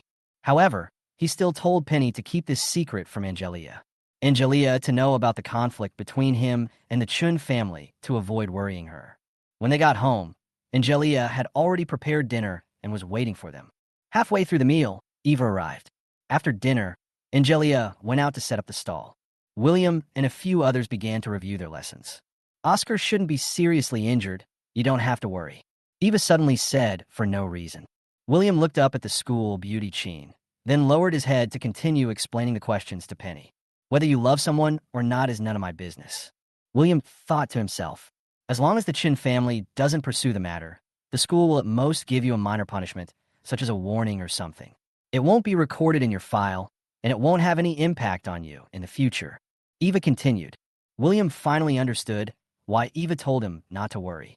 So this is what it means. What if the Chun family wants to investigate? William suddenly became interested and asked. Eva looked at William, and her expression suddenly became serious. If the Chun family really wants to pursue this, then the matter will be serious. How serious is it? Penny asked. If the Chun family investigates further, they will be punished with a demerit or above. The lighter ones will be kept in school for observation, and the more serious ones will be expelled from school. Either way, it will be recorded in the files. Eva explained seriously. That shouldn't happen. Penny was relieved that Eva didn't know the relationship between William and the Chun family. But she knew that William and the Chun family were having a very unhappy relationship. William is also the young master of the Chun family and is related by blood. No matter what, the Chun family would not ask the school to expel William for Oscar. Besides, the college entrance examination is coming soon, and the Chun family will not do such a thing. William and Penny had the same idea. Although he hit Oscar, it should be just a superficial injury without causing any serious consequences. If there was anything, it was just that Oscar's dignity was shattered, especially in front of Eva. Other than that, there seems to be no harm. I don't think so either. After all, your relationship seems unusual. Eva said lightly. William could hear the hidden meaning in Eva's words. After all, she was not a fool and could see something. Eva didn't know what was inside. Oscar and you are engaged, so you should be caring for him. Why are you coming to my house to comfort me? William asked casually, jokingly. The engagement was arranged by the old man from the Chun family and my grandfather. I have no say in it. Eva looked at William seriously and explained. So EVA doesn't like Oscar. Penny could hear the helplessness in Eva's voice. I thought you were willing. The old man of the Chun family has passed away, and my grandfather is also old, so he probably won't be able to hold on for much longer. Once he dies, it won't matter if the engagement is not honored. Eva said expressionlessly. William looked at Eva with a strange look. You have a bad relationship with your grandfather? Very good. Eva's answer surprised William a little, because from Eva's tone, he could clearly feel that Eva really wanted her grandfather to ascend to heaven. From what I hear you say, it sounds like if you had a knife, you could kill your grandfather right there. I don't know if I heard it right. William asked. Eva didn't deny it. She actually nodded. You heard me right. That's what you meant. He casually arranged a marriage for his unborn grandson. Shouldn't such an irresponsible person go to the underworld and repent as soon as possible? William didn't expect Eva to be so disgusted with this engagement and have such deep resentment. He suddenly felt fortunate that his identity had not been made public, so the engagement fell to Oscar. Eva would definitely hate him to death. So you want to wait until your grandfather dies before canceling the engagement, right? Penny asked. Well, that's my plan. Eva didn't hide it either. What if your grandfather stays strong? Penny asked bluntly. This question stumped Eva. Seeing Eva's silence, Penny said, why don't you run away from the marriage? Then they won't be able to force you. Just like. Halfway through her words, Penny seemed to remember something and quickly covered her mouth and stopped talking. Chapter 39 EVA. How can you lie with your eyes open? The next morning, William arrived in class. He was called to the principal's office. In the principal's office, William saw Nina, Diana, and Oscar, who looked sick and as if he was about to collapse at any moment. William, do you have anything to say about pushing Oscar down the stairs yesterday? Kai-sun, the principal of number 1 middle school, asked. There's nothing to say. I pushed him. William admitted it directly. After all, so many people saw it at the time, there was no point in denying it. Old Huang, look at him. He did such a terrible thing, but he still looks like he doesn't care. How can we not punish him severely for this attitude? The person who spoke was Zhang De, the head teacher of the experimental class. Oscar is a top student in the experimental class. He has a prominent family background, excellent grades, and is a potential candidate for admission to Peking University and Tsinghua University. Unexpectedly, I was beaten up by William, who was on the wrong shift last night. What if he gets sick and can't take the college entrance examination, which affects his class's admission rate to Peking University and Tsinghua University? That would be a very serious matter. Haha, Lao Zhang, you're exaggerating. Is it understandable that classmates fight with each other? Besides, Oscar is fine, so just a simple warning will be enough. Old Huang, the head teacher of the poor class, said with a smile. Mediterranean, what are you talking about? Oscar is so badly injured. and he says he's fine. Diana was very angry when she heard Huang Minghui's explanation and directly launched personal attacks on Huang. This attitude made Huang Minghui a little worried. When something like this happens, the most important thing is the attitude of the other party's parents. William is his student. Although his grades seem average and he sometimes skips classes, he is a good boy. William delivering food on the road, and I learned that he skipped classes to earn money to buy things to send to the orphanage. Such a good boy. He didn't want to be punished and have it recorded in the file because of what happened today. William, isn't he your nanny's child? How about asking him to apologize for his mother's sake and letting it go this time? Huang Minghui's tone contained a hint of pleading. No, he must be severely punished. Zhangde and Diana shouted in unison, their voices firm. Nina just stayed aside and didn't say anything because everything had been decided and there was no point in saying more. Although she also thought in her heart that her parents' decision was a bit too much for William. But for Oscar, there is no other way. Okay, stop arguing. After a unanimous discussion at school, we have decided to have William drop out. As soon as Principal Kai-san finished speaking, Huang Minghui stood up. Principal, what did you say? Huang Minghui thought he had heard wrongly. Although William's behavior was bad, it was not bad enough for him to be expelled from school. Besides, the college entrance examination is coming soon. If he is asked to drop out of school at this time, what will William do next? Zhangde was also surprised. He originally wanted to seek justice for Oscar, but he didn't expect the school's punishment to be so severe. But he didn't care. After all, he was just a poor student and could just drop out. Chai-sin repeated the school's decision. William was slightly stunned. He didn't expect that his biological parents and sisters would force him to drop out of school for the sake of an adopted son, regardless of their own future prospects. He looked at Diana and the others with cold eyes. The three of them were so frightened by William's look that they took 2 steps back unconsciously. What are you going to do? Diana said tremblingly. After being beaten by William twice, she developed a traumatic feeling towards him. I've already found other schools for you. Your grades are average anyway, so it doesn't matter where you stay. Diana was afraid that William would get angry, so she quickly explained. Principal, this kind of thing should not be taken lightly. Please make a careful decision. Huang Minghui said anxiously. William is not a violent person. Maybe there is some misunderstanding. What kind of misunderstanding could there be? Many students in my class saw it last night. Don't need to call them over for a confrontation. Zhangde said disdainfully. Huang Minghui still wanted to make a final effort. He didn't think William would hit someone for no reason. There must be some hidden story. Maybe he could still salvage the relationship if he asked clearly. Okay, Lao Zhang, call those students over. I want to ask them in person. Soon, the students from the experimental class who witnessed what happened last night were called over, including Penny and Eva. When the two heard that William was going to be expelled from school, Penny immediately became upset, recounted everything that happened last night, including Oscar's slander that William had molested the Chun family's babysitter, and Oscar's fake fall. As for the incident in which William pushed Oscar all the way from the 3rd floor to the 1st floor, she did not mention a word about it. Later, the story was completed through the narration of other students. Not to mention Kai's son and the other two. When Nina and Diana heard that Oscar was throwing dirty water on William in public, their eyes widened. William really did it. Even though telling it out would make him lose face for the rest of his life, he deserved it. But the truth is already clear. Oscar still managed to frame William. They were a little bit unbelievable. Faced with the questioning looks from his 2 sisters, Oscar immediately panicked and said that he had said it carelessly in his haste. Diana is a diehard fan of Oscar, and she believes everything he says. After all, it was William who hugged Eva first, and it was understandable that Oscar said those words in a moment of anxiety. Nina was a little different. She was greatly shocked. She suddenly felt that things were not as simple as she saw. At this moment, she suddenly wanted to tell the truth on behalf of William. But it doesn't work. If he really told it, what would happen to Oscar in the future? How would he have the face to stay in school? Besides, Eva was still at the scene, and this matter must not be let Eva know. Well, the truth about William pushing people is clear. There is nothing to discuss. Kai-san didn't want to care about other things. He came here with a mission. Besides, considering William's behavior, it would be reasonable to expel him from school. It seems that the matter has been determined. Eva, who had been silent all the time, suddenly spoke. William didn't push Oscar. Oscar fell down by himself. Eva's words shocked everyone. What happened last night was clearly William dragging Oscar and throwing him down from one floor to another. Everyone saw it, but how come Oscar fell down by himself? Oscar is mentally ill.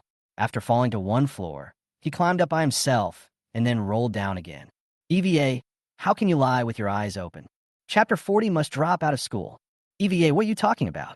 Diana was stunned as she couldn't comprehend what was going on for a moment. Everyone saw that it was William who pushed Oscar. Several teachers looked at each other.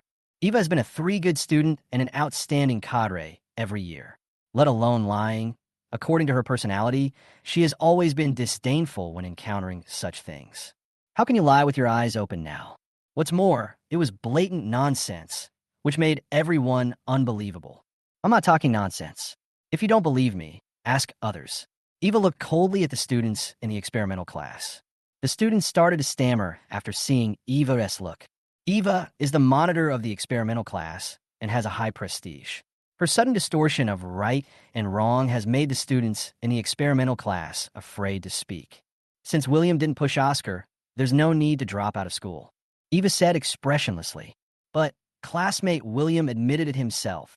Kaisen wiped the sweat off his forehead in embarrassment. Eva turned to William and asked, "Did you push Oscar?" I don't think I pushed him." William stared blankly at the eldest lady of the Chin family in front of him, a little speechless. Even he felt a little embarrassed because of Eva's behavior of confusing right and wrong. EVA, why? Why? Why did you help him? Oscar, who had been silent and pretending to be pitiful, could no longer hold back and asked in a trembling voice. His own fiancée, Eva, who never lied, actually lied and talked nonsense for William. This broke Oscar's heart. I didn't help him. I was just telling the truth. Facing Oscar's questioning, Eva remained calm and said calmly, "Just like the real thing." EVA, do you know what you were doing? Diana was completely furious.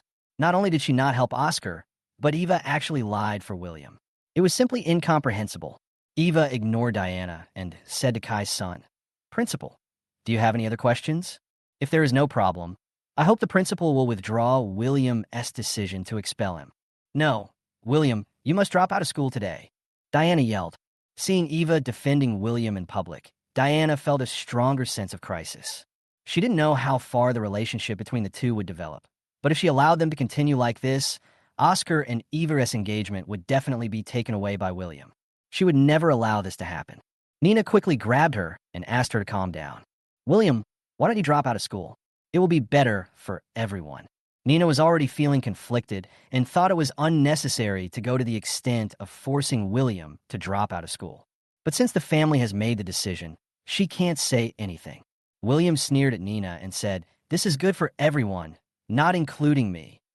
"William, whether you like it or not, you can't stay in #1 middle school," Diana said in a firm tone.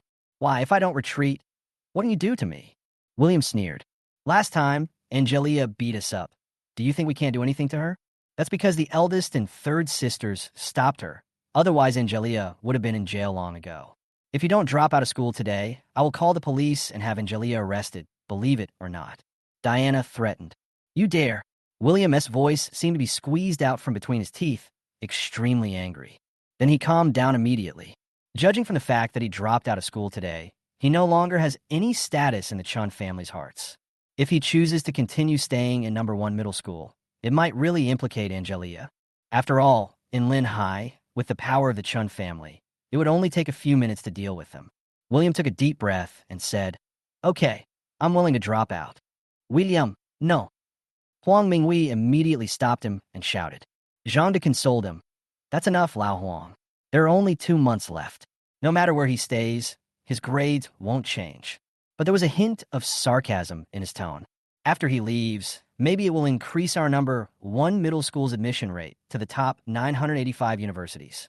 Principal Kai's son nodded calmly, as if he agreed with what Zhang De said. Penny looked anxious as she saw that William was about to be expelled from school. "Brother, are you really going to drop out of school?" William patted her head and comforted her. "Others may not know, but don't you understand? With your brother's grades, it doesn't matter where he is." Penny just said, and didn't continue talking. In fact, she was sad that she would not be able to go to and from school with William anymore. Diana also heard what William said to Penny. She did not forget to make a few sarcastic remarks. "I'm pretty self-aware and know my own limitations. William, You should work hard and try to get into a 211 university, Nina said with some guilt. Although William's behavior of pushing Oscar was wrong, what Oscar did was even more shameful.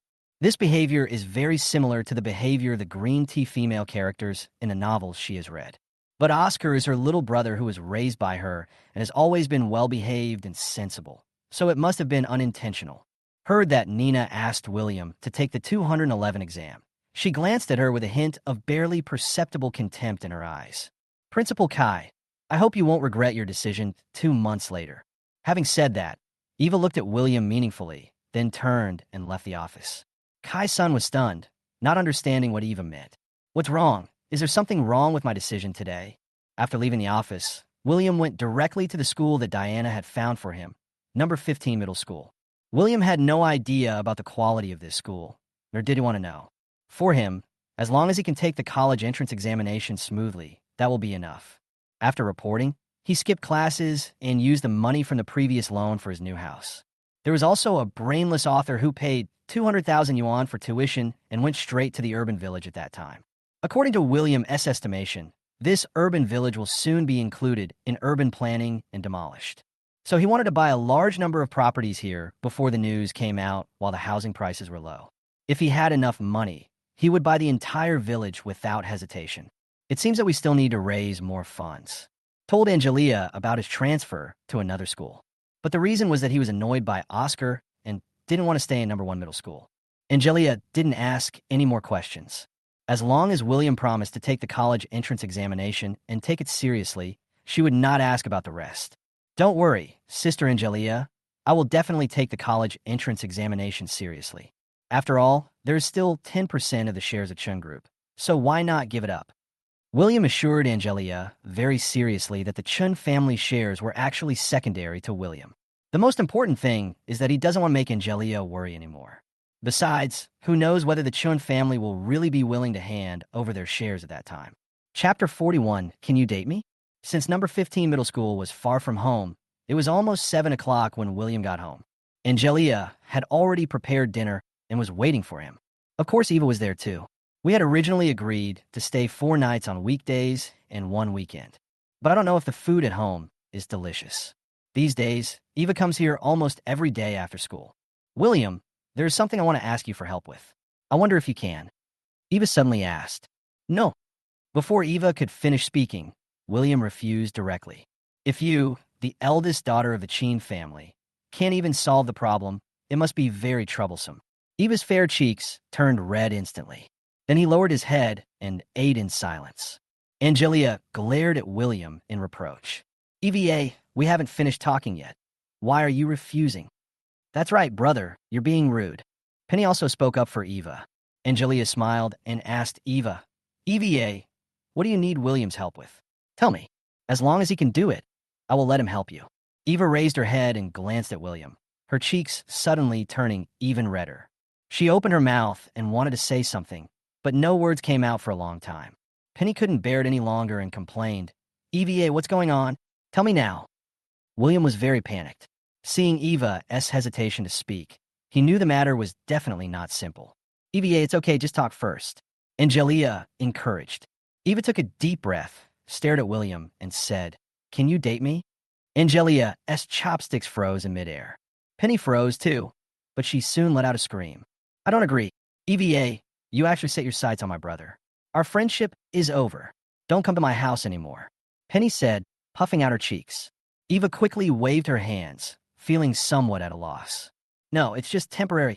Penny glanced at Eva, waving her arms around, and said, You actually want to play with my brother's feelings?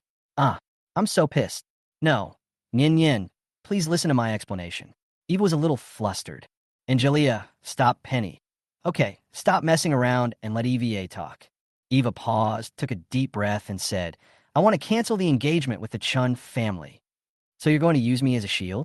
Eva finished speaking. William immediately guessed what she was going to do. Eva nodded and said with a blushing face, As long as the engagement is successfully canceled, we will break up immediately. William glanced at Chin, the school beauty, speechlessly, feeling that there was something strange about what she said. No, Ira Fuja. William didn't want to have anything to do with the Chun family, and the engagement with Eva was originally his. If he helped Eva, the Chun family would really think that he coveted their things. Next weekend is Oscar S.'s birthday. I want to announce this at his birthday party. You just need to come out and cover for me then. Just one day, Eva hastened to add, I refuse again. William was halfway through his words when Angelia hit him on the head with chopsticks. What's wrong with helping EVA? You're free anyway, Angelia said. William stared at Angelia with strange eyes for a long time. He felt that something was wrong with Angelia today. If it were any other time, he would have wished that he and the Chun family would be completely cut off, and it would have been best if he didn't even send text messages to them. What happened today? Why did he ask me to help Eva and break off the engagement with the Chun family? William quickly stretched out his palm and touched Angelia's forehead. Sister Angelia, you don't have a fever today. Angelia slapped William's hand away and said in a fake anger, You're itching, right? It's decided. Go help EVA that day and cancel her engagement. Seeing William's reluctance, Eva quickly added, I can give you money. It's not a question of money. The main thing is... William was in a dilemma. Is 500,000 enough? If not, make a deal. William agreed readily. Some people's starting point is really someone else's end point, which can easily be 500,000. In fact, it's not really about money. If it weren't for Angelia's request, he would never agree to it. After dinner, Angelia went out to set up her stall as usual. Since William came back late and delayed everything, the dishes and cleanup had to be left to them. Today, Eva actually offered to help wash the dishes, and William couldn't persuade her, so he let her do it. After she broke 2 bowls, William had no choice but to force her back to the living room. I'm sorry. I'll compensate for the bowl. Eva looked embarrassed. No, it's not worth much, William said nonchalantly. Penny suddenly leaned on William's shoulder and said to Eva seriously, EVA, my brother can only be your boyfriend for one day. You can't take this opportunity to steal him away. Well, no. Eva still had a cool expression, but her face had already turned red to the back of her ears. The next day, the Chin sisters were gathered in the hall at this time. Richard was out for a social event. Oscar's birthday is coming soon. Grace took him out to pick out gifts. Diana, which school did you place William in? Jessica asked. That day, after Diana and her friends came back, she only said that William's problem had been resolved. When asked which school William was in, she refused to tell us. Besides, I've been busy these days and don't have time to take care of it. I happen to have some free time today, so I wanted to ask her if she also wanted to go see William if she had time. Diana hesitated for a long time, but didn't answer. Number 15 middle school, Nina said directly. They only know about the top-ranked and more famous schools, but as for what kind of school this number 15 middle school is, they have no idea. But what is certain is that number 15 middle school is not a good school. Otherwise, they would not be unaware of this. Diana, why don't you arrange William into a better school, such as number 3 middle school or something like that? Jessica frowned, looking a little unhappy. With his grades, some good schools may not be willing to accept him. Diana explained with a guilty conscience. You know that he got into number 1 middle school through connections. Jessica felt that what Diana said made sense. What kind of school is that number 15 middle school? Vivian asked. It's a good school, Diana said, looking around. Jessica felt something was wrong when she saw Diana's expression and immediately took out her cell phone to check. This examination almost gave Jessica a cerebral hemorrhage. Diana, you bastard, how could you arrange for William to go to the worst school in the city? Chun Manching shouted angrily. Now, even Vivian's face darkened. Diana, you're going too far. Jessica glared at Diana angrily, picked up her bag beside her, and ran outside. Vivian quickly followed him out. Chapter 42, Are you dumb? Didn't you choose him? William was in class when the head teacher suddenly appeared and called William out. In the corridor, the head teacher pointed outside and said gently, William, someone is looking for you outside. The university admission rate of number 15 middle school has always ranked last in Linhai City. Not to mention 211. Even for ordinary undergraduate programs, the admission rates have been very low in previous years. William's arrival was like a pheasant entering a sparrow's nest and suddenly becoming a phoenix. The school leaders and teachers treat William like a treasure. After all, William is likely to become the first student in the history of number 15 middle school to be admitted to a 211 university. William wondered who would come here to see him. He went downstairs and, when he was almost at the school gate, he saw Jessica's Maserati. Without hesitation, he turned and left. Jessica immediately ran after him, shouting, "William, wait a minute. I have something to talk to you about." Jessica grabbed William's wrist, bent over, and spoke breathlessly. William tried to struggle free, but failed. At this time, Vivian also followed from behind. William asked impatiently, "Why are you looking for me again? It's not over yet, is it? Tell me what's going on. I still have to go to class." "William, you don't want to stay in this place anymore. I'll change your school," Jessica said with a serious expression. William sneered. "You kicked me out of #1 middle school 2 days ago, and now you want to change my school. What on earth do you mean by that? This school is the worst in Linhai City. If you continue to stay here, you may not even be able to get into a 211 school," Chen Manqing said anxiously. Only then did William realize that #15 middle school was the worst middle school in the entire city. His eyes were extremely cold at this moment. "You guys chose this for me. Why are you pretending to be so hypocritical now?" "No, we didn't know Diana chose this school." Chen Manqing defended herself with a guilty look on her face. William stared at Chen Manqing for a moment, then glanced at Vivian and said with a tone full of sarcasm, "Then kick me out of #1 middle school, you know?" Jessica lowered her head and said nothing. Although this was not her original intention, she was involved after all. "William, it is true that we have discussed and decided to have you drop out of #1 middle school, but we also have our own reasons," Vivian explained. William was also very puzzled as to why the Chun family insisted on kicking him out of #1 middle school. Even if he hit Oscar, he would ignore him unless Oscar took the initiative to provoke him. "Can you please let me hear your difficulties?" William asked curiously. "You and EVA are too close. Oscar is unhappy." Vivian didn't hide it, or rather, she had no intention of hiding it. She originally wanted to find an opportunity to remind William to stay away from Eva.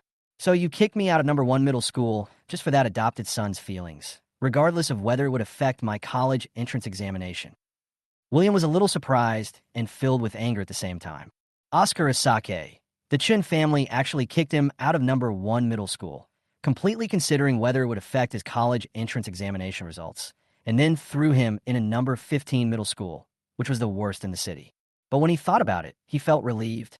After all, they did not hesitate to do such a big thing as donating a kidney, so dropping out of school was nothing. "What adopted son?" "William, Oscar is your younger brother. Don't say the word adopted son again. If Oscar hears it, he will be sad." Vivian frowned and said. William nodded slowly, stared at Vivian with a smile, and asked, "Okay, Oscar is the younger brother. Then who am I, please?" Vivian felt uncomfortable when Oscar stared at her. "Of course you are our brother too." "Really?" William took 2 steps forward, turned around suddenly, and suddenly yelled at Vivian, "Since we are all brothers, why is there such a big difference?" Vivian was so frightened by Oscar's sudden action that she could not help but take a few steps back and almost fell down. Jessica quickly grabbed William. "William, don't get excited. We all treat you equally. Don't let your imagination run wild." "Equality? How dare you say the word equality? Ask yourselves, have you ever treated me equally?" William questioned, pointing at Jessica's chest. "We do ignore your feelings in some ways, but Oscar is also having a hard time. Not only is his health not good, he doesn't even know where his biological parents are. And you have your parents, me, and Manqing. Everyone is here. What else can you not be satisfied with?" "William, please let Oscar go," Vivian said sincerely. "I gave him my identity, my family affection, and even my engagement. Tell me, what else can I give up? As long as you can tell me, I will give it immediately." At this time, William finally understood that the grievances he suffered on their side were justified. But Oscar's little bit of unhappiness was like the collapse of the heavens and the earth. William's words left Vivian and the other person silent. "And, Vivian, I'm telling you one last time, you're not my sister. It wasn't like that before, it's not like that now, and it won't be like that in the future, understand?" William said word by word. Vivian's body suddenly felt like being struck by lightning. She trembled and stood there in a daze. "William, don't be so heartless. You will always be our little brother, and your eldest sister loves you too." Jessica's voice began to choke. William's words had a huge impact on her. "Love is not something you can express with words alone, Miss Chun-san." William sneered. "And do you know why I want to promote Oscar?" Vivian and the others' eyes suddenly widened. They asked Oscar why at the time. Oscar's answer was that William hugged Eva in public. and then he said a few words about William. William got angry and pushed him down the stairs. But from William's tone, it seemed like there was another reason. Your precious brother told everyone that I raped the Chun family's babysitter, William said calmly. Looking at Jessica and the others with shocked expressions, William immediately guessed that Oscar did not tell the truth when he returned home. If it was before, I could have thought that he did it unintentionally, but now that the truth has come out, he still falsely accused me of doing it. What is his intention? Can the two young ladies explain it to me? Now, I've become what everyone calls a forced construction prisoner, and I have to be looked down upon every day. This stigma may follow me for the rest of my life. I wonder if the two young ladies could be so kind as to publish the test results and clear my name. William smiled at Vivian and Jessica, who looked ashen, and continued. Didn't you say you loved me? Didn't you say you were my sister? If you really love me, shouldn't you help me with such a big thing? Why are you silent at this time? Are you dumb? William shouted the last sentence. I understand that you have your reasons, and you will definitely not do this. If you publish the results, your Oscar will be forever disdained. But isn't this a matter of course? After all, I, your brother, am the one who was wrongly accused. You know what I mean, right? William said, pinching Vivian's chin, staring at her for a moment, then shaking her off and turning away. Finally, I'll tell you that no matter which school I stay in, I'll be the top scorer in this year's college entrance examination. Your rubbish brother wants to compete with me. What a pipe dream. Chapter 43, I only have one brother. The two of them just stared at William's figure, which gradually blurred from their sight and finally disappeared. Also leaving with the call seemed to be that familiar sister that they had never cared about. Yes, because they really are like William said, it is impossible for them to release evidence for William's innocence. If that happens, what will Oscar do? Even if they were willing, Richard and Grace would definitely not agree. They really don't know what to do. Do we really have to let William bear this blame and suffer for the rest of his life? They really don't want to, but there is no other way. William left behind echoed in their minds for a long time. The top scorer in the college entrance examination. How is this possible? But William said it so firmly and confidently. It made them think that William might really become the top scorer in the college entrance examination in Linhai City this year. They suddenly felt that they didn't know their own brother very well, or that he seemed a little strange to them. They recalled that when William first returned to the Chun family, he didn't even dare to speak loudly. Even when the servants wanted to get things for him, he refused. He was timid and had no confidence, like a sheep that had strayed into a pack of wolves. In the following time, I never heard him make any request to his family. Unlike Oscar, he would go to them for whatever he wanted, and they would satisfy him no matter how much he acted. On the contrary, they often ordered William to do this and that, but William never complained and even seemed to enjoy it. Gradually, after getting used to it, when they had something to do, they didn't even call the servants, but directly drove William. Oscar is happy. He will sometimes take him out to play, but when he is unhappy, he will use him as a punching bag. Of course, they didn't take it seriously when they saw it, and just thought it was a fight between brothers. But if Oscar got hurt or was unhappy, they would blame William first. Blame him for not protecting his younger brother and for bullying him. So whenever something happens to Oscar, Richard will definitely beat William up. Yes, when they think back carefully, it seems that no matter whether it is a big thing or a small thing, as long as they have to choose between Oscar and William, without exception, they all choose Oscar. They just stood at the school gate, thinking about everything about William, until the school bell rang. William walked out of the school gate and passed by them without even looking at them. His expression was so cold and heartless, just like ice and snow in the cold winter. When they got home, Grace and Oscar had already finished shopping. Oscar's birthday party in a few days. EVA on my birthday, what do you think? Oscar asked coquettishly. Sure. Anyway, we plan to get engaged after you finish the college entrance examination. It's a good opportunity for you to propose to her during this birthday party. Grace said with a smile. Thank you, Mom. You're always the best to me. Oscar hugged Grace's arm and said happily. You're my son. Why are you saying thank you? Grace touched Oscar's head with a doting look on her face. Vivian and Jessica saw this scene. They suddenly felt sad. It seemed as if they had never seen William act like this in front of Grace. Grace has never shown such tenderness to William. Grace noticed the two had returned. She immediately ordered the servants to serve the food. Vivian, Jessica, what's wrong with you two? You seem a little down. Are you feeling unwell? Grace asked with concern. Mom, we're fine. You don't have to worry. Vivian forced a smile. Mom, I won't eat anymore. I'm going back to my room first. Vivian said. Nina, Diana, come with me. The two of them said, oh, and followed Vivian and Jessica upstairs. Saw Vivian and the other person coming back looking distraught. She had a feeling that something was wrong. She guessed that it was most likely related to William, but she was not afraid. William had no status in this family anyway, so what if she arranged a crappy school for him? Is it possible that her two sisters will beat her for this? Several people entered Vivian's room. Diana, who was walking last, closed the door. Just as she closed the door and turned around, a slap unexpectedly hit her in the face. Diana, you've really gone too far. Jessica couldn't stop crying. Diana was stunned and leaned against the door, not moving. Jessica was crying, and when she was about to slap Diana in the face for the second time, she was stopped by Vivian and Nina. Jessica, calm down. It's already happened. This is not the way to go. Vivian said soothingly. Nina didn't understand what was going on and joined in comforting Jessica. Nina, tell me what happened at school that day. Vivian said in a deep voice. Nina glanced at Diana and started talking about what happened in the principal's office that day. But when it comes to the reason why William pushed for Oscar, it just skips it. Okay, that's about it. Nina's eyes moved slightly, and she glanced at Vivian secretly.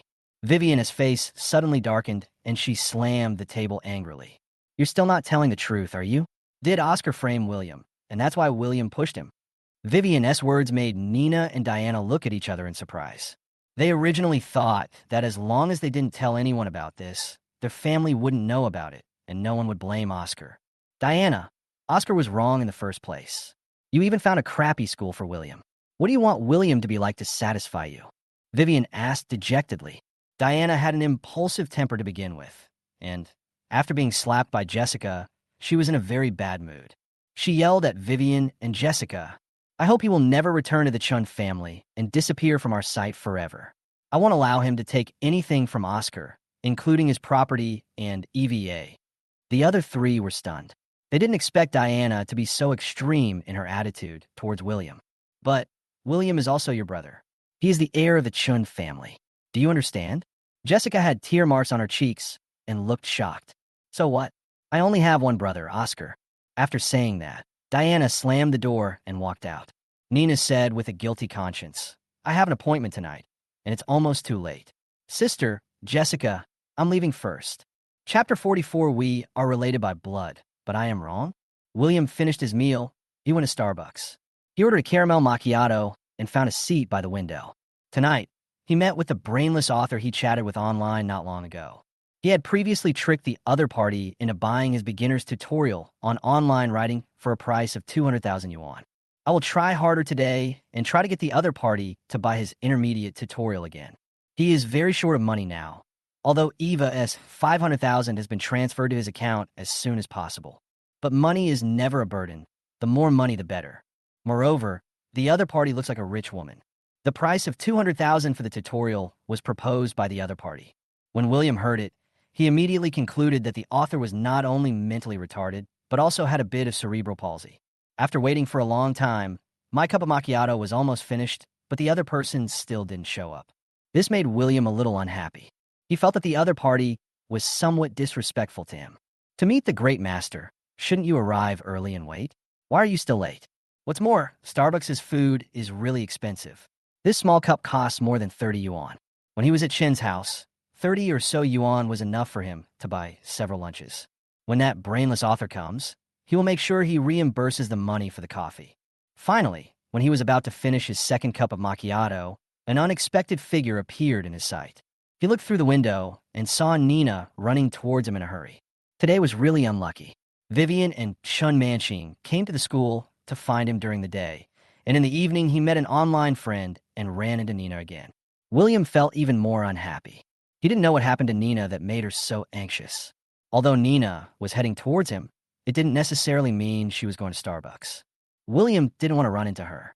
He picked up his phone and sent another text message to the brainless author, asking for his location, and warned her that if she didn't show up, he would leave.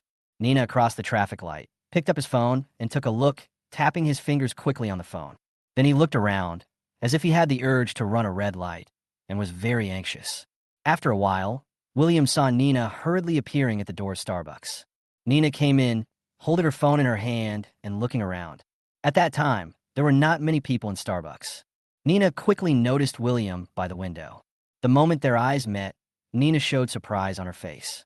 William thought to himself, "What the hell?" and quickly turned his head to look out the window, ignoring Nina. Nina walked straight to William's desk, knocked on it, and said in a deep voice, "William, why don't you say hello to your sister when you see her?" "How rude." William turned his head and glanced at Nina. "I have severed ties with your Chun family. You're no longer my sister. Why are you saying hello?" Nina snorted and said, "Don't pretend. I know you really want to go back to the Chun family." William looked stunned, not knowing where Nina got this idea from. "You're thinking too much. Everything in the Chun family has nothing to do with me anymore." Still trying to make excuses. "If you didn't want to come back, why did you tell Big Sister in Manchine today that Oscar framed you?" Nina looked a little angry. In the evening, Vivian and Chun Manchine came back, and the reason why they were so angry was that they also knew the reason why William pushed Oscar. Nina immediately guessed that it was William who reported her. If William didn't want to come back, there would be no need to complain and make the whole family restless. Diana was beaten as a result. Now seeing William, Nina was even more furious. "What's wrong? Your brother can frame me, but I can't tell the truth." William felt that Nina was a little unreasonable. Oscar could lie with his eyes open and slander him in front of everyone, but he was wrong just for telling the truth. "Of course not. Your behavior has caused great harm to your family. If you really care about your family, you shouldn't cause so much trouble." Nina tried her best to refute. William frowned and stared at Nina for a while, then reached out and touched Nina's forehead. "The temperature is normal. There is no fever. Why are you thinking so strangely? Are you mentally retarded?" William smiled jokingly. Then his face darkened. "You haven't thought about me. Why should I think about you? I'm not a saint. I'm not that great." Nina was stunned for a moment and continued to argue hesitantly. We are blood relatives. Isn't it normal to make some sacrifices for your family? Why don't you let your bastard be sacrificed? Just because I am related to you, does that mean I am wrong?" William asked calmly. "William, why are you talking so harshly? Oscar has no parents, and you still say this to him. You're going too far." Nina frowned and shouted loudly. Yes, my eldest daughter, she has no father or mother, but my parents are healthy, and my sisters are also alive and well. I'm the happiest person in the world, okay?" Faced with William's ridicule, Nina was speechless and didn't know how to refute. William began to get impatient and said, "Well, get out of here now, or you'll end up like Diana." You want to hit me?" Nina was so angry that she was shaking all over. William said disapprovingly, "What's wrong, Diana? I dare to fight." "I can't hit you. Get out of here." William's sudden change of expression made Nina a little scared. Only then did she remember that she came to see the great god today. "I was already late, and now I've wasted so much time with William. The god will definitely be angry." No, in fact, when she was on the road, she felt that the master's tone was a little unhappy from the voice message he sent. She ignored William and continued to look for the master inside. She remembered that the master said that he was sitting by the window. There is no one else who can sit by the window except William. Just as she was wondering, Nina heard William curse in an impatient tone. "Brain idiot, if you don't show up again, we will be no longer friends. You don't have to call me master anymore. I don't want a disciple like you." Hearing William's curse, Nina instinctively turned her head and looked at William with suspicion. "Look at that chicken feather. If you keep looking, I'll slap you." William saw Nina turning around and looking at him again, and thought she was going to come over and talk to him again, so he got angry. At this time, with a ding sound, Nina turned on her phone and found that the master had sent another voice message. She opened it quickly. "Brain idiot, if you don't show up again, we will be no longer friends. You don't have to call me master anymore. I don't want a disciple like you." The voice was not loud, but it was loud enough for people in the store to hear clearly. Chapter 45, You Don't Owe Me Anymore. Boom! The two were struck by lightning. He stood there in a daze, unable to move. Nina opened her mouth so wide that she could fit an egg in it. With a look of disbelief on her face, she asked William, You are a great, great god." William's expression at this moment was also one of shock. He had never expected that the brainless author was actually Nina. He knew that Nina was writing online articles. Perhaps because she lacked confidence, Nina had never disclosed her author ID and book titles to her family. William naturally didn't know either. William has his own WeChat, but who would have thought that Nina actually added him using a small account? Facing Nina's question, William did not answer. He just glanced at her, cursed idiot, stood up, and walked out the door. Nina hasn't recovered from the sudden change yet. She never expected that the great man whom she admired so much was actually her own brother William. When she quit her job and devoted herself to the great cause of writing, her family opposed it. I don't think she has the talent for it. After a year of practice, it seemed that her lack of talent in writing was indeed confirmed. Especially the insults and abuses from readers almost made her give up this dream. Until the great writer appeared, a ray of hope appeared in her gloomy writing career.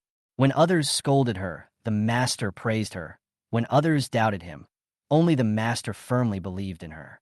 He also threatened to lead her to dominate the online literature circle and make her the new generation, the creator of the 30 years in the East, 30 years in the West online literature myth. At that moment, her dying spark reignited. She is full of motivation. Of course, the most important thing is that the great God is indeed talented and amazing, often provides her with unexpected plots and situations. Since receiving the master's guidance, her online writing skills have improved by leaps and bounds, and her statistics have skyrocketed.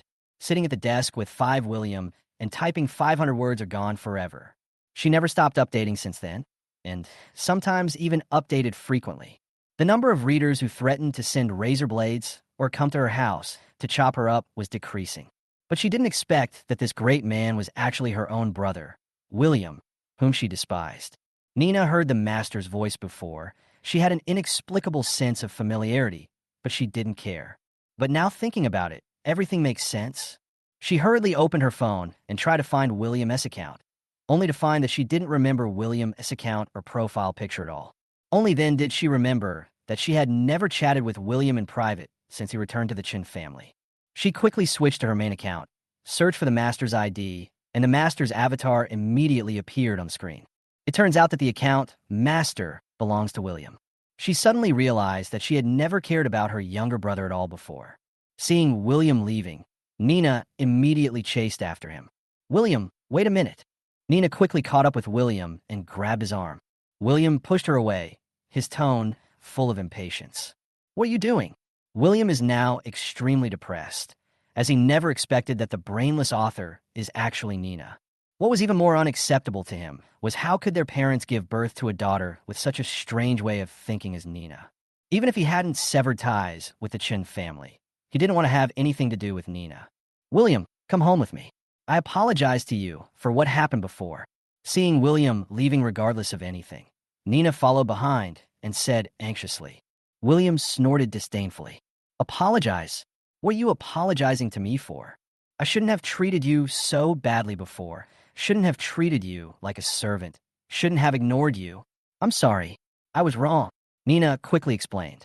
"Do you really think you're wrong? Or are you apologizing because I'm a great god?" William interrupted Nina and asked. Nina was stunned by William's question.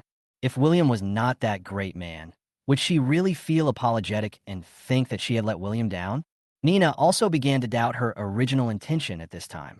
Seeing Nina was silent, she did not answer. William just smiled faintly. "Haha, it seems that my status as a biological brother cannot even compare to that of a stranger, let alone Oscar." "That's not the case, William. You and Oscar are both my brothers and are equally important to me." Nina's voice cracked a little due to excitement. The two stopped at the traffic light. There was a heavy rain last night, causing a lot of water to accumulate on the road.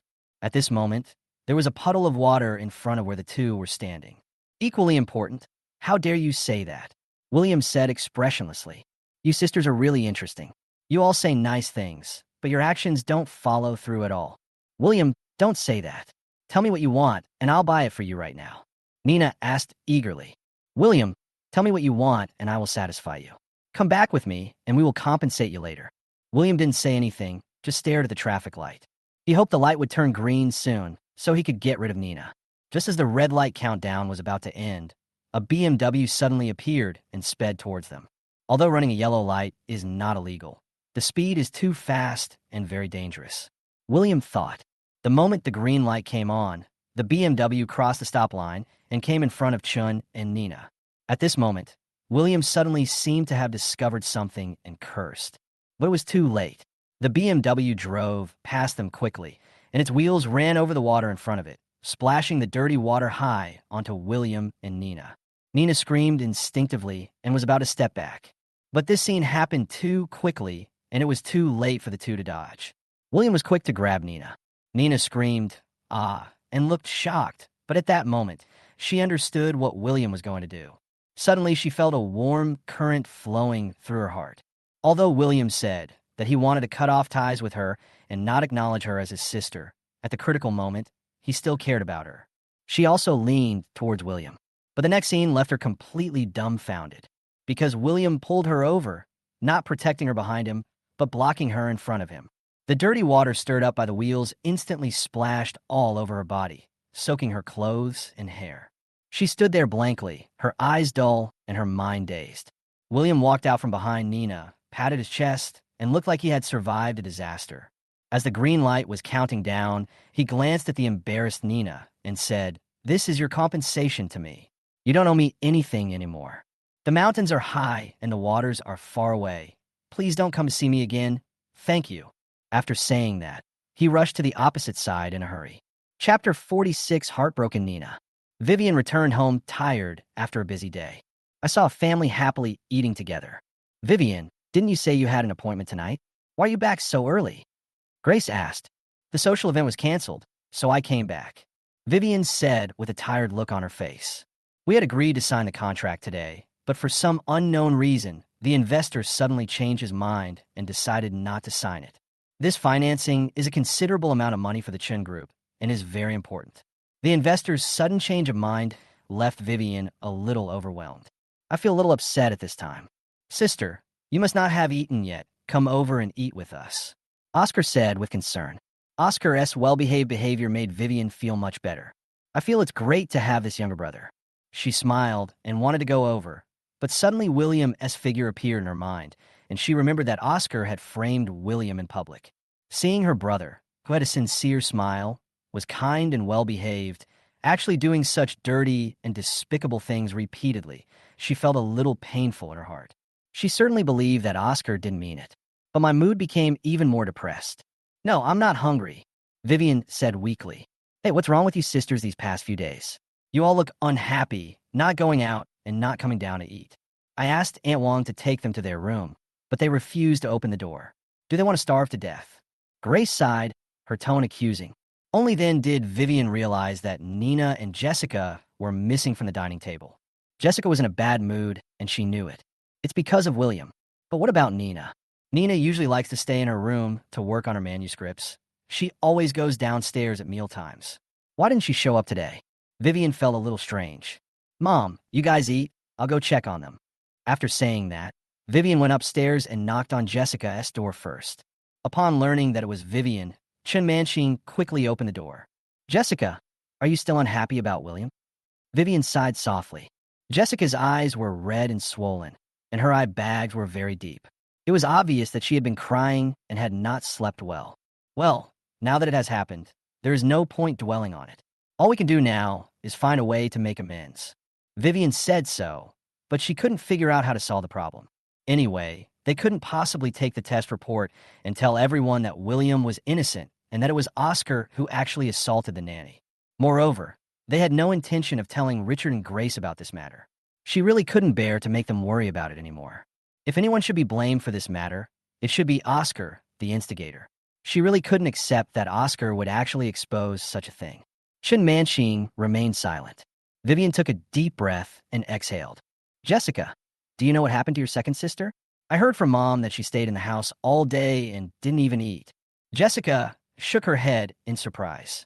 In their impression, Nina has always had a simple personality and rarely has any worries.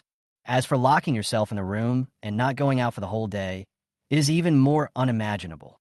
The two thought about it and came to Nina's door, knocked and shouted, but there was no response. Now the two of them became a little anxious, and they hurriedly asked someone to break down the door. Grace and a few others who were eating at this time were also alarmed and rushed over to check the cause. When the door opened, the scene inside scared everyone. It was pitch black inside and there was no light. With the light from outside, they vaguely saw a figure sitting at the head of the bed. Vivian hurriedly turned on the light in the room. They saw Nina in her pajamas, with her hair disheveled, sitting at the head of the bed with her knees bent. She was holding a cell phone in her hand, her face was haggard, her eyes were dull, and she was staring out the window in a daze. Grace immediately walked over and hugged her with concern. Nina, what's wrong with you? Tell Mom what happened. Nina just glanced at Grace and continued to stare out the window. Yes, second sister. Has anyone bullied you? Tell me, and I will avenge you. Oscar asked with a concerned look on his face. Nina's body trembled, and then she slowly said, No, no one bullied me. I don't know if it's because she cried, but her voice is a little hoarse. You're still saying no. Look how swollen your eyes are. Richard shouted angrily. Keep your voice down. It's okay. Why are you speaking so harshly? That's why William doesn't want to come back. Grace glared at Richard and said reproachfully. Richard immediately shut up and stopped talking. But at this moment, Nina's tears suddenly fell like pearls from a broken string. Now the whole family was panicked. No matter how everyone pressed her, Nina didn't say a word and just cried silently. Vivian felt something was wrong. Mom and Dad, take Oscar out first.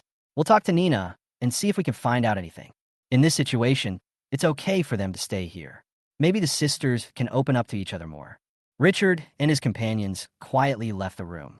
Vivian sat at the head of the bed, hugged Nina into her arms, and asked gently, Okay, now you can talk to your sister about anything. Yes, second sister, just tell me what's on your mind. You'll get depressed if you keep it in your heart, Diana said in an anxious tone. Jessica sat quietly on the other side with a tissue in her hand, wiping Nina's tears. Finally, they waited for a long time. Nina suddenly said, William is a great god. What William? What a great god. The sisters were confused and didn't understand what Nina meant. Nina, what do you mean? What do you mean by William? Jessica's mind is full of William as thoughts now. When she hears her second sister mention William, she reacts very strongly. Vivian and her boyfriend heard Nina mention William. They were immediately surprised. Could it be that William bullied Nina? This was the first thought that came to the minds of the two. After all, William doesn't hate them to the core, but whenever he sees them, he will definitely not give them a good look. Second sister, did that bastard do something to you? Tell us, and we'll ask Dad to beat him up and make him apologize to you. Diana, like Jessica, also reacted violently when she heard the name William. However, unlike Jessica, she only had infinite disgust towards William. Diana said this. She immediately earned a glare from Jessica. The slap that Chun Manching gave her yesterday still hurt a little.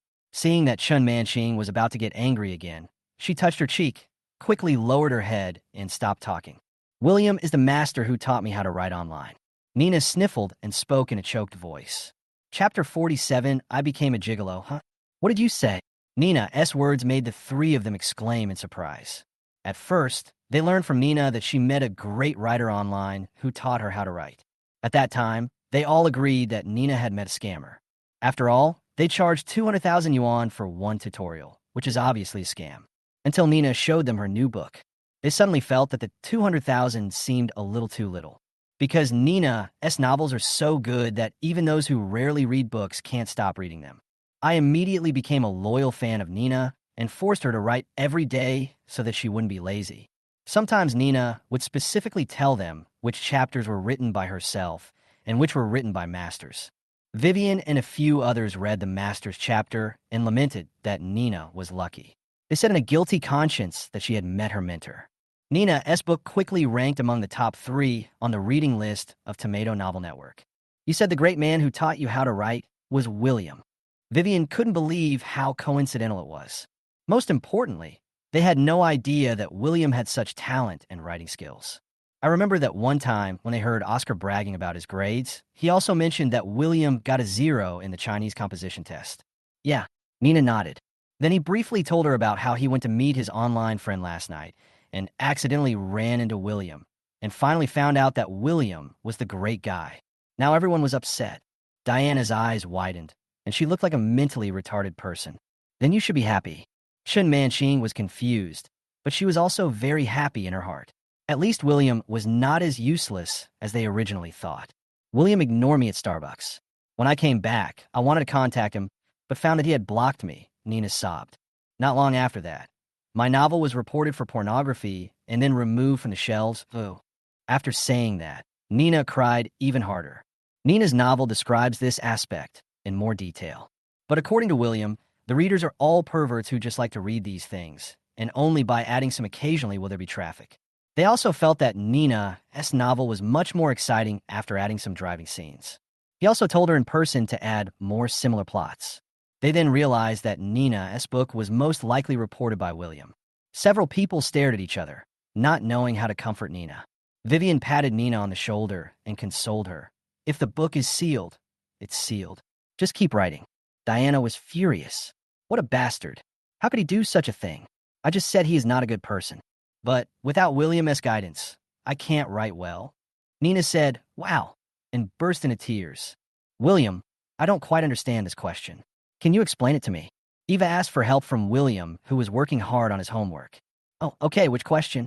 William stood up, walked behind Eva, bent his upper body slightly, and asked closer. This question. Eva's whole body tensed up, and she pointed at a geometry problem and asked with some stammering. William took a look and immediately had an idea of how to solve the problem. He leaned over, picked up the pen in Eva's hand, and drew an auxiliary line on it. Look, first this way, and then this way. Finally, if we do this again, the answer will be revealed. William began to explain to Eva. Hey, why don't you answer me? Why don't you speak? He explained seriously, but Eva didn't respond, so William called out. Eva's body shook unconsciously. Oh, understood, Eva said a little nervously. William glanced at Eva suspiciously. He always felt that there was something wrong with this girl recently. It's just a topic. Why are you so nervous? EVA, what's wrong with you? Your face is red like an apple. Are you hot? Penny asked. Although it's almost summer, it's not hot enough, not to this extent. Yes, a little bit. It's no big deal. Eva replied in a panic. If it's hot, I'll turn on the fan for you. William patted Eva's shoulder and said. Eva didn't answer for a long while. William was about to get the fan. Eva suddenly spoke. William, let's go on a date. What? William's outstretched hand suddenly froze in the air. Thinking he had misheard, he turned his head and looked at Eva blankly. Penny, who was doing the questions seriously, raised her head and stared at Eva as if she had seen a ghost. Eva felt a little embarrassed by the two people's gazes. She lowered her head, reached out to brush the hair hanging beside her cheek, and tucked it behind her ear. She pursed her lips, raised her head as if she had made up her mind, and looked at William with firm eyes. William, let's go on a date. This time, William and Penny heard it clearly. William was still in a daze, and Penny stood up quickly, rushed to Eva, stretched out her little hand, and covered Eva's mouth. EVA, stop talking nonsense. Eva wasn't angry. She just gently pushed Penny's hand away. Nyin Nyin, stop making trouble. Don't make trouble. You want my brother to be your boyfriend, and now you want him to date you. Tell me the truth. Are you attracted to my brother? Penny is puffy, with the two lumps of flesh on her cheeks puffed up like a blown-up pufferfish, cute and funny. Eva looked at William and explained seriously. Oscar's birthday party is in 2 days. In order to act more realistically, I think we need to rehearse. Dating is the easiest way for couples to increase their affection, so I think this is the best way. William looked embarrassed again. Isn't dating just shopping and eating? It's boring and tiring. It's more interesting to lie at home and play games. He really didn't want to go, but what Eva said is not wrong. If you really want to deceive others, you do need to rehearse in advance. He took Eva's money anyway. He still has credit because he takes money from others and helps them get rid of disasters. I can add more money. William was about to agree, but Eva suddenly spoke up. After a while, William received another 100,000 yuan from Eva. He suddenly felt like a gigolo. This made his heart ache slightly. If you guys go on a date, I want to go too. Penny became nervous when she saw that the deal was done between the two. A date is when two of us are together. What's the point of adding you in? William immediately gave her a bullet on the forehead, causing Penny to scream in pain. What time is it? William asked. After school, tomorrow night. Good. Chapter 48, Shut Up. Wanda Shopping Mall, at the fountain in Gate 1 Square. William put his hands in his pockets and looked around for Eva. After he and the school beauty Chin agreed on the time and place last night, he went straight here as soon as school got out of school today. Since he took the bus and Eva was the driver, Eva should have arrived much earlier than him. But he waited for 10 minutes and didn't see Eva. This woman won't stand her up, will she? These young ladies are spoiled and do whatever they want, just like his sisters. None of them are good. Really doesn't come, William will be happier. He won't have to bow down and compromise himself for a few pieces of silver. Although he had no intention of returning the rice. At this moment, someone tapped him gently on the shoulder. William turned his head and was stunned, his eyes wide open. He saw Eva wearing a light-colored long dress that was longer than her knees, with her long black hair draped over her shoulders and a faint smile on her face, standing behind him. Eva is very beautiful, and even if she is just wearing a school uniform, it can't conceal her temperament. Today, William could clearly see that Eva not only put on makeup, but also dressed up exquisitely. Her whole face was fair and tender, and under the reflection of the light, it exuded a dazzling glow. The whole person looks like he came out of a comic book. William was a little stunned. Eva smiled. "You've been waiting for a long time." William quickly came back to his senses, coughed awkwardly twice, and said calmly, "It won't be long. There's only one William." "Yes. I'm sorry. I didn't know you had been waiting for so long." Eva looked apologetic. "It's only 7 o'clock in the evening now. According to the normal school dismissal time of 6 o'clock, even if it encounters the evening rush hour, no matter how early William arrives, he won't have to wait that long. So, according to Eva's guess, William left class early to attend the date tonight." She couldn't help showing a touch of emotion on her face. "Don't just apologize. Show some substantive appreciation. It's a small matter. Time is money. For you, sacrificing a little time is nothing." William thought to himself and began to hint wildly. Eva said, "Oh." A faint blush instantly appeared on her cheeks, and she lowered her head. William sighed and suddenly felt that Eva had a high IQ, but seemed a little slow in some areas. "William, do you know how to go on a date?" Eva asked, looking up. "What's so difficult about dating? It's just eating, watching a movie, checking into a hotel, and a three-piece suit." William knew it, but he didn't say it out loud. He just pretended to be embarrassed and said, "This is my first date too. I have no experience." "It's okay, I can do it. I'll teach you." Eva nodded and pulled a notebook out of her bag. She opened her notebook and began to read it attentively. William looked puzzled and took a look. There were many words densely written on the notebook with neat and beautiful handwriting. After a while, Eva closed her notebook solemnly and said to William seriously, "We should go eat first." "No, it's time to eat, so it shouldn't matter whether you're on a date or not." You even took out your notebook and looked at it carefully for such a long time. William frowned and glanced at the eldest lady of the Cheen family. Also, when on a date, couples must hold hands. After saying that, without waiting for William's response, Eva took William's hand and walked into the mall. "Come on, open your mouth." William looked at Eva speechlessly, who was picking up some food, handing it to his mouth, and motioning him to open his mouth. "Eva, this is not appropriate in public." William looked around furtively and advised in a low voice. Moreover, this emotionless tone doesn't sound like the interaction between lovers at all. It was clearly a mother feeding her son, as if she was going to beat him up if he didn't open his mouth the next moment. I read online that feeding each other can enhance the relationship between lovers. Eva said this with a determined look, stretched out her little hand, and stuffed the food directly into William's mouth. William was a little amused and wanted to tell her to watch less stuff on the internet, as a lot of stuff on it was lies. But seeing Eva flipping through her notebook so seriously, I couldn't bear to pour cold water on her. Seeing Eva's chopsticks coming toward him again, William had no choice but to say, "I don't like being fed by others." Eva said, "Oh," and put down her chopsticks without forcing her. "You're just pretending to be such a jerk, but you don't even like being fed." "That's right. If I had such a beautiful woman eating with me, I would die of laughter in my dreams." "You stinky loser. This is the prime of your life. If you don't cherish it, you will regret it later."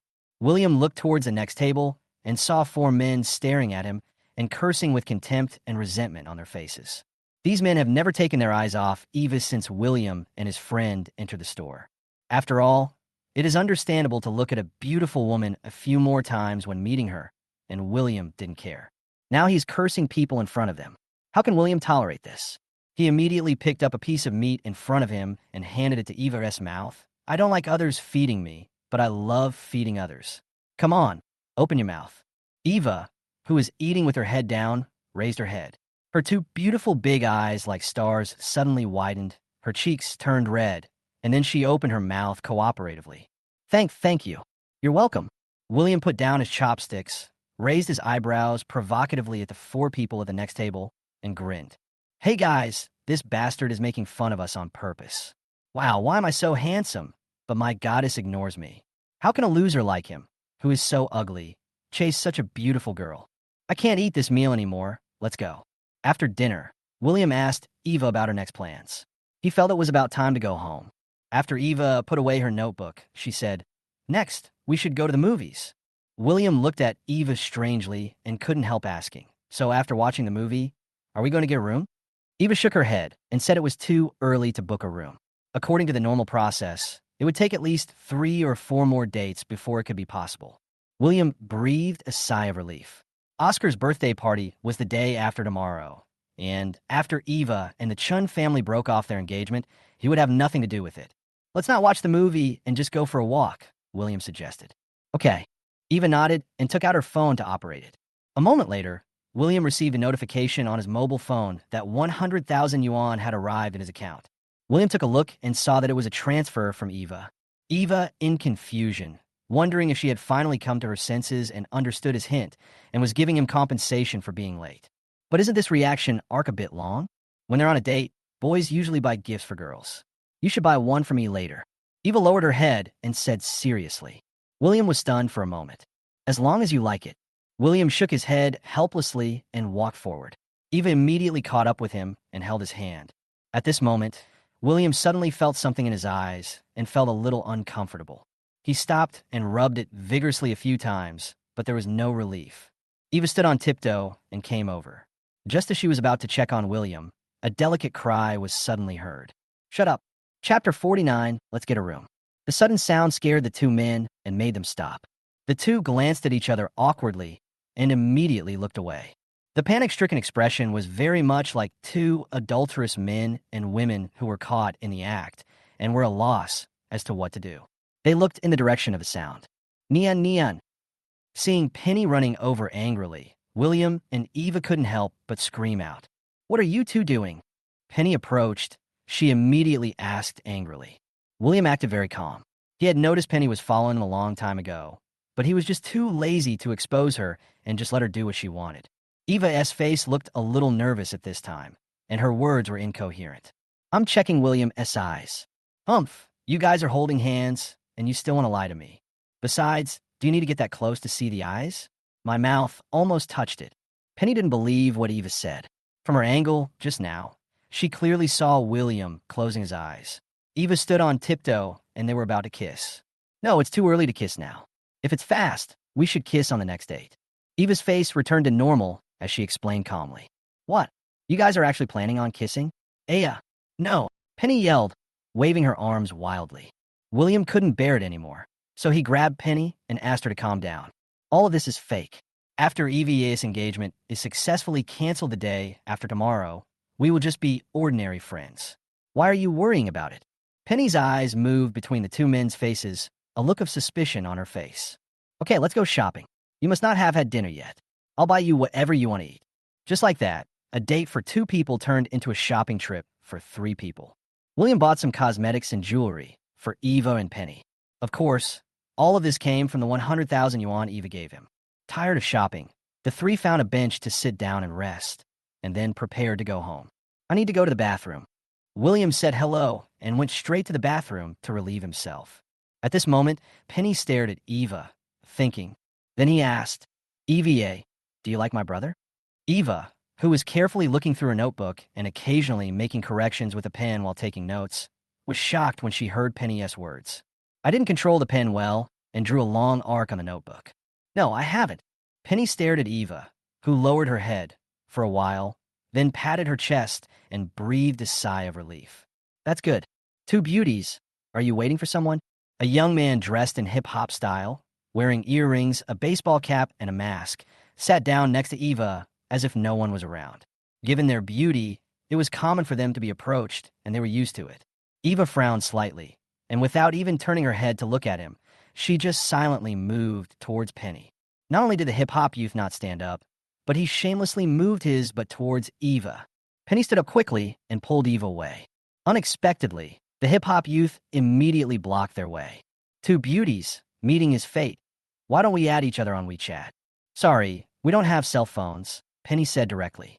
When words like this are spoken, it is clearly a rejection, and people who are sensible will usually leave on their own initiative. But the hip-hop youth not only did not retreat, but took 2 steps forward. Two beauties. Are you sure you don't want to exchange contact information? I'm afraid you'll regret it later. Eva glanced sideways at the hip-hop youth, her eyes cold and calm. Then he turned around and was about to leave.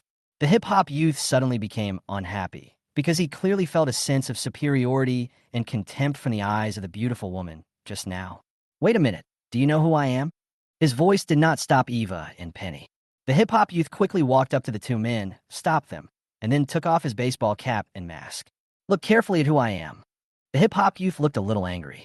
Eva still didn't react, as quiet as water. Penny looked at it carefully for a moment and then cried out, Mai Yibo, are you Mei Jibwa? Mei Jibwa nodded, looking somewhat smug. Eva looked at Penny in confusion, waiting for her explanation. Penny quickly introduced the hip-hop youth in front of her. It turns out that the Mei Jibwa in front of him is a famous singer and a hot rising star. He once participated in a global talent show held by a South Korean entertainment company and became a trainee, blah blah. Anyway, he is very popular now. Eva doesn't care about any of this, and she has no interest in entertainment stars at all. Penny knew about this was not because she was a fan, but because Mei Jibwa was so popular and often appeared on TV, there was no way she didn't know about it. Eva said, oh, and didn't ask any more questions, and walked around Mei Jibwa, who was blocking her way. Penny was a little surprised at first, but then she quickly returned to normal and followed Eva away. This action of the two people made Mei Jibwa helpless. He is currently the most popular national star. Many girls are willing to die just to see him, and he has even gained a lot of fans for free. Today, he went shopping with his assistant and unexpectedly met two stunning beauties, which really excited him. I thought I would first get their contact information as an ordinary person and then try to contact them when I have time. But he didn't expect that the two of them knew his identity and could still reject him. This dealt a heavy blow to his self-esteem. The assistant behind him was also shocked when he saw this scene. The two quickly caught up. Two beauties, how about adding me on WeChat? You are so pretty. If you want to enter the entertainment industry in the future, our brother Jibwa can help you. The assistant said with a smile. She understands the psychology of contemporary girls, so she often uses this method to attract a lot of fans for Mei Jibwa. At this time, many people in the mall recognized Mei Jibwa and gathered around him, hoping to take photos and get autographs with him. When they heard someone reject Mei Jibwa, they all looked incredulous. For such a big star, let alone other requirements, just a photo taken with them, once they post on their moments, I wonder how many people will envy them. These two girls are indeed beautiful, but they are so ungrateful. Mei Jibwa's fans immediately started to criticize Eva and Penny. Mei Jibwa proudly held out the QR code on his phone in front of the two people, motioning them to scan it quickly. At this moment, Mei Jibwa found someone patting his shoulder. He turned around and saw a handsome young man looking at him with a smile. That's not how you pick up girls. Mei Jibwa became unhappy after hearing what the young man said. He had at least 800 fans, if not 1,000, and yet he actually said that he couldn't pick up girls. You can't even get my contact information. Look at me getting it right away. William said with a smile, coming in front of Eva and Penny. Amid everyone's surprised gazes, he took Eva and Penny's hands and said seriously, let's go get a room.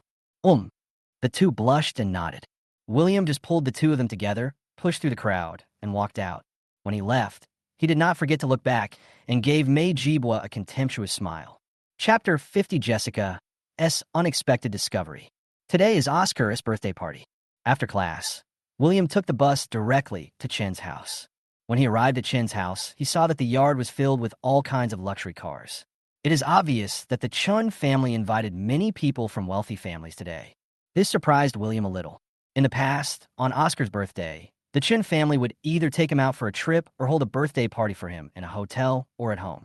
But it seems that there has never been such a big event like this one. He saw Vivian and others from a distance, standing at the door to receive guests. William did not enter through the front door. He did not want to attract the attention of the Chun family for the time being. The reason why he agreed to Eva was not only because of Angelia's request and Eva's compensation. Another reason was Oscar's false accusation and the Chun family's attitude towards the matter. Since they are ruthless, don't blame him for being ungrateful. He doesn't care about the engagement with the Chin family, but Oscar can forget about marrying Eva. Even if he wants to be a bootlicker, William doesn't want him to get his wish. Lick it in your dreams. William quietly entered through the back door. Suddenly, he heard someone calling him. Master Shi, you are back. He turned around and saw it was Aunt Wang. William immediately put his fingers in front of his mouth and made a hush gesture. Mother Wong lowered her voice immediately, walked up to William, observed him carefully for a while, and looked distressed. Master Sure, have you been doing well outside recently? Have you suffered any? William smiled, raised his arms, clenched his fists, and replied with a relaxed look. I'm doing very well. Look, I'm a lot stronger. Wang Ma's eyes suddenly turned red. Silly child, I missed you so much during your absence. William was in the Chun family. He often helped the servants with their work. Sometimes when they made mistakes, William would take the blame for them. He used to be a child from a poor family and lived a hard life. When he saw these servants accidentally making mistakes, being fined and scolded, or even some being directly kicked out of the Chun family, he always felt sorry for them. As long as it wasn't too serious, he would take it all on. After all, he was the young master of the Chun family. No matter how serious it was, at most he would be beaten up by Richard. But for those servants, if they lost their jobs, it would be like the sky falling. So these servants have a good relationship with William. Okay, Aunt Wong, don't be sad. Go and do your work. I'll leave after I get my things. William comforted Aunt Wong. Yeah, okay. Wang Ma said after wiping her red eyes. Master Sure, are you hungry? I'll secretly get you something to eat. Before Wang Ma could finish her words, she was pushed away by William. William came to the hall and saw that the Chun family's hall was already crowded with people. Everyone was wearing suits and tuxedos, holding up wine glasses and walking in groups of 3 or 4, talking and laughing. Vivian and Jessica, who were greeting guests at the door, he didn't see anyone else. He crept up the stairs and groped his way to his room. Jessica, today is Oscar's birthday. Why are you still so unhappy? Vivian greeted a visitor and smiled at her third sister. But there was a hint of blame in his tone. Jessica sighed and forced a smile from the corner of her mouth.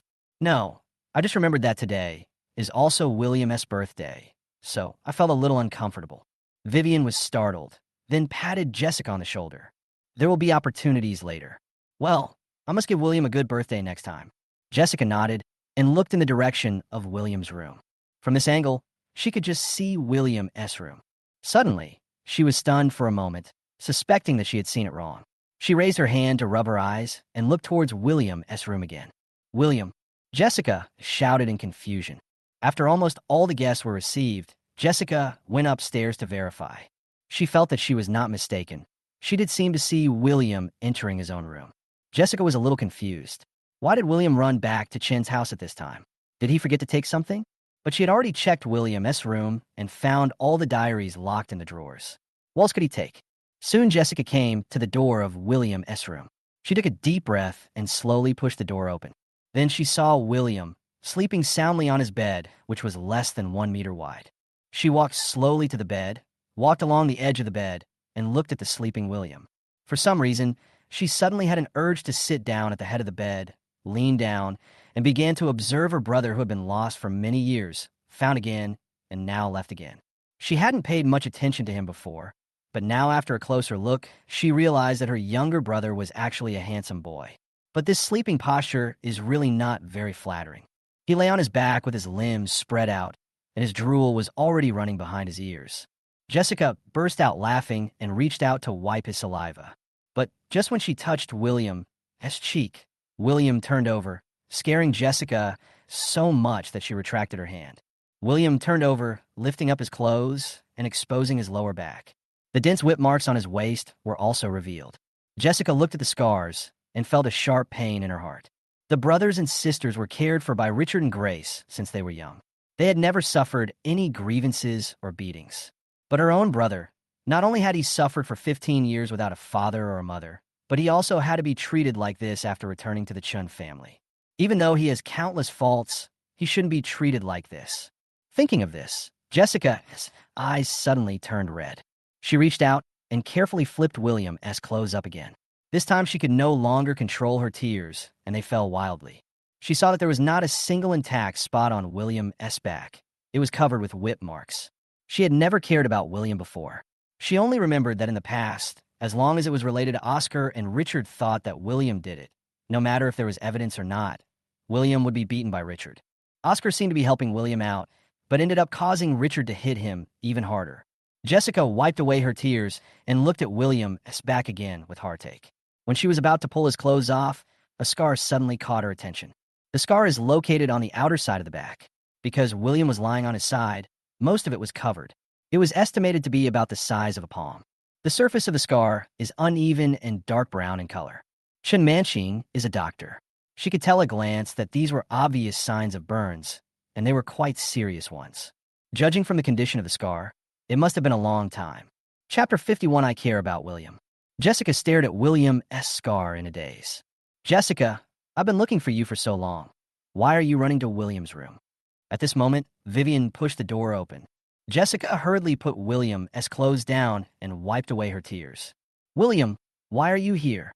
Vivian opened her eyes wide, looking at William, who was sleeping soundly on the bed in disbelief, with a look of astonishment on her face. I don't know either. Jessica stood up from the bed, looking a little flustered. Vivian's voice was a little loud, which naturally woke up William, who was not asleep to begin with. William sat up from the bed and rubbed his eyes, looking sleepy. When he saw the two people in front of him clearly, he cursed in his heart. Even if you want to take a nap secretly, you will be discovered. He felt that Chen Manqing and her sisters were not compatible with him. This family relationship must be severed cleanly. William, you're awake. Seeing William waking up, Chen Manqing immediately took a tissue and wiped the saliva from his mouth. William instinctively pushed her away with a look of disgust. William, what brings you back today? Vivian asked nervously. Nothing, I was just passing by and wanted to come and see if there was anything I forgot to take. William didn't understand why Vivian was so nervous, as if he was going to cause trouble today. Although he did come here to cause trouble today. I see. If you find that thing, leave immediately. Vivian looked anxious and said with some guilt. Sister, please let William have a meal before leaving. Seeing Vivian was in a hurry to get William away, Chen Manqing felt a little unhappy and complained. Although he didn't want to stay in the Chen family, Vivian's words made William a little unhappy. Before, he would shamelessly let me come back no matter what, but today, when I just came over for something, he was impatient to get me to leave. This is because he is afraid of ruining Oscar's birthday party. William sneered. Why? Are you in such a hurry to get me out? Are you afraid that my identity as the real young master of the Chen family will be exposed, which will bring shame to your Chen family? I'm afraid your brother Oscar will be sad. No, it's not what you think. Vivian seemed to feel that what she had just said was a bit too much, and she hesitated and tried to explain. Today is not only Oscar's birthday party, but also the important day when he proposes to Eva. Recently, William and Eva have been getting closer. According to her guess, William may have fallen in love with Eva. She was worried that if William saw Oscar's proposal, given William's current personality, he might do something. Vivian didn't want any accidents to happen. She felt bad about kicking William out right now. She had no choice but to do so for the sake of the overall situation. After all, William is a time bomb, and it is dangerous to let him stay in the Chen family. Since it's not what you think, then it wouldn't be too much for me to have a meal at your Chen's house. William said lightly. On your Oscar's birthday, you held such a grand birthday party. And it seems that my birthday is today, and you guys are in a hurry to send me away just for a meal. To be honest, I feel a little sad. William glanced at the two of them, his smile growing wider. That's not what we meant. William, please don't misunderstand. Chen Manqing explained anxiously. Okay, I'm a little hungry now. Please bring some food to my room. I will leave when I am full and will not appear in front of everyone to embarrass your Chen family. William stretched out his hand to stop Jessica from continuing. It would be really troublesome if he was driven away now. Vivian nodded in agreement. Big sister, third sister, we are all looking for you. What are you doing in this guy's room? Diana and Nina walked in. They searched Chen's house for a long time, but couldn't find the two people. Seeing that William's room door was open and the light was on inside, they came up to take a look. I didn't expect that they were really here. Diana was about to say something, but when she saw William, her eyes widened. You little bastard, why are you here? Nina saw William. Her lifeless eyes suddenly flashed with light, and she became energetic all of a sudden. William took 2 steps forward, faced Diana, and raised his hand, as if he was about to hit someone. Diana took 2 steps back out of habit. She was beaten twice by William and was a little scared. But when I thought that this was my home, I became braver. Didn't you say you would never set foot in the Chun family even if you died? Why are you so cowardly today that you sneak back here? Diana's tone was full of sarcasm. I'm not dead yet. William waved his hand indifferently. William, are you going to stay here this time? Nina's eyes suddenly lit up when she heard William's ambiguous answer, and she stared at William, waiting for his answer. Impossible. If his college entrance exam score isn't good enough to get an Oscar, he'll never come back. Diana said firmly. Diana, get out of here. Jessica yelled. William S. grades. If it was really as agreed before, there was no way he could return to the Chun family.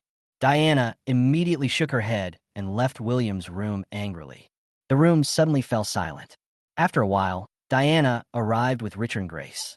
Dad, Mom, this little bastard suddenly showed up at home today. He must have come here on purpose to ruin Oscar's birthday party. As soon as she entered the door, Diana pointed at William and cursed. Richard and Grace saw William. They had complicated expressions on their faces. Grace hesitated for a moment, then stepped forward and held William's hand, saying, William, when did you come back? Why didn't you tell me? I missed you so much. Richard also said in a deep voice, since you were back, don't leave. Mom, no. He came back today because he knew Oscar was going to propose to EVA, and he came here to sabotage it on purpose. Seeing that William was about to be left behind, Diana shouted anxiously. Oscar is going to propose to Eva tonight, which William didn't expect. It's really a coincidence. Diana, a strange look. You guessed it right. Hearing what Diana said, the people present were stunned, especially Richard and Grace, who looked at William with some unfriendly eyes. Grace hesitated for a moment and said, William, why don't you come back tomorrow? You leave today. Richard looked grim and said nothing. This is Grace's decision.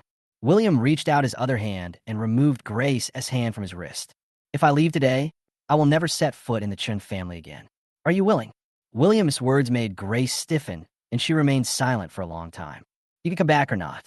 No one here cares about you anyway. All we need is Oscar, Diana said disdainfully.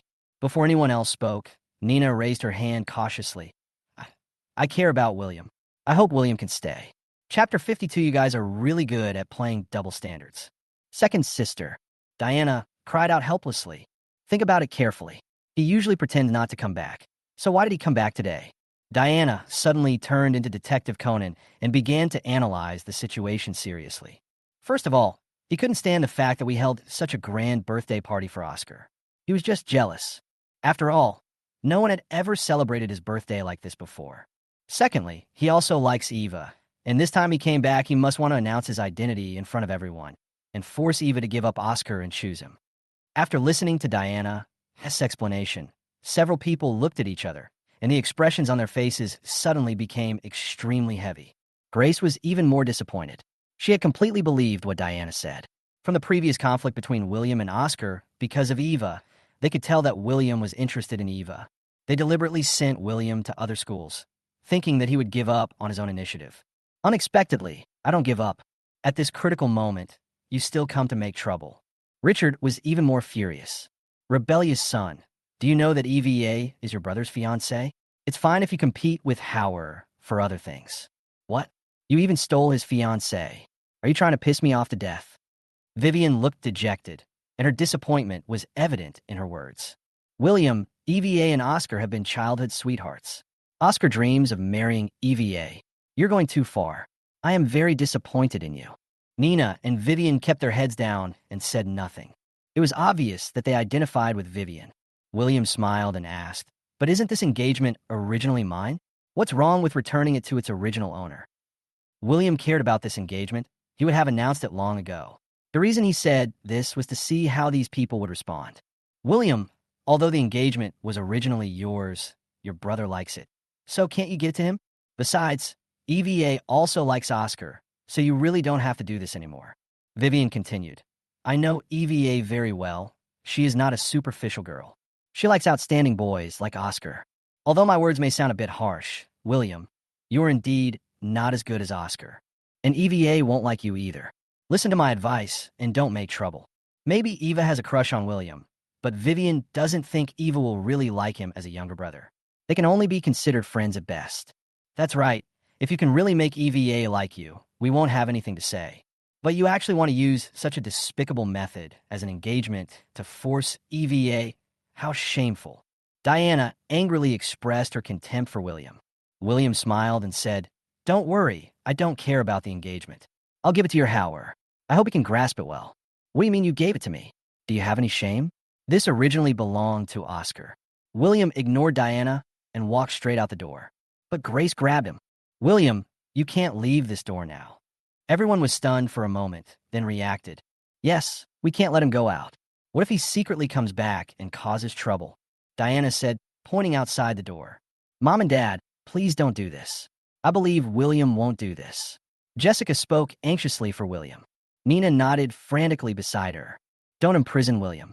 I believe he has figured it out. Okay, stop talking. Let him stay here until the birthday party is over. As he said this, Richard shouted outside. Uncle Fong, come here for a moment. Soon, Butler Fong rushed in.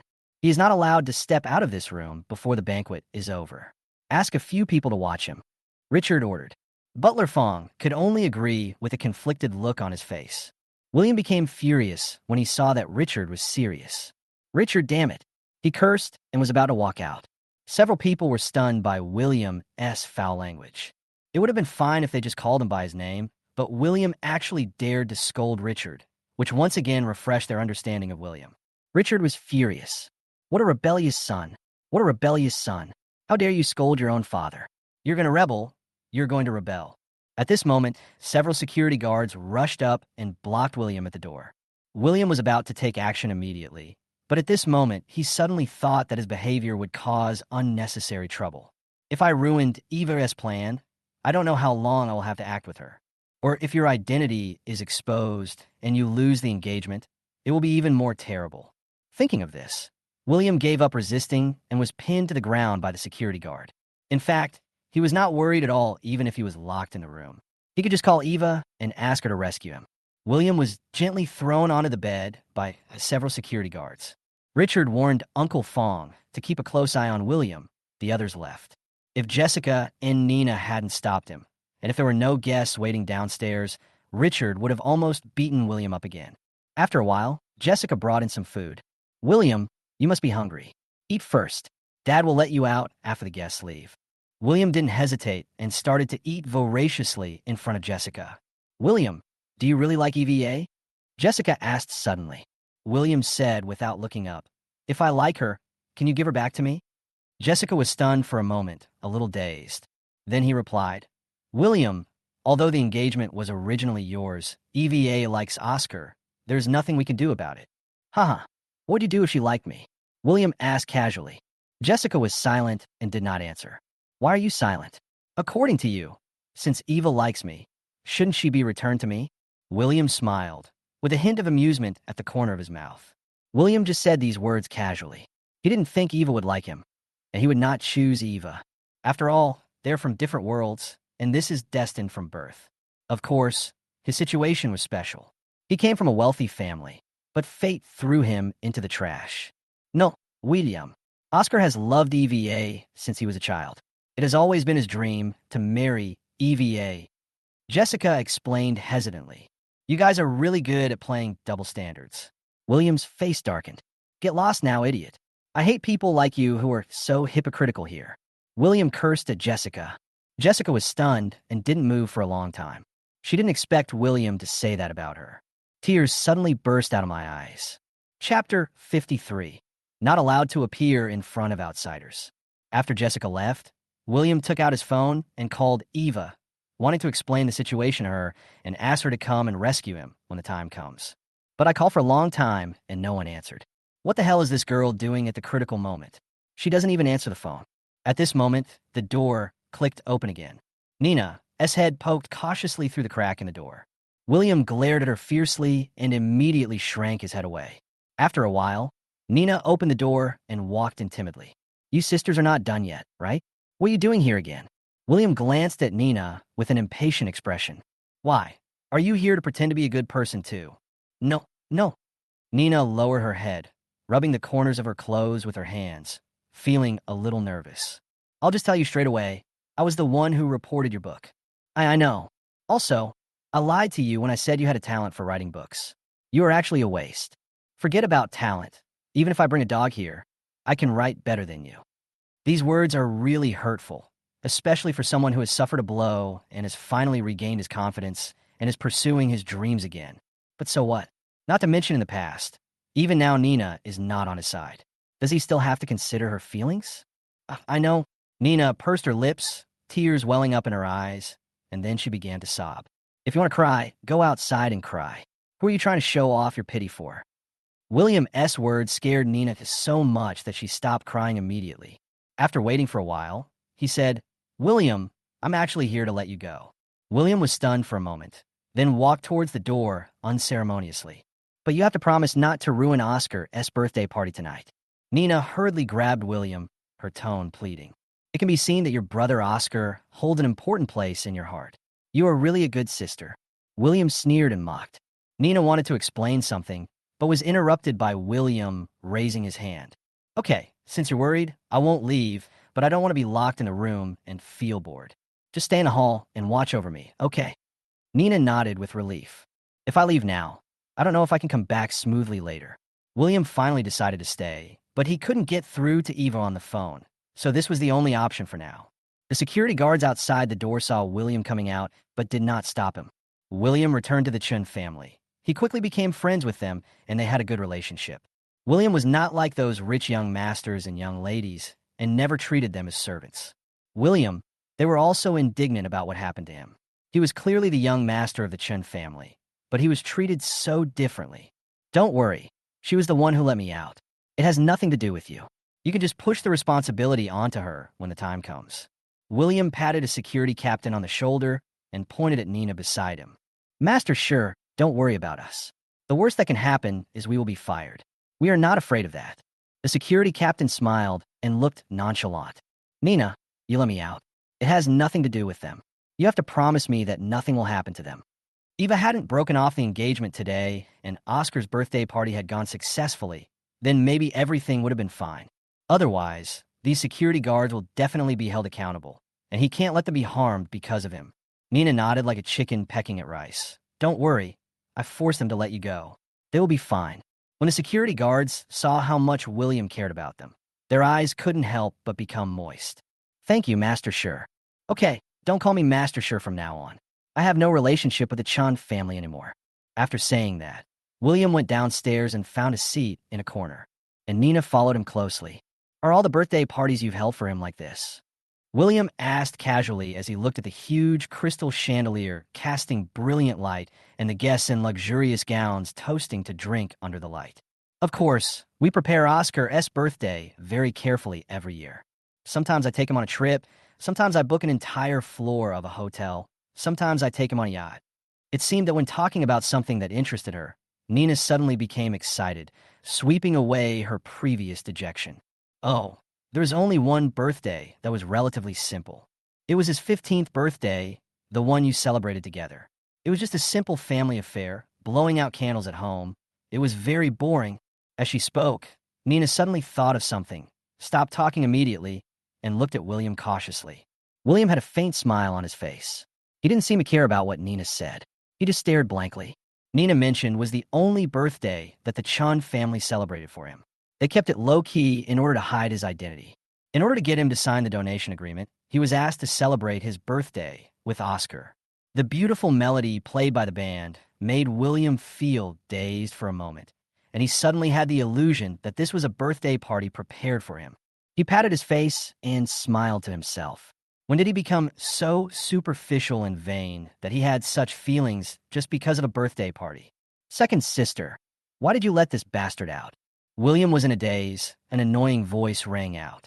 He raised his head slightly and saw Diana glaring at him. Standing behind her are Grace, Jessica, and today's protagonist, Oscar. Oscar was wearing a suit and tie today, looking like a nobleman. He did not look as frail as usual, but had a confident and calm smile on his face. William was feeling stuffy in the room, so I brought him downstairs to get some fresh air.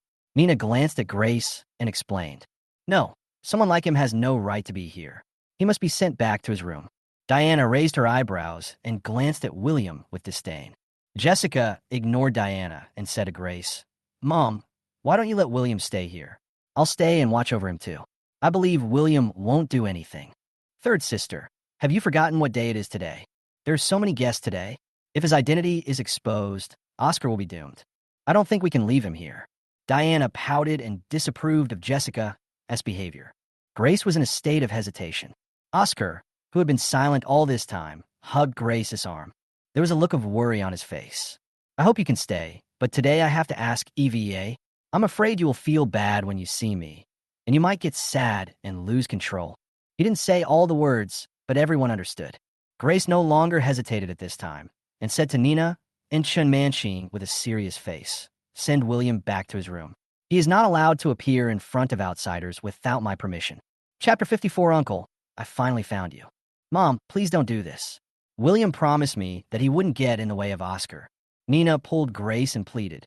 Second sister, you believed what that little bastard said. He also said he would never come back. But look, he sneaked back again today. Diana pointed at William and cursed. Okay, don't say anything. Grace scolded. Take William back to the room. William, bear with it for a while. I'll let you out after the birthday party. Don't be angry with me. I'm doing this for your own good. Grace spoke to William in a gentle tone. It's another for my own good series. William couldn't figure out what Grace's good performance was here. Uncle William, is that you? A voice came suddenly, and William was a little confused. The voice seemed familiar, but he couldn't remember who it was. He looked around, trying to find the source of the sound. At this time, a fat man pushed through the crowd and walked out.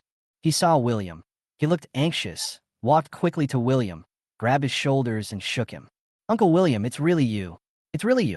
No, who are you? William was confused for a moment, not understanding why the fat man suddenly rushed out, grabbed him, and muttered to himself, calling him seasonal vegetable. It's me. Fatty, you forgot. Seeing that William was still confused, the fat man quickly reminded him. Hepping Village. William stared at the fat man in front of him, examining him for a long time. Then his eyes lit up, and he finally remembered.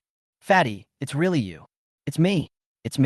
Uncle William, I finally see you again. The fat man said excitedly.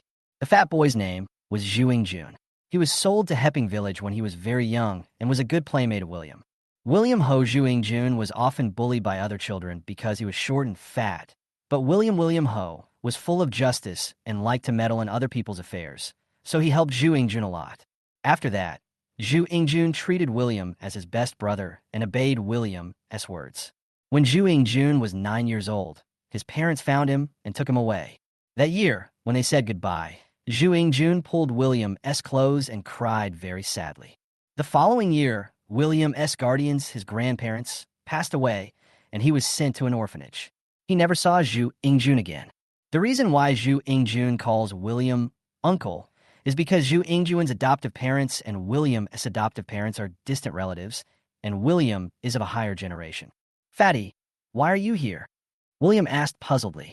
As far as he knew, all those who could appear here today were from political and business circles, and the fat man's parents could only be considered middle class, which seemed to have nothing to do with this. Mom, sister, look, this bastard not only sneaked back home by himself, but also brought back some indecent people. Before Zhu Jun answered William's question, Diana pointed at the fat man and cursed. Fatty Zhu didn't understand what was going on and wanted to explain, but Diana didn't give him the chance. What do you mean by you? Get out of the Chin family right now, or I'll call security.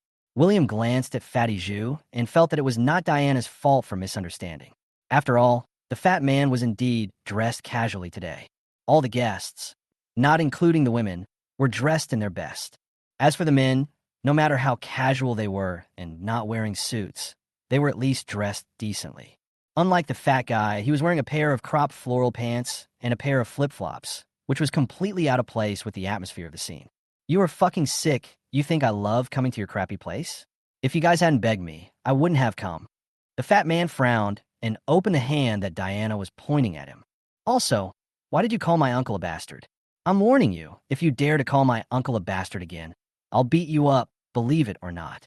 Zhu Jun's words completely annoyed Diana.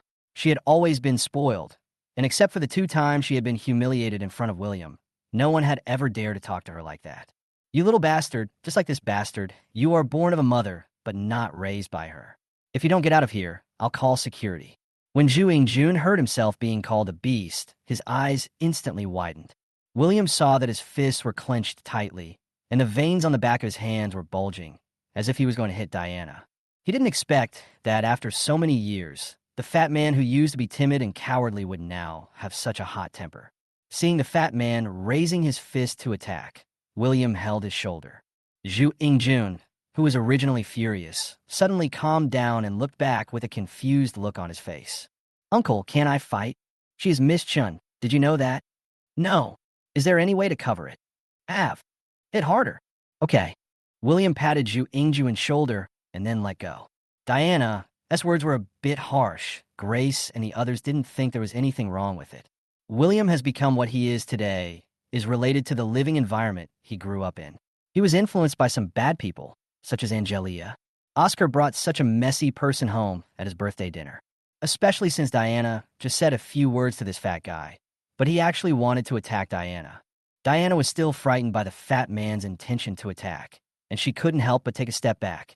If I got beaten, it would be so embarrassing in front of so many people. Besides, the evening dress she was wearing was a custom-made one, specially prepared for tonight. There was only one of it, and it would be troublesome if it got damaged. Diana finally breathed a sigh of relief when she saw William holding the fat man. Fourth sister, don't worry, I'm here to protect you. Oscar then stepped forward and stood in front of Diana. Oscar's sudden appearance made the fat man at a loss for a moment. After all, Oscar had never scolded him. Brother William, don't hit my fourth sister. If you want to hit someone, hit me instead. When there were outsiders around, Oscar cleverly changed the address to Brother William.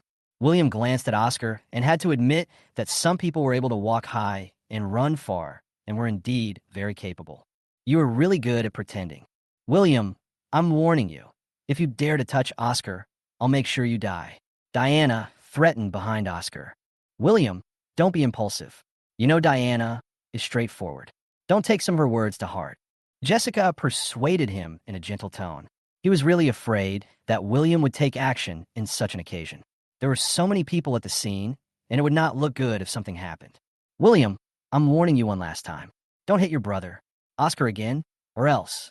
Grace gritted her teeth and stopped talking halfway. Chapter 55, Believe It or Not, I Dare to Bury You. The fat man was a little confused when he saw the scene in front of him, and some of his accumulated anger had been released. He turned to look at William, asking whether he still wanted to fight. William also didn't want to make a big deal out of it and cause unnecessary trouble. When he was about to ask the fat man to stop, Oscar suddenly rushed over and grabbed the fat man's hand. Fatty, be careful, William reminded loudly. The fat man found that someone was hugging his arm, and he instinctively turned around and waved his arms, followed by a scream. William saw Oscar flying out in an extremely exaggerated posture. The fat man stood there with a confused look on his face, with countless question marks popping up in his head. He didn't understand why this sissy in a suit suddenly rushed up to him and hugged his arms. I just waved my hand gently. How could he fly so far and scream so miserably? Is his body really so weak that it could be so fragile? William held his forehead and shook his head, cursing in his heart. This is the third time, and it's a blatant frame-up again. Isn't this bastard tired of using this trick? But this trick works very well. Seeing Oscar being thrown away by the fat man in front of them, several women from the Chun family screamed and rushed to Oscar like crazy. Oscar, are you okay? Oscar, where are you injured? Let me take a look for you. My poor Howard. Let mommy see where you hit. The scene before him made the fat man doubt his life. He waved his arms and punched William hard on the shoulder. William had no other reaction except to instinctively curse fuck. Fatty Zhu walked up to Oscar and squatted down. He was very curious and wanted to see where the other person was injured. But Oscar hid in Grace's arms as if he had seen a ghost, and then screamed at William. Brother William, don't hit me, please let me go. Asshole, tell this fat guy to stop, or you'll be in trouble. Diana was so angry that she almost fainted. She forgot what day it was and just kept yelling. The noise here was already quite loud, and her screams immediately attracted the attention of everyone in the hall. William, didn't I just warn you not to hit Oscar again? Did you ignore my words? Oscar's injury made Grace lose her mind. Her eyes changed from tenderness when she looked at Oscar just now to coldness, and her voice became sharp because of anger. She walked up to William and slapped him in the face without warning. Mom, don't. Shin Manching and Nina were shocked and screamed. But surprisingly, this time, before Grace's slap could hit William's face, William grabbed her wrist tightly in his hand. Grace was confused, and Jessica and the others were also confused. Although William beat Diana, he never saw her in person, and he had resisted Richard and Grace. William calmly shook off Grace's hand. Grace staggered and took a few steps back. Nina and Jessica quickly supported her. Grace was stunned. Although it was just a light shake, it felt like a heavy punch in the chest to her. His son actually beat her. Yes, to her, that blow from William was just a beating. She didn't understand why William had become like this these days, even though he had done some bad things in the past and had been criticized and educated by them. But I've always been obedient in front of them and never complained or resisted. Not only has his temperament changed drastically recently, but he has also started beating his parents. He is simply beyond redemption. That she was biased towards Oscar in some aspects, but she did not treat William unfairly at all. At least she ensured that he had enough food, clothes, and education, which was much more comfortable than living a hard life outside. Not only is he ungrateful to his parents who gave birth to him and raised him, but he is also beating them up and acting lawless. Thinking of this, a surge of anger filled my head. William, you dare to hit me now. If I don't teach you a lesson today, I don't know what you will do in the future. Grace's voice became hoarse and low. William smiled indifferently. If you mess with me again, I will bury you, believe it or not. One important reason why he can still swallow his anger is that his ability is limited now. He is just a small Karami in front of the Chun family, and he really can't do anything to the Chun family. After all, he has only been reborn for less than a month, so it still takes time for him to develop. Jessica saw more and more people gathered around, so she quickly pulled Yangqian's clothes and whispered, "Mom, today is Oscar's birthday party. It's not good to continue making trouble." Reminded by Jessica, Grace realized that she had behaved a little out of control. Well, let's talk about this after the birthday party. Let's lock William in the room first. As for this person, Grace glanced at the fat man, hesitated for a moment, and said, "Take him outside and keep him under guard, then call the police and accuse him of provoking trouble and causing malicious harm." William's face darkened, and he stood in front of the fat man. "Grace, if you dare to touch him, you can't have your birthday party today." He didn't understand why the fat man appeared in the Chin family, but no matter what, he couldn't let the fat man get caught because of his own reasons.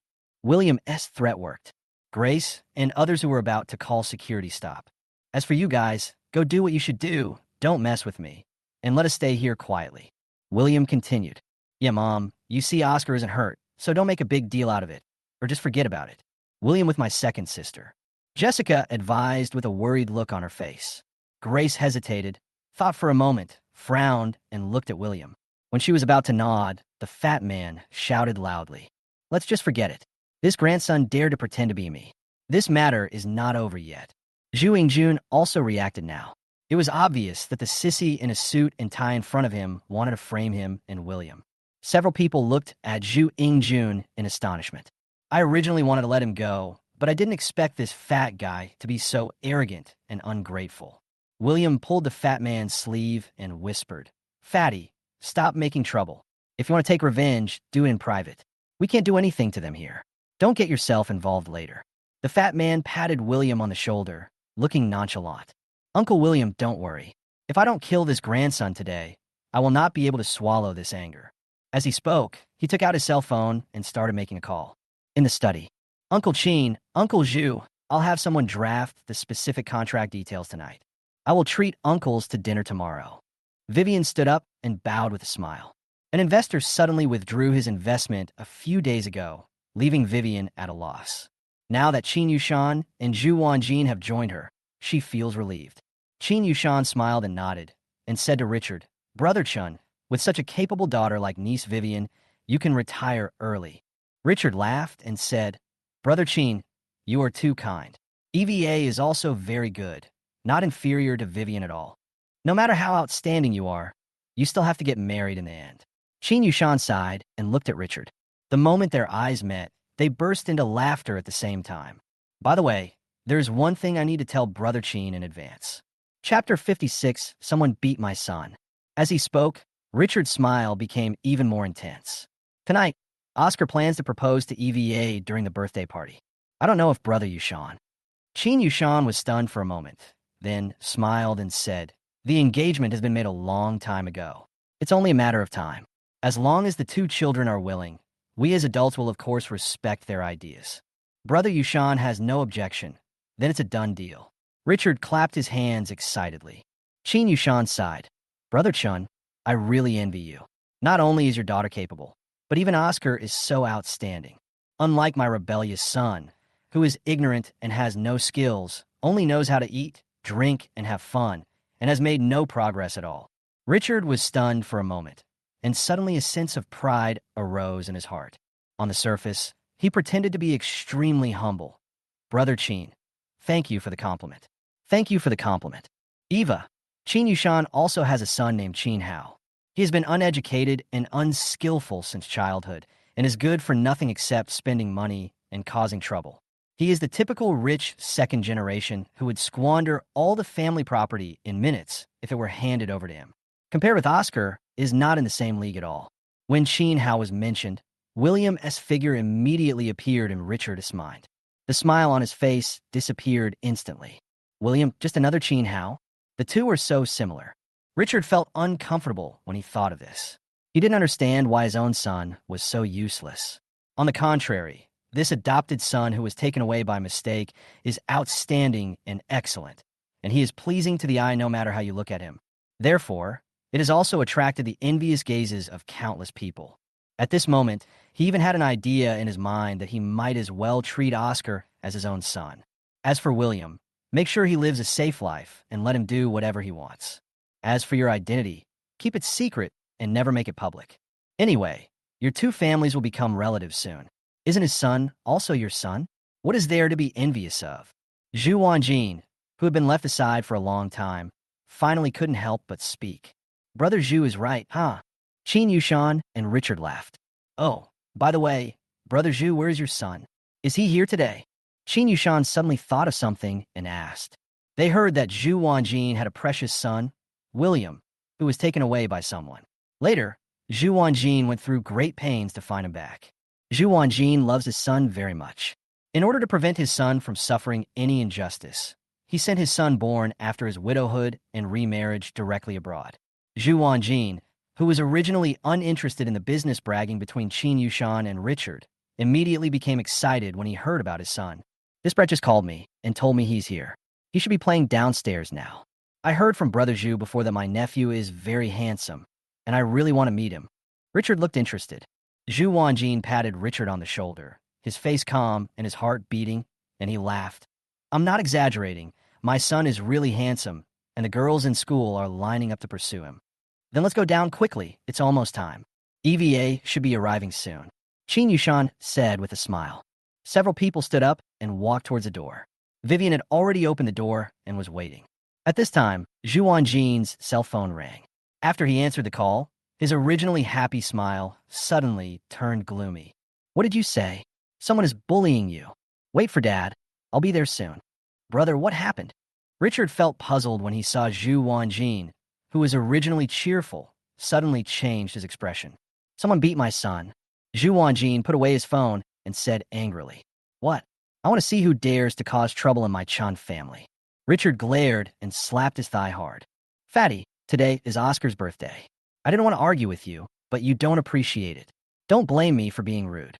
Diana put her hands on her hips and shouted arrogantly. Fourth sister, I have asked someone to call the security guards to take them directly to the police station, Oscar said while holding Diana's arm. At this time, the security guard arrived. Tie up these two men and send them to the police station. Diana pointed at a few security guards. Nina and Jessica wanted to stop them, but were stopped by Grace. William must be taught a lesson tonight. On such an important day, he was so reckless as to stir up trouble here. It's obvious that he's trying to cause trouble on purpose and doesn't want the birthday party to go smoothly. Seeing the security guards hesitate and not take any action, Grace shouted angrily. Why are you still standing there? Hurry up and do it. If you dare to hit my son, I'll beat you to death. A rough voice suddenly rang out, causing the security guard who was about to take action to freeze in place. William turned his head and saw a middle-aged man who was a few points fatter than the fat man, striding out from the crowd, and the big gold necklace on his neck swung vigorously. The fat man walked up to Grace in 2 or 3 steps, raised his hand, and was about to hit Grace in the face. Brother Zhu, stop it. Richard behind him shouted in panic. Grace's face changed drastically when faced with the sudden change, and she subconsciously took 2 steps back. Hearing the shouts behind him, Zhu Wanjin's palm paused in the air and then he fanned it down. With a loud slap and a shrill scream, Grace was slapped to the ground. It all happened so suddenly that Jessica and the others didn't even have time to support Grace. The originally lively atmosphere at the scene suddenly became quiet. Richard, who came from behind, looked at Grace sitting on the ground with swollen cheeks and red eyes, and was so shocked that he couldn't speak. At this time, Zhu Wanjin looked at Grace seriously and exclaimed, "Ow, why is it sister-in-law? I'm sorry, I'm sorry." As he said that, he hurried over and helped Grace up. "Sister-in-law, I'm so sorry. I was so anxious just now that I didn't recognize you. I'm so damn." Zhu Wanjin apologized and slapped himself lightly on the face a few times. Grace pushed Zhu Wanjin away and glared at him. Seeing Grace angry, Zhu Wanjin came to Richard again and said sincerely, "Brother Chun, I'm really sorry. I just saw Ingjun being bullied, so I was a little anxious. That's why I didn't recognize it as my sister-in-law. I'm really sorry." William watched this scene and couldn't help but pull the fat man and ask, "Did your dad study acting?" Fatty Zhu smiled awkwardly. From the moment Zhu Wanjin appeared and took action, William watched the whole process carefully, especially the moment when his palm froze in the air. His expression was clearly hesitant, and he obviously recognized Grace's identity. Besides, who among those who can appear here is a simple person? But in the end, he still slapped her. How could Richard not be angry when his wife was beaten in front of so many people? Although Zhu Wanjin's explanation was reasonable, he was completely embarrassed. He ignored Zhu Wanjin and asked Diana and the others in a deep voice, "What happened?" Diana pointed at William and the fat man angrily and said angrily, "They beat Oscar." Chapter 57, Who is My Mother? Richard and Qin Yushan looked in the direction of Diana's finger at the same time. I saw a fat man who looked quite similar to Zhu Wanjin, waving his fist at Diana. This should be the handsome son that Zhu Wanjin mentioned, who has charmed thousands of girls. Next to the fat man stood a handsome young man. Qin Yushan didn't know him, but Richard frowned deeply. When Zhu Wanjin heard Diana accusing his son, he immediately pulled the fat man in front of him and scolded him harshly. "Ingjun, how could you hit someone?" The fat man looked aggrieved and quickly recounted how Oscar faked a fall to frame him and pointed at Oscar and cursed. "It's this bastard, he's the one who played me, and they even called the police to arrest me." "No, Dav. It was that bastard William.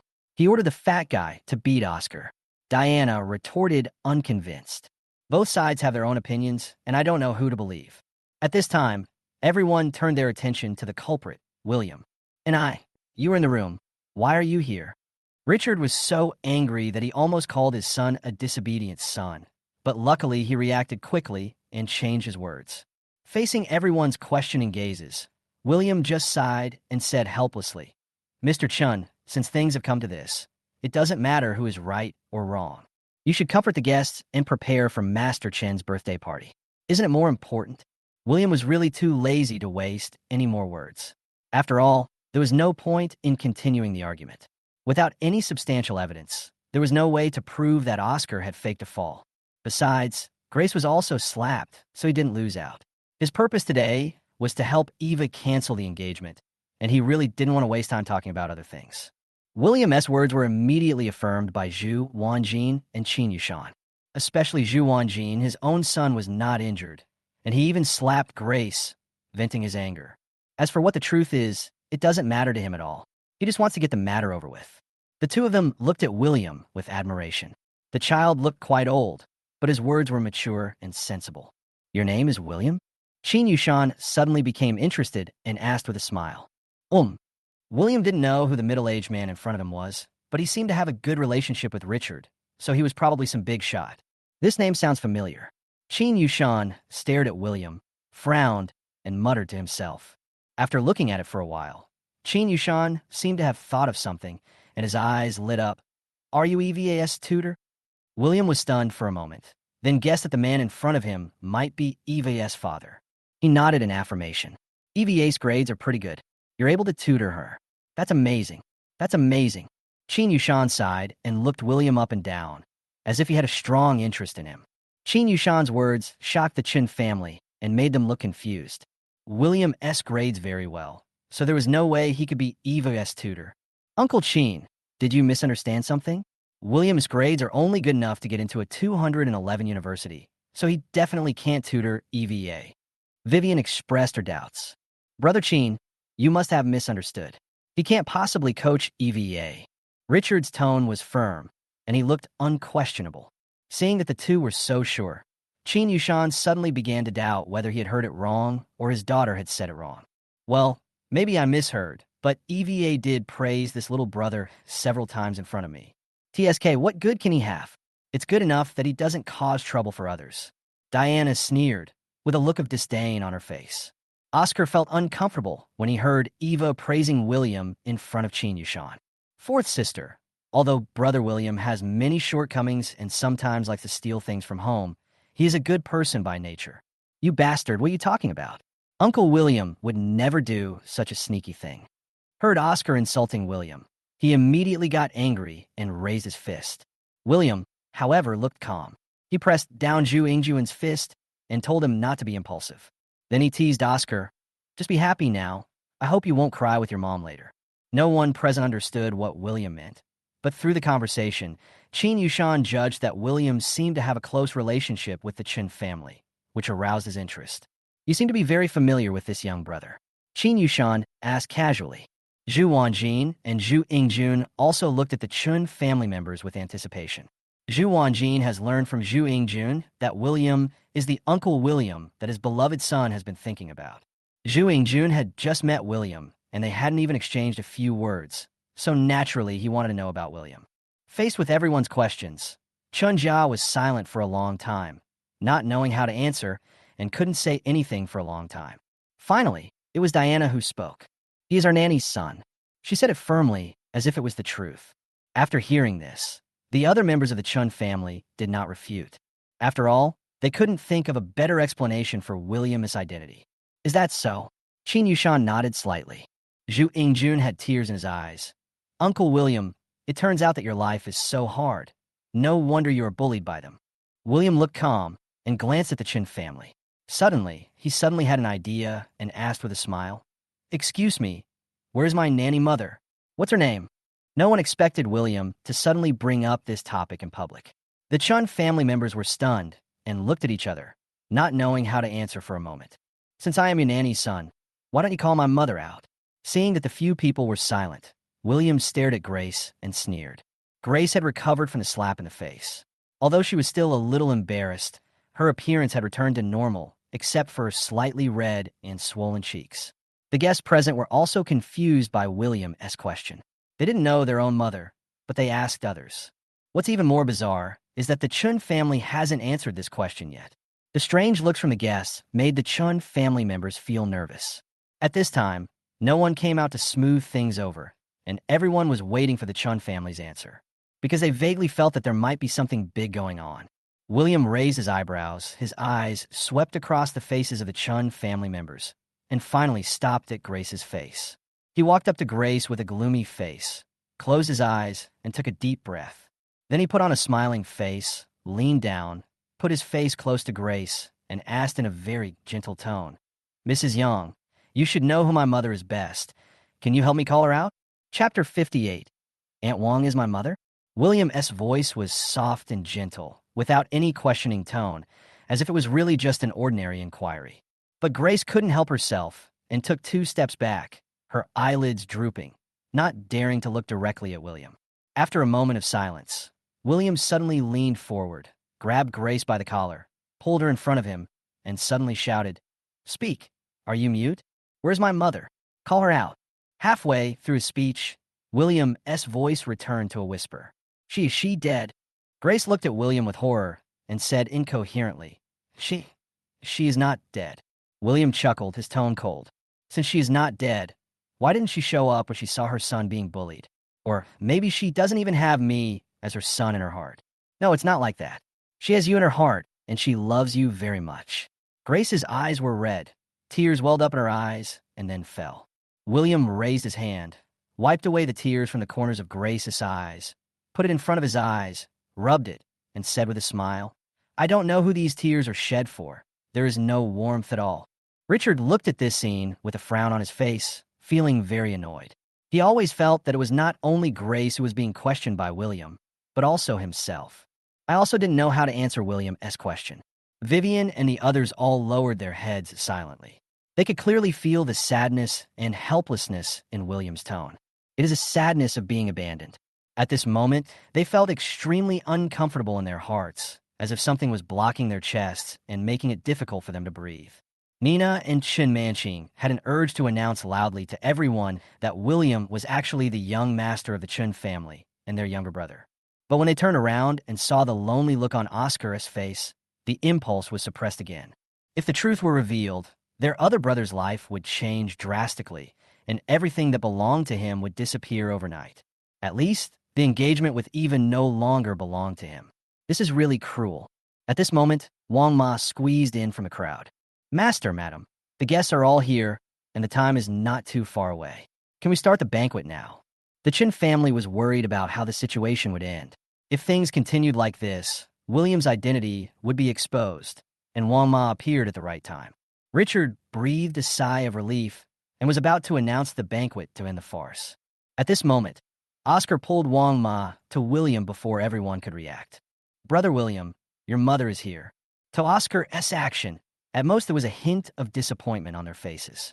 It turns out that William is really the nanny's child, and there is nothing big about this. However, several people in the Chun family were no longer calm. Richard even shouted at Oscar, "What are you doing?" Richard's sudden anger not only shocked Oscar, but also confused the guests. Brother Chun, what's wrong? Isn't this William's mother? Qin Yushan asked with confusion on his face. This left Richard at a loss for words. No matter what, William is his son, a member of the Chun family. It is only a matter of time before his identity is announced. How can he recognize someone else as his mother, especially a nanny? Now that Oscar had done this to him, he didn't know how to explain it. Uncle Qin, Aunt Wang is William's biological mother. It's just that because she is a nanny, William has always been unwilling to acknowledge her. My father didn't want to embarrass him, so he did this. Diana may not be good at other things, but she thinks very quickly when it comes to William's affairs. William's identity being exposed in the future, but when she saw such a good opportunity, she wanted to take the opportunity to confirm William's identity. Then, he will be driven out of the Chun family completely, and Oscar will be able to rest easy from now on. Diana, can you please shut up? Chen Manqing's voice was filled with anger. Oscar, who looked innocent and pitiful, and suddenly felt a trace of disgust in her heart. It is obvious that Oscar's actions were deliberate and full of scheming. The matter was about to pass, but he came here specially to do this. Seeing Jessica staring at him unkindly, Oscar lowered his head guiltily. Then he said, "Third sister, today is an important day for me. Do you know how long I have been waiting for this day? I am really afraid that something unexpected will happen and my wish will not come true." Oscar said this and looked at the Chun family members again. His words were full of emotion, and at the end, his voice became choked and tears really fell. After hearing this, the anger of several people from the Chun family who had originally wanted to blame him subsided a lot. I even felt a little bit of pity in my heart. Vivian, Nina, and Jessica stopped talking in the end and just lowered their heads silently. Richard just sighed and didn't refute it, which was considered as his tacit agreement. As for how to deal with this matter in the future, he can only think of another way. William looked at the reactions of his relatives, just smiled, and pushed Oscar's head aside so that he would not block his view. "Are you sure I'm Mama Wang's son?" William's question made several people dare not look at him. Not only did she not return the identity to William, she also found a nanny for him in front of all the wealthy families in Linhai City. William before, they were filled with guilt at this moment. But things have come to this point, they have no choice but to go all the way. Today is the important day for Oscar to propose to Eva. After weighing the pros and cons, they finally chose Oscar. Yes, you're the nanny's son, and you will be so for life. Don't have any other unrealistic ideas. Do you understand? Diana sneered. William just smiled calmly and said to them, "Since you all said so, I admit it. I hope you will remember what you said today and engrave it in your heart. Do you understand?" William's words made the Chun family members tremble and stand there in a daze. "Little girl, what are you saying? What's wrong with the nanny's child? How come you don't know how to respect others at all?" Zhu Wanjin couldn't bear to watch it anymore, so he walked over and put his arm around William's shoulders. "I think this little brother is very talented and will definitely be a great man in the future. He is much better than your sickly brother.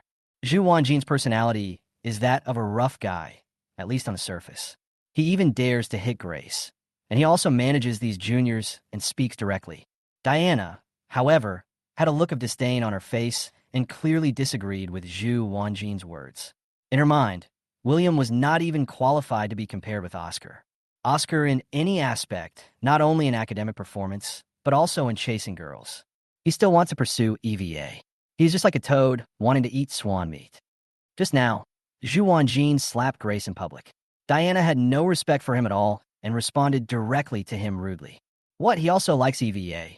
Qin Yushan frowned slightly. Chapter 59, The Gift, is to wish you a happy birthday.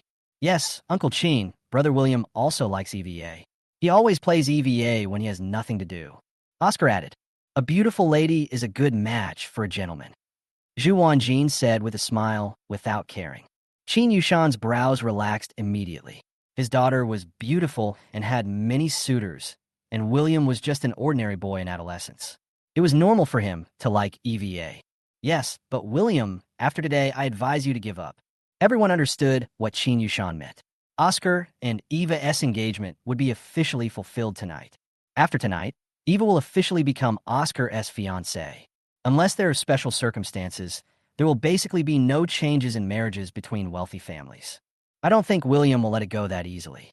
He confessed to EVA before, and after being rejected, he still kept pestering EVA. Oscar added fuel to the fire. Vivian and the others were stunned for a moment. They had never heard of this matter, but Oscar would not lie. William was also surprised. He had confessed his feelings to Eva, so how could he not know about it? This grandson started making up stories again, but he didn't care. Let him act like a demon for a while. He would cry later. Oscar's words made Qin Yushan's relaxed brows frown again. He sighed and said earnestly, the relationship between men and women is not just about love. In the end, it is more about being well-matched. I hope you understand this principle. William was not angry at Qin Yushan's words. From Qin Yushan's tone, one could tell that he was sincerely trying to persuade him. And William also agreed with his words. If they are not from the same world, they will not be happy, even if they are forced to be together in the end. In the eyes of others, he is just the son of a servant. How can a pheasant be qualified to be in the same frame with a phoenix? William smiled and said, I understand. William was so sensible. Qin Yushan nodded with satisfaction. Zhu Wanjin simply patted William on the shoulder and consoled him. William, there are always fish in water. If you have money, you will have plenty of women. Zhu Wanjin's words drew a round of eye rolls from the female guests. Zhu Yingjun also came over and whispered, Uncle William, don't be sad. I'll introduce you to some beauties who are prettier than the one named Eva. Have you seen Eva? And several of them. William asked. I've seen her photos online. Oh, she's been rumored to be a goddess, but photos are deceiving. I think she's just that. Zhu Yingjun said indifferently. Brother William, I hope that starting from tomorrow, you can promise me that you will not bother EVA anymore. Oscar hoped to get William's promise in front of everyone. William looked at Oscar strangely, thinking that you might not have tomorrow. He readily agreed. As long as Eva doesn't pester me, I will definitely not take the initiative to look for her. William said this. All the guests burst into laughter. They suddenly found the nanny's child very humorous. Eva doesn't bother me. Do you really think you are tall, rich, and handsome? How can a princess from a wealthy family still bother you? Qin Yushan shook his head, thinking that this little guy has a really strong self-esteem. TSK, how shameless. Diana glanced at William, her tone full of sarcasm. Zhu Yingjuan's face also turned red, and he couldn't help but give a thumbs up and whispered, Uncle William, awesome. Miss Qin is here. At this time, someone shouted. Then everyone made way. William saw Eva standing at the door. Eva's appearance instantly attracted everyone's attention. She was wearing a long dress with red as the main color and white embellishments. A head of long black hair, slightly curled, hanging behind her. The skirt was wide and light, swaying gently with her steps, like a blooming red flower, elegant and noble. Her appearance instantly eclipsed all the female guests. Zhu Yingjuan's eyes widened, and he muttered to himself, this is much better looking than in the photo. Amid the envious gazes of the crowd, Oscar had a smug and proud look on his face. He quickly walked up to Eva and wanted to hold her hand, but Eva dodged it, which made Oscar extremely embarrassed. EVA, you're here. Oscar greeted her, but Eva ignored him. Instead, he looked past him and glanced at William. William was stunned for a moment, then nodded to show that he understood. Then, Eva greeted all the elders one by one. William was bored and sat down in the corner. Uncle William, you have a really good eye. Zhu Ingjun sighed beside him. Alas, it's a pity that the damn sissy got the advantage. Seeing that William ignored him, Zhu Ingjun talked to himself. But to be honest, Uncle William, even if that sissy didn't exist, I don't think she would look down on you. After all, your status is there. As he spoke, the fat man waved his hand again. This may not have much to do with money. After all, she is not short of money. Alas, it is like putting flowers on cow dung. Oscar with disdain and sighed as if he was a dead parent. EVA, you look so beautiful today. Grace held Eva's hand, feeling a little excited. After all, this is his daughter-in-law, who is not only beautiful but also outstanding. She comes from a wealthy family, but she doesn't have the temperament of a princess at all. Being polite and generous in dealing with people is something you can't find even with a lantern. She was very grateful that the old man of the Chun family was wise enough to make this engagement.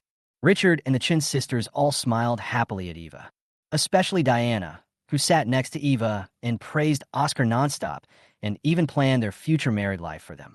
Nina and Jessica's attention was on William at this time. But to their surprise, William had a calm expression and was chatting and laughing with Zhu Ingjun, and he didn't look sad at all. They were a little skeptical that maybe William had no feelings for Eva. Seeing that the time was almost up, the MC announced the official start of the birthday celebration ceremony. Oscar spoke from the landing of the stairs and thanked the guests. Then the family members started giving gifts. There were several sisters. Some gave me necklaces, some gave me famous paintings, and some gave me watches. And Richard gave him a villa. Grace gave him a Ferrari sports car. Finally, the MC came to Eva and asked what her gift was. After all, no one's gift is as meaningful as the one given by your fiancé. Eva was stunned for a moment, then replied after a pause, "Happy birthday to you." Then what? Everyone waited for a long time, but Eva didn't take out the gift. The MC was a little embarrassed and stood there, not knowing what to do for a moment. Could it be that she didn't prepare any gifts? Everyone found it a little unbelievable. It's too much that I didn't prepare any gift for my fiancé's birthday. Qin Yushan noticed something was wrong, looked at Eva in confusion, and quickly came out to smooth things over. EVA prepared a gift, but she was in such a hurry that she forgot it at home.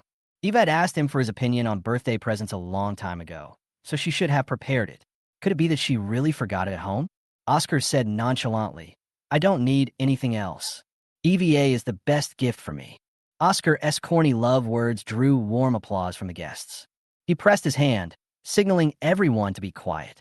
Today, besides being my birthday, I have something very important to do. Chapter 60, Cancellation of Engagement. Oscar said this affectionately, walked to Eva, and knelt on one knee. He took out a ring that had been prepared long ago and handed it to Eva. "EVA, I like you. Can you marry me?" Eva didn't know that Oscar would suddenly propose to her today. She was stunned for a moment, but quickly calmed down. She said expressionlessly, "No." Oscar, his hand holding the ring, froze in the air, and his expression suddenly became nervous. The guests were not surprised at all, even though the two were already engaged. But a girl should be reserved. How can she just agree to a proposal? What's more, she is the high and mighty Princess Qin. Oscar thought the same thing, so he adjusted his mood, looked sincere, and prepared to recite the proposal he had prepared long ago. The guests were also cheering and shouting on the sidelines.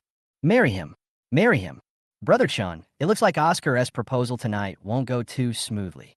Qin Yushan said half-jokingly. "Ha ha, of course. EVA is not an ordinary girl. I would be surprised if she agreed so easily." Richard was in a good mood and not worried at all. He had absolute confidence in Oscar. After all, in the entire Linhai city, it was difficult to find a young man of the same age as his son who was so outstanding in all aspects. He doesn't think Eva would be interested in anyone other than Oscar. Eva is proud by nature, so she will definitely need some persuasion before she agrees. Thinking of this, he subconsciously looked in William's direction and sighed. How great it would be if his biological son was Oscar. Qin Yushan nodded, somewhat helplessly. "That's true. My daughter is good in every way except that she's indifferent by nature, just like her mother. Even a talented kid like Oscar would have failed today if he hadn't put in some effort." Brother Chin, I want to get them engaged after the college entrance examination and then hold a wedding for them after they graduate from college. What do you think? Grace looked at Qin Yushan with a smile on her face and asked. Qin Yushan paused, pondered for a moment, and said, I have no problem. As long as EVA is willing, we can hold the wedding right now. Ha ha ha. Sister-in-law, you know that my most precious daughter in my life is me. When she marries into your Chin family, you Oscars must not bully her. Uncle Chin, you can rest assured. Oscar is well-behaved and sensible, and he will definitely treat EVA well. Diana patted her chest and assured. Qin Yushan laughed and nodded. Haha, I know Oscar's character. As they were talking, they turned their attention to today's two protagonists, wanting to see what Oscar would do next. Oscar took a deep breath and took the microphone from the MC. Upon seeing this, everyone immediately quieted down and waited for Oscar's affectionate confession. But just when Oscar was about to speak, Eva spoke first. Don't talk yet, Eva said emotionlessly, taking the microphone from Oscar. Oscar stood there in a daze, and so did the guests. I have something to announce. Immediately afterwards, cheers broke out at the scene. It turns out that the heroine has taken the initiative to confess her love. I didn't expect this turn of events. I didn't expect the eldest lady of the Chin family to have such a strong personality. The guests at the scene immediately guessed what Eva was going to do. They thought that the young lady from the Chin family rejected Oscar because she was shy, but they didn't expect it to develop like this. Haha, my daughter is indifferent to everything and never fights or competes. But if she really meets someone she likes, she could be very stubborn, and your Oscar will have a hard time in the future. Qin Yushan laughed. Let him bear it. He should give in to a wife like EVA. Richard said this nonchalantly, then looked at Grace with gentle eyes. Thinking back to the time when he went through so much hardship in order to pursue his beautiful wife, Grace also had someone she loved at that time. But as time went by, he fell in love with her, and with his persistence, he became the final winner. Oscar was confused by the situation. After being reminded by others, he realized that it was Eva who wanted to confess to him. He was a little flattered because Eva had always ignored him and been cold to him. She was so proactive today, it seemed she was just pretending before. In fact, Eva has always liked herself, but she just doesn't like to show it. Oscar's inner excitement was instantly reflected on his face, with a chrysanthemum-like smile blooming on his face. Seeing that the goddess was about to confess her love to him, he held his head high and chest out, and was so excited and nervous that he couldn't help but adjust his tie at his collar. EVA, go ahead. Eva nodded seriously and raised the microphone to her lips. I'm officially announcing today that I'm breaking off my engagement with Oscar. Quiet. Dead silence. The originally noisy hall suddenly fell into dead silence. After waiting for a long time, sporadic sounds were heard. Did I hear wrongly? I think I heard you're going to cancel the engagement, or something. Several people from the Chun family widened their eyes and stood there in a daze. Richard looked dazed and turned his head to ask Qin Yushan, who was also confused. Brother Yushan, this is... Qin Yushan did not answer because he didn't know what was going on. My daughter wants to break off her engagement? Eva mentioned this. Big sister, second sister, third sister, did I hear it wrongly? EVA said she wanted to cancel the engagement. Diana looked incredulous and muttered to herself woodenly. Uncle William, did you hear that? Miss Chin just said she wanted to break up her engagement with the sissy. Zhu Yingjun pulled William's hand and shouted excitedly. This way Uncle William will have a chance. It's difficult. Even if they cancel the engagement, your Uncle William won't have a chance. The status gap is too big. The Chin family will not allow it. Zhu Wanjin exclaimed. Qin Yushan and Richard kept bragging about how outstanding their children were. Zhu Wanjin got tired of listening to them, so he made an excuse to go to the bathroom and sat next to William and Zhu Yingjun. Little brother, after you graduate from college, why don't you come with me to Shangxi to mine? When you have money, you can come back and pursue this girl. Zhu Wanjin was very outgoing, and since William had done Zhu Yingjun a favor, the two soon became brothers. Dad, by that time, maybe their children will be old enough to help with cooking, and the food will be cold. Zhu Yingjun glanced at his father and disagreed with the suggestion. I don't like her. William was touched to see that the two people were sincere in giving him advice. Didn't they say that you confess to the eldest daughter of the Qin family? Zhu Yingjun asked puzzledly. That idiot framed me. I have no interest in the eldest daughter of the Qin family, and she won't like me either. Just like Uncle Zhu said, She and I are from different worlds. William explained. Zhu Wanji nodded, half believing and half doubting. Oscar, who was in the middle of the hall, stood there blankly, his eyes wide open, staring at his fiancée. He subconsciously asked, EVA, what did you just say? I said, I want to break off my engagement with you, and there will be no relationship between us from now on. I thought I had heard it wrong before, but Eva emphasized it again, making the guest certain that the eldest daughter of the Qin family wanted to cancel the engagement with the Chun family. Chapter 61, You Don't Deserve It. Qin Yushan stood up quickly and said in a deep voice, EVA, stop making trouble. His expression at this moment was more confused than anyone else present. This engagement was made before Eva was born. Over the years, Eva has never raised any objections. Although Eva did not show any affection for Oscar, at least on the surface. But Qin Yushan just thought that it was his daughter's nature, and she didn't like to express many things.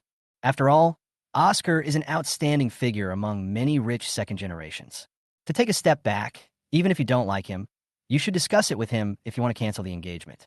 Then resolve it privately instead of announcing it publicly and embarrassing the Qin family. His daughter shouldn't be so ignorant of the seriousness of the matter. My lady, no matter what, can we solve it privately? Qin Yushan thought about it and winked at Eva. However, Eva simply ignored Qin Yushan's hint and spoke in a firm tone. Dad, I'm not kidding. I'm serious. Qin Yushan sighed helplessly. He knew his daughter. As long as she made up her mind, there was no way that Ba Tai de Jiao could change her mind. I don't know how the Chun family offended her. Oscar, who was full of vigor and energy just now, suddenly became like a dead pig to be slaughtered, without any life at all. He slowly raised his head, looking hopeless, staring blankly at the peerless beauty in front of him. The woman who was so indifferent to him asked in a daze, Why? You don't deserve it. Eva's answer completely crushed Oscar's proud self-esteem and made his eyes red instantly. He was born into a wealthy family, lived a life of luxury, had excellent grades, was doted on, and was a dazzling child of destiny in the eyes of everyone. And his fiancée, Eva, the princess of the Qin family, is his most boastful asset. But now, he was despised and insulted by his fiancée in front of all the dignitaries and celebrities in Linhai City. How could he not break down inside and make this tough guy cry? Eva, you're going too far. Seeing Oscar being insulted by Eva in public, the Chun family's stunned expressions instantly turned into anger. Diana even rushed directly to Eva and accused her. EVA, how can you say that about Oscar? I'm so sad. It was not the right occasion, so Grace could only suppress her anger and pretend to be sad. EVA, did Oscar do something to make you angry? Vivian is the company's CEO and a relatively calm person. She was not blinded by anger and felt that there must be something hidden. Yes, EVA, if Oscar does anything wrong, please tell us, and we will definitely teach him a lesson. Jessica also advised with a worried look on her face. Oscar, hurry up and apologize to EVA. Richard yelled at Oscar, who was crying. He also thought that Oscar must have done something. Otherwise, Eva would not be so ignorant as to cancel the engagement in public without giving the Qin family any face. EVA, if there is anything, you two little guys should communicate well and don't say such harsh words. Qin Yushan accused in a soft and awkward tone. This girl's words really hurt her self-esteem. Zhu Wanjin and his son smacked their lips. Eva said was really hurtful to a man's self-esteem. Most macho men couldn't stand it. It was like telling a man in person that he was not good enough. William was also a little surprised. Does Eva hate Oscar so much? He didn't do anything to let me down. He just doesn't deserve me. Eva looked at his father and said calmly. Qin Yushan was stunned for a moment, and suddenly he had an urge to rush over to cover the girl's mouth and beg her to stop talking. She will not be satisfied until she kills her biological father. Eva's words completely angered the Qin family. Grace could no longer pretend. Her precious son was being insulted time and again. If she continued to endure it, she would be unworthy of being a mother. EVA, shut up. Oscar is not worthy of you in any way, whether in appearance or ability. How can you say such a thing? Richard saw Grace letting herself go and pulled her nervously. What kind of occasion is this? As the mistress of the Chun family, how can she disregard her image and end up arguing with the younger generation? Grace immediately pushed Richard away and asked angrily, Since you said Oscar is not worthy of you, then tell me, who on the scene is worthy of you? Find one that's better than Oscar. Everyone cast inquiring glances at her. They thought this was just a reason for Eva to break off the engagement and didn't think she had fallen in love with anyone. After all, Oscar is very famous among the wealthy families in Linjiang City. Everyone knows that the young master of the Chun family is very outstanding and has excellent character. Unlike ordinary rich second generations, he never eats, drinks, and has fun, and devotes himself to his studies. It is a foregone conclusion that you will be admitted to Peking University or Tsinghua University with your real talents and knowledge. They don't think there is any youngster out there who can beat Oscar. But surprisingly, Eva suddenly turned around and pointed in a direction. Everyone was puzzled and made way for them, then looked in that direction. William and the other two watched the show and commented on it, waiting for Eva's answer. At this time, Zhu Yingjun and his son noticed that the guests' eyes were suddenly all looking towards them. This confused them. Zhu Wanjin's eyes lit up, and he patted Zhu Yingjun on the shoulder and said, "Boy, you are hiding such a big thing from your father. Tell your father the truth. When did you hook up with that girl from the Qin family?" I said my son is excellent, but that sickly boy can't compare to his handsomeness, right, Uncle William? Zhu Wanjin turned around and showed off to William. He followed his son and simply called William Uncle William. William looked at Zhu Wanjin strangely, nodded in agreement, and continued to look up information. Zhu Yingjun was like a confused fruit on a confused tree. He smiled bitterly and said, "Dad, I don't know if you ask me. Maybe I am dreaming." While the three were discussing, Eva came to them. "What? It can't be that fat guy with big ears and fat head." Everyone's jaw dropped, and several members of the Chun family looked incredulous. Qin Yushan stood up even more nervously. Although Zhu Wanjin's family is also very wealthy, they're nouveau riche after all. Firstly, they lack the foundation, and secondly, it is a genetic problem. He doesn't want all his grandchildren to be fat. Besides, the fat guy Zhu Yingjun really doesn't catch his eye. William next to him made him very satisfied. But the Zhu family has always been in Shaanxi province, so he had no idea when his daughter and Zhu Yingjun got together. William in confusion, and suddenly an idea flashed through his mind. The moment the Chun family saw the direction of Eva's finger, their hearts were already filled with anxiety, and they had some guesses. Chapter 62, He is a Beast, aren't you? Sure enough, it was just as the Chun family members and Qin Yushan had guessed. Amid the crowd's exclamations, Eva walked up to William, stretched out her delicate hand, and invited him. "Oh, it's my turn now." As he said that, William put away his phone, reached out his hand, put on Eva's hand, and let her pull him up. Looking at the backs of the two people, Zhu Wanjin and Zhu Yingjun were stunned. Zhu Yingjun said with a pig-like face, "Dad, Uncle William is a better actor than you. We were all fooled by him." Zhu Wanjin's face was full of smiles, thinking of the Chun family's insults to William just now, and said, "This is going to be a good show." Eva pulled William to the center of the hall. Her eyes swept over the Chun family members and finally fell on Grace. "He's the one who deserves me." At this time, there was no other sound except Eva's speech. Seeing Eva tightly holding William's hand, everyone remembered that not long ago, they had laughed at the nanny's son, both verbally and in their hearts, saying that he was a toad wanting to eat swan meat, and why the eldest daughter of the Qin family would fall in love with a servant like William. Now he's being slapped in the face like crazy. The Chun family members were so shocked that they were speechless, and Oscar even sat down on the ground. What they were most worried about happened. When they learned from Oscar that Eva and William were close, they forced William to separate by having him transfer to another school. It's not because they don't have confidence in Oscar or worry that Oscar can't compete with William. In their hearts, William can't compare to Oscar, and Eva will never fall in love with William. What they are worried about is that William falls in love with Eva and takes the initiative to expose his identity. In this case, the Qin family will definitely not marry Eva to Oscar, and the final marriage contract can only fall to William. But the fact is, Eva not only broke off the engagement for William, but also insulted Oscar in public. I don't know what kind of magic potion William gave Eva. Faced with the facts, Grace still refused to believe that Oscar would lose to William. She was convinced that William had used some despicable means. She slammed the table and angrily asked, "William, how could I not know how much you weigh? Tell me the truth. What shameful means did you use?" Grace looked at Oscar, who was sitting on the ground with a look of despair on his face. She felt extremely heartbroken and completely lost her mind. Even the fact that William was also her son was ignored. Everyone agreed with Grace's words. Otherwise, they really couldn't understand why a princess from a wealthy family would abandon Oscar and turn into the arms of a servant. Most likely some weird tricks were used. William's eyes flashed fiercely, and he stared at Grace. He really couldn't understand why his biological mother would target him in every way. Under normal circumstances, you can still show a little gentleness to yourself. But when it comes to Oscar, she will abandon herself and even sacrifice herself without hesitation. What's the point of having a mother like this? Keep her for the new year. Grace, your precious son just broke up, and you are so sad. If he dies, will you be buried with him? William said with a smile. Everyone was stunned. Is William sure that he is the son of Chin's nanny? How dare he say such things to his master? You beast, Richard roared. How could you say such outrageous words? Haha, you're not my parents. What? I can't scold you anymore, William said with a smile. You. Richard was shaking all over, but he didn't know how to refute. Diana, who was closest to the two, could no longer control herself. EVA, listen to what this little bastard said.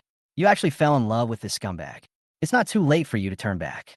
Oscar will forgive you. Bang. Eva slapped Diana in the face. If he is a little beast, then aren't you one too? Are all your entire Chun family beasts? Eva's poker face finally showed a hint of anger. Also, who I like is not your business, Diana. It has nothing to do with your Chin family, and I don't need anyone's forgiveness. Do you understand? William stared at Eva blankly. From the conversation, William felt vaguely that Eva seemed to know something. Eva's slap shocked everyone again. No one expected that Eva would hit someone for William. It can be seen here that Miss Chin has a special feeling for William. Everyone looked at William with more curiosity. Diana was even more shocked. Eva, who always called her sister Diana whenever she saw her, actually slapped her for William. Nina and Jessica rushed forward and grabbed Diana to prevent the situation from getting worse. Qin Yushan wanted to run away at this moment. This mess was giving him a headache, but it was all caused by his precious daughter, so he had to find a way to deal with it. He pretended to be angry and shouted, "EVA, how could you hit your sister Diana? Apologize now." Eva remained silent, just glared at him fiercely and ignored him. Qin Yushan was startled. He knew his precious daughter was angry, so he could only cough awkwardly and sternly reprimanded her. Don't hit her so hard next time. What if she gets hurt?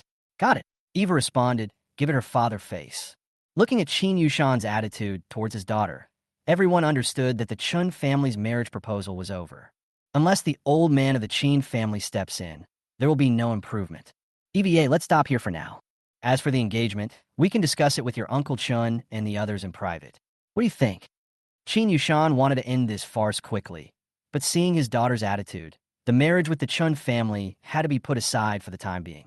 As for William, he can allow the two to date, but he will definitely not agree to marriage. Parents who love their children will plan for them in the long run. He certainly couldn't let Eva marry his servant. The two of them should be in the passionate love period now. After a long time, they may break up on their own initiative without me doing anything. No, the engagement must be canceled now, Eva said firmly. Qin Yushan was helpless. No matter what, he couldn't cancel the engagement in public. Where would this put the Chun family?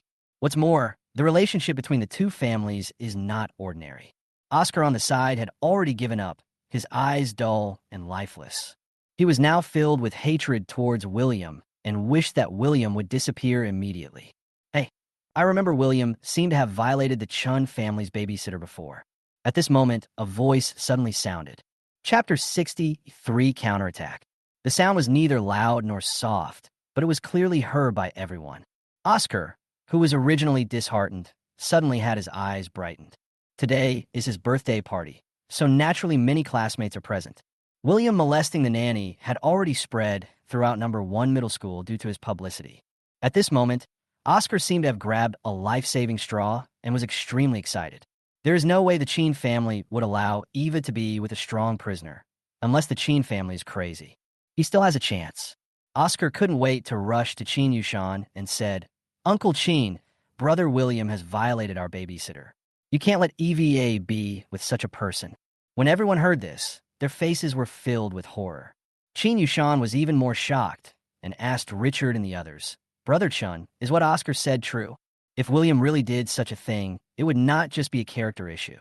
How could he allow his precious daughter to associate with such a person? Richard and his friends were confused. They looked at Oscar in disbelief. They couldn't believe that their proud son, brother, would confuse right and wrong and frame William right in front of them. No matter how much he likes Eva, he shouldn't publicize this matter. What kind of occasion is this? Doesn't he understand? Seeing the blaming looks from his parents and sisters, Oscar immediately burst into tears and cried loudly. Grace saw this. She couldn't help feeling distressed, but finally she just sighed. Hey, Richard, Grace, Uncle Chin is asking you questions. Why don't you answer? William stared at the Chun family members with a smile on his face. The atmosphere of the scene suddenly became extremely weird. William, who should have been panicking, looked relaxed at this moment. Instead, the Chin family looked unhappy. It was as if they were the ones who violated the babysitter. Seeing that Richard had not answered, Oscar immediately said to William, Brother William, I am really sorry to tell you about your story, but I think Uncle Chin has the right to know the truth. William once again experienced Oscar's shamelessness. Go away. You have no right to speak here. William yelled at Oscar, scaring him so much that he ran back to Grace. You. And you, please don't be silent. Everyone is waiting for your answers. William pointed his finger in front of the Chun family members one by one. Who on earth violated the babysitter? William glanced at his parents and sisters. This is your last chance to choose. Please be careful. Everyone in the Chun family was silent. They didn't dare to speak. No matter whose side you stand on, the other one will be doomed. Of course, they can also deny the violation and just brush it off as a misunderstanding. However, with Oscar repeatedly accusing William and William's current stubborn attitude, this reason is obviously untenable. At this time, Diana stood up and threatened William guiltily. You, as long as you give up EVA, we won't bother with you. Otherwise, you are committing a crime, and we have ways to bring you to justice. With the power of the Chun family, if they are determined to deal with William, it would be an easy task. Even if he was wrongly accused, as long as the Chun family was willing, there was a way to prove William's guilt. William glanced at Diana with disdain, then looked at Jessica. Ms. Chun-san, you have repeatedly expressed your concern and regret for me in front of me, and I am really touched. Now you have such a good opportunity to prove that your feelings for me are not false. Shouldn't you seize it? Hurry up and bring out the evidence to prove my innocence. Jessica trembled and lowered her head, not daring to look at William. Remember, you owe me a life. I didn't ask you to pay it back. I just hope you can prove my innocence. This request isn't difficult, right? William teased with a smile. Jessica raised her head. Her eyes were red at this moment, and she looked at William with a conflicted look. She didn't understand why her two younger brothers had to go to this point, why they couldn't just get along well and live in harmony as a family. Why did it have to get to the point where it was a fight to the death? Why let her make a choice? No matter which one it was, she didn't want to abandon it. And no matter which one she chooses, it means she may lose the other one forever. She owed William her life, but Oscar also saved her. Thinking of this, she glanced at Oscar. Oscar, at this moment, had already burst into tears, and the look he gave her was full of helplessness and pleading. She felt like she was going to collapse any moment. She looked to her family for help, seeking their advice and hoping they could help her. Manching, Vivian called out to her and shook her head at her. Richard nodded in agreement. Their meaning was clear as their eyes met. The two were also very conflicted, but considering the Chun family's reputation and Oscar's future, they finally made a choice. Nina opened her mouth and closed it again, as if she wanted to say something but didn't know what. Grace had a determined look in her eyes and patted Oscar beside her.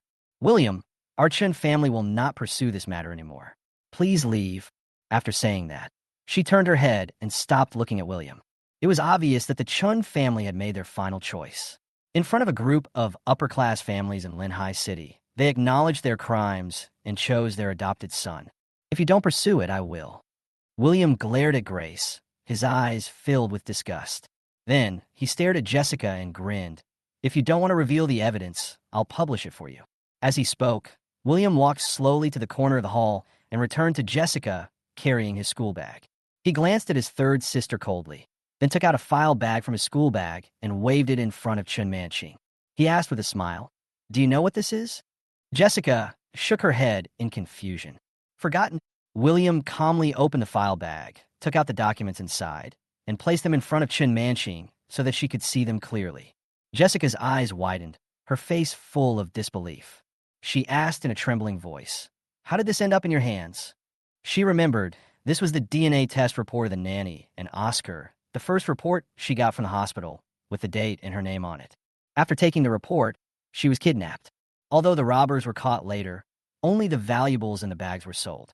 As for the report, according to the robbers, it was dumped by the river. Later, she went back to look for it, but couldn't find it. "I picked it up," William answered casually. That night at the police station entrance, when William learned that Jessica was kidnapped because she was picking up a report, he guessed that the report was worthless and was probably thrown away by the gangsters. Angelia and Penny were fast asleep. He sneaked back to the river to look for her. Unexpectedly, I had good luck, and a few thugs really threw me into the grass not far from the river. Chapter 64, Identity Exposed. After reading the test report, the Chun family members naturally recognized the document in William's hand, and their faces changed immediately. But after a while, Jessica seemed to have thought of something, and her expression relaxed. She walked towards the Chun family members and whispered something to them. The expressions of the Chun family members eased a lot. Jessica came back to William, her tone full of guilt. "William, we are sorry for you. We will make it up to you in the future. Can you please leave today?"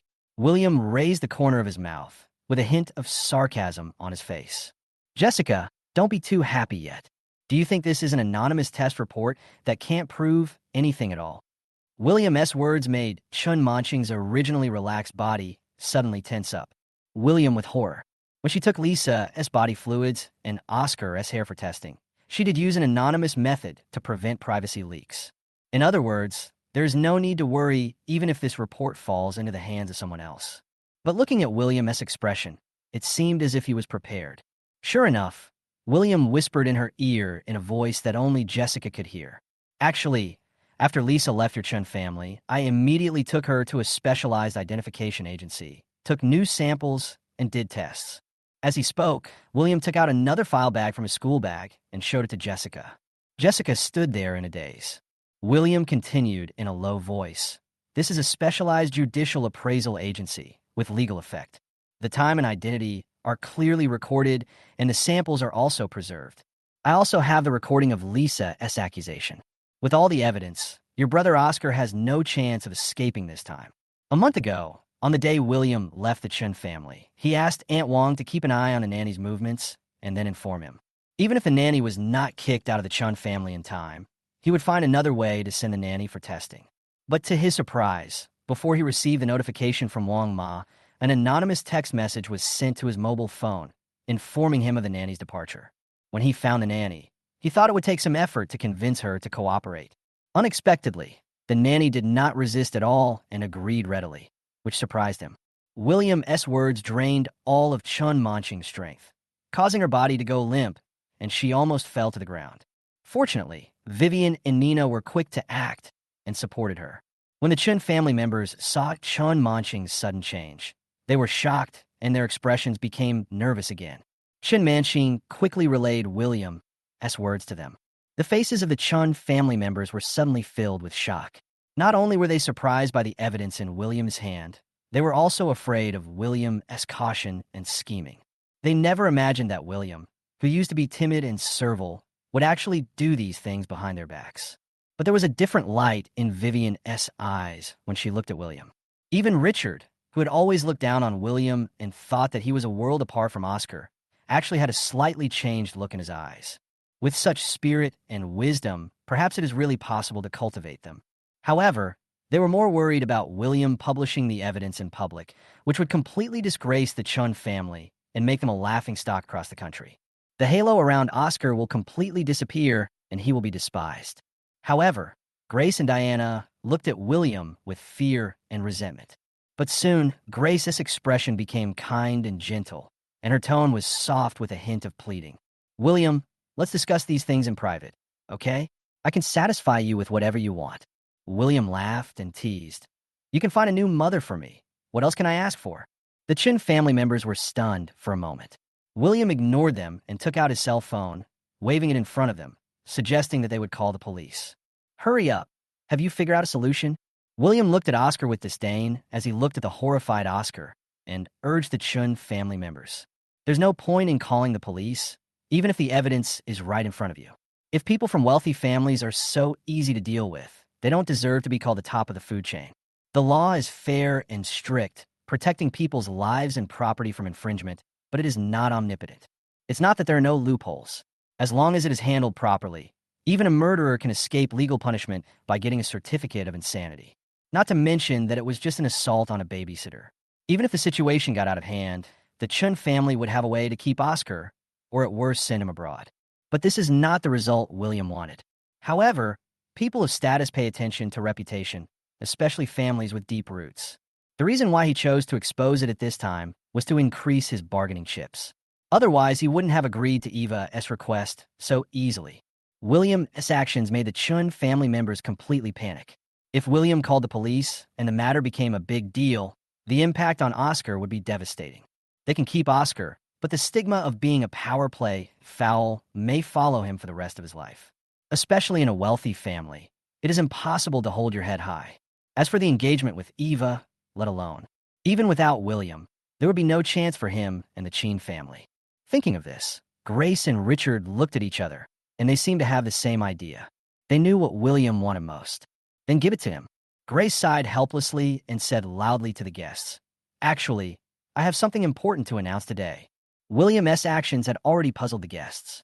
They didn't understand what he was holding in his hand, which made the Chun family's expressions solemn and relaxed at times. Now hearing that Grace had something important to announce again, they were filled with curiosity. "Actually, William is my son." Grace finished speaking. There was an uproar at the scene, and everyone's eyes were cast on William. How come he was the nanny's son just now, and now he has become a young master of the Chin family? This earth-shaking change made all the guests open their mouths in amazement. One moment, the scene was of a rich princess breaking off her engagement. The next moment, it was a scene of recognizing her relatives. The guests immediately felt that their trip tonight was worthwhile. "Dad, Uncle William is actually the young master of the Chin family." "I never thought that." Zhu Yingjun looked surprised. Zhu Wanjin's expression was relatively calm. "Looking at your Uncle William's attitude towards the Chun family, he doesn't seem like a servant. It's unexpected, but reasonable." Today's show was really enjoyable to watch. However, since Uncle William is their son, why do the Chun family treat him so badly, as if they have a grudge against him? Zhu Yingjun couldn't help but wonder when he thought about how Zhu Wanjin doted on him. Not all parents are worthy of being called parents. I think the Chin family only has Oscar in their hearts. Zhu Wanjin sighed and said, "Chapter 65 Oscar is also my biological child." William's identity was revealed. Nina and Chin Manching felt relieved and smiles appeared on their faces. The stone in their hearts finally fell. Finally, they no longer have to make a choice. This compensation should satisfy William.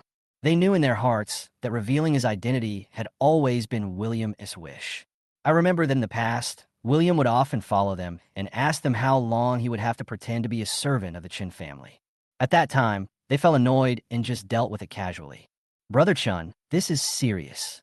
Grace's words made Qin Yushan very excited. If William is really Richard's son, then he doesn't need to be embarrassed and the engagement will remain the same. It wasn't like he had broken his promise, and tonight's matter could be resolved perfectly. Although William is not as good as Oscar, their statuses match each other. As long as Eva likes it, he will support her unconditionally. As for the molestation of the nanny, he believed in his daughter's judgment, and there must be some misunderstanding. Richard nodded and said, "William was taken away when he was born. We only found him 2 years ago." "You found it 2 years ago. Why are you only announcing its identity today?" "Brother Chun, this is not very fair of you." Qin Yushan's words left Richard silent, not knowing how to explain. He couldn't say that it was to take Oscar's feelings into consideration and to prevent the Qin family's marriage contract from falling on William. Grace reacted quickly, walked up to William, took his hand, and explained with a smile, "William has been out in the wild for more than 10 years and has picked up some bad habits, which is a disgrace to the family. We originally wanted to train him well and then announce it to the public after he has changed his ways." After saying that, Grace looked at William with a smile. Her face seemed full of love. William also looked at Grace with a smile and placed her body in front of him. "You guys have been very good at training me. It's like giving me a new lease of life. I'm really grateful." As he spoke, William's expression suddenly became ferocious, and then he slapped Grace hard on the face. Fuck, I'm here to solve your problems, not to try to get close to me, William said through gritted teeth. Everyone was completely confused by William's slap and didn't understand what was going on. The Chun family members looked as if they had seen a ghost, with their eyes wide open. This was different from what they had imagined. They had always believed that the main reason William was angry and left the Chun family was because the Chun family had never recognized his identity. This time, his identity was announced in public, so he should be happy. Seeing everyone's puzzled expressions, William did not hide it and generously admitted, "I am indeed the child of the Chun family who was stranded outside. But, apart from giving birth to me, they did not do me any favors in raising me. After I returned to the Chun family, not only did I not enjoy the treatment that a young master of the Chun family should have, but for the sake of their adopted son's future, they treated me like a servant and targeted me everywhere. They never bought me anything, never said a word to show their concern for me. And when I was sick, they were only busy celebrating their adopted son's birthday. They even wanted to remove my kidney and give it to their precious adopted son.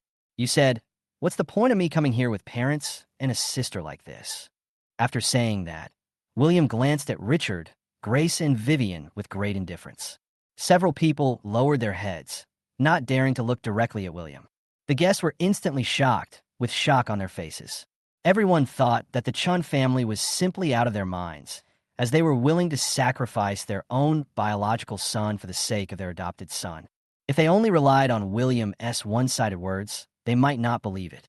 But before that, they had witnessed with their own eyes how the Chun family disdained William in public, and they even had the audacity to ask William to recognize the nanny as his mother. Is this something a normal person can do? The look they gave William was full of pity. So, a month ago, I severed all ties with the Chun family and have no relationship with them anymore in this life. Actually, being an orphan is pretty good. William took a deep breath and tried to calm himself. At this moment, he suddenly felt a hand holding him tightly. He turned around and found Eva standing beside him with her head down.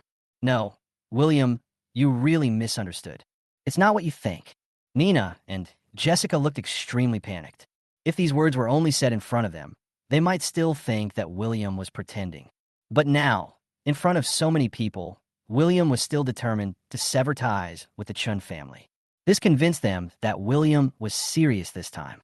Jessica felt a little regretful. She regretted standing against William time and time again for Oscar instead of choosing him. "You two should stop pretending. It makes me sick." William's words were like a heavy hammer, hitting Nina and Jessica's hearts again, causing them great pain. "Brother Chun, isn't it too much for you to treat William like this just for an adopted son?" Zhu Wanjin couldn't help but interrupt. "Because of my own negligence, my son was taken away by human traffickers and suffered so much for so many years. I am heartbroken.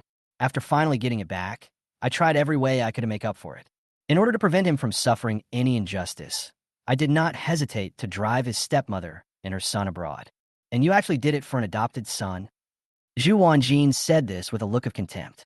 His words also caused boos from the guests. When Qin Yushan heard that Oscar was an adopted son, his face darkened. "Brother Chun, you Chun family must give me an explanation for this matter. You don't let your biological son marry EVA, but instead let an adopted son take his place. What does that mean?" Facing Qin Yushan's questioning, Richard had no idea how to explain. His head was about to explode. "No, Oscar is not an adopted son. He is also my biological son."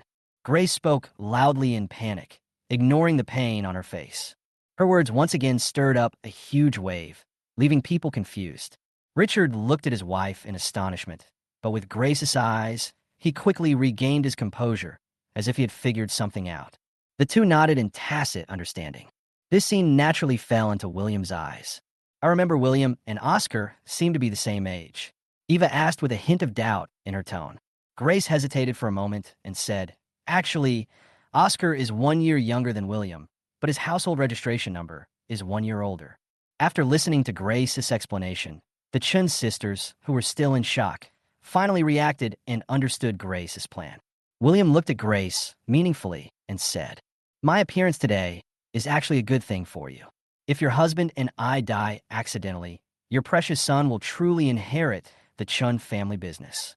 Others didn't understand what William said, but Grace was shocked and looked horrified. Chapter 66, Best of 3. William walked up to Oscar and pulled him up. Oscar wanted to struggle, but was slapped twice by William and became stunned. Diana tried to stop them, but was kicked away by William.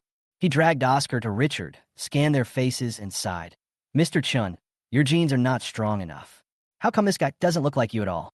Then he dragged Oscar in front of Grace like a dead dog for comparison. Yeah, it seems that Ms. Yang's genes are strong. Do you think they look a bit alike?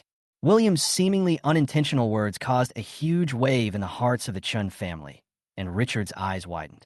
I didn't notice it before, but now that I look closely, they are quite similar. But it was only a moment, and Richard smiled and shook his head. William and Oscar were born on the same day, which was impossible no matter how you thought about it. But Jessica's expression was extremely solemn. William had hinted about this matter again and again, so there must be something wrong. But she didn't know where the problem was. At this moment, she saw William shaking the test report in his hand at her and said something inexplicably. Do it again. The seeds of doubt have been planted, and any more words said will have the opposite effect. He casually threw Oscar to Grace, and then spoke to the Chun family members. 200 million transferred to my account in 10 minutes. As he spoke, he waved the report in his hand. I will give you the report and recording later. It contains the information of the identification agency. You can go and dispose of all the evidence. You wish for it. Do you know how much 200 million is? Diana covered her stomach and stared at William with a vicious look. William, 200 million is indeed a bit too much. Well, if you're short of money, I will give you 20 million first, and you give me the report. Vivian sighed heavily. Haha, 20 million. Do you think I'm a beggar? The gifts from your beloved brother include a sports car and a villa, which must be worth tens of millions in total. Could it be that your precious brother is not worth that much money in your eyes? Or is it that your huge Chun family doesn't even have 200 million in liquid funds? William looked sarcastic. 30 seconds have passed now. I have sent the car number to your phone. Hurry up. The time has come. If I don't receive the 200 million, don't blame me for being ruthless. William came to the Chun family, this time mainly for money, although if he was given enough time, he could also get the funds. But if we want to shake the big tree of Chun family, we don't know when it will take. Besides, he has no money and no connections. If he wants to get started, he can only rely on gradual accumulation, which is too slow. As for the 10% shares promised by the Chun family after the college entrance examination, he has no hope at all. If the Chun family really wants to go back on their word, he will be powerless to do anything. Only what is in your pocket truly belongs to you. But it's so late now. It will take a long time to transfer 200 million to your account. Vivian looked embarrassed. William ignored her and just looked at his phone. You have 9 minutes. Vivian sighed helplessly, discussed it with Richard, and then started making the call. After a while, William's mobile phone kept receiving bank deposit notifications. 500,000 has been received. 1 million has arrived. 5 million has been received. 3 million has been received. When 10 minutes were almost up, the 200 million was deposited into the account.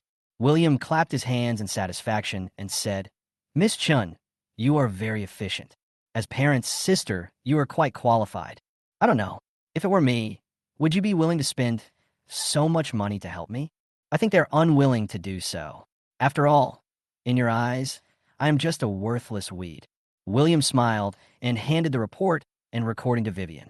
His goal was achieved, and he was about to leave when Qin Yushan stopped him. William, are you really not going back to the Qin family?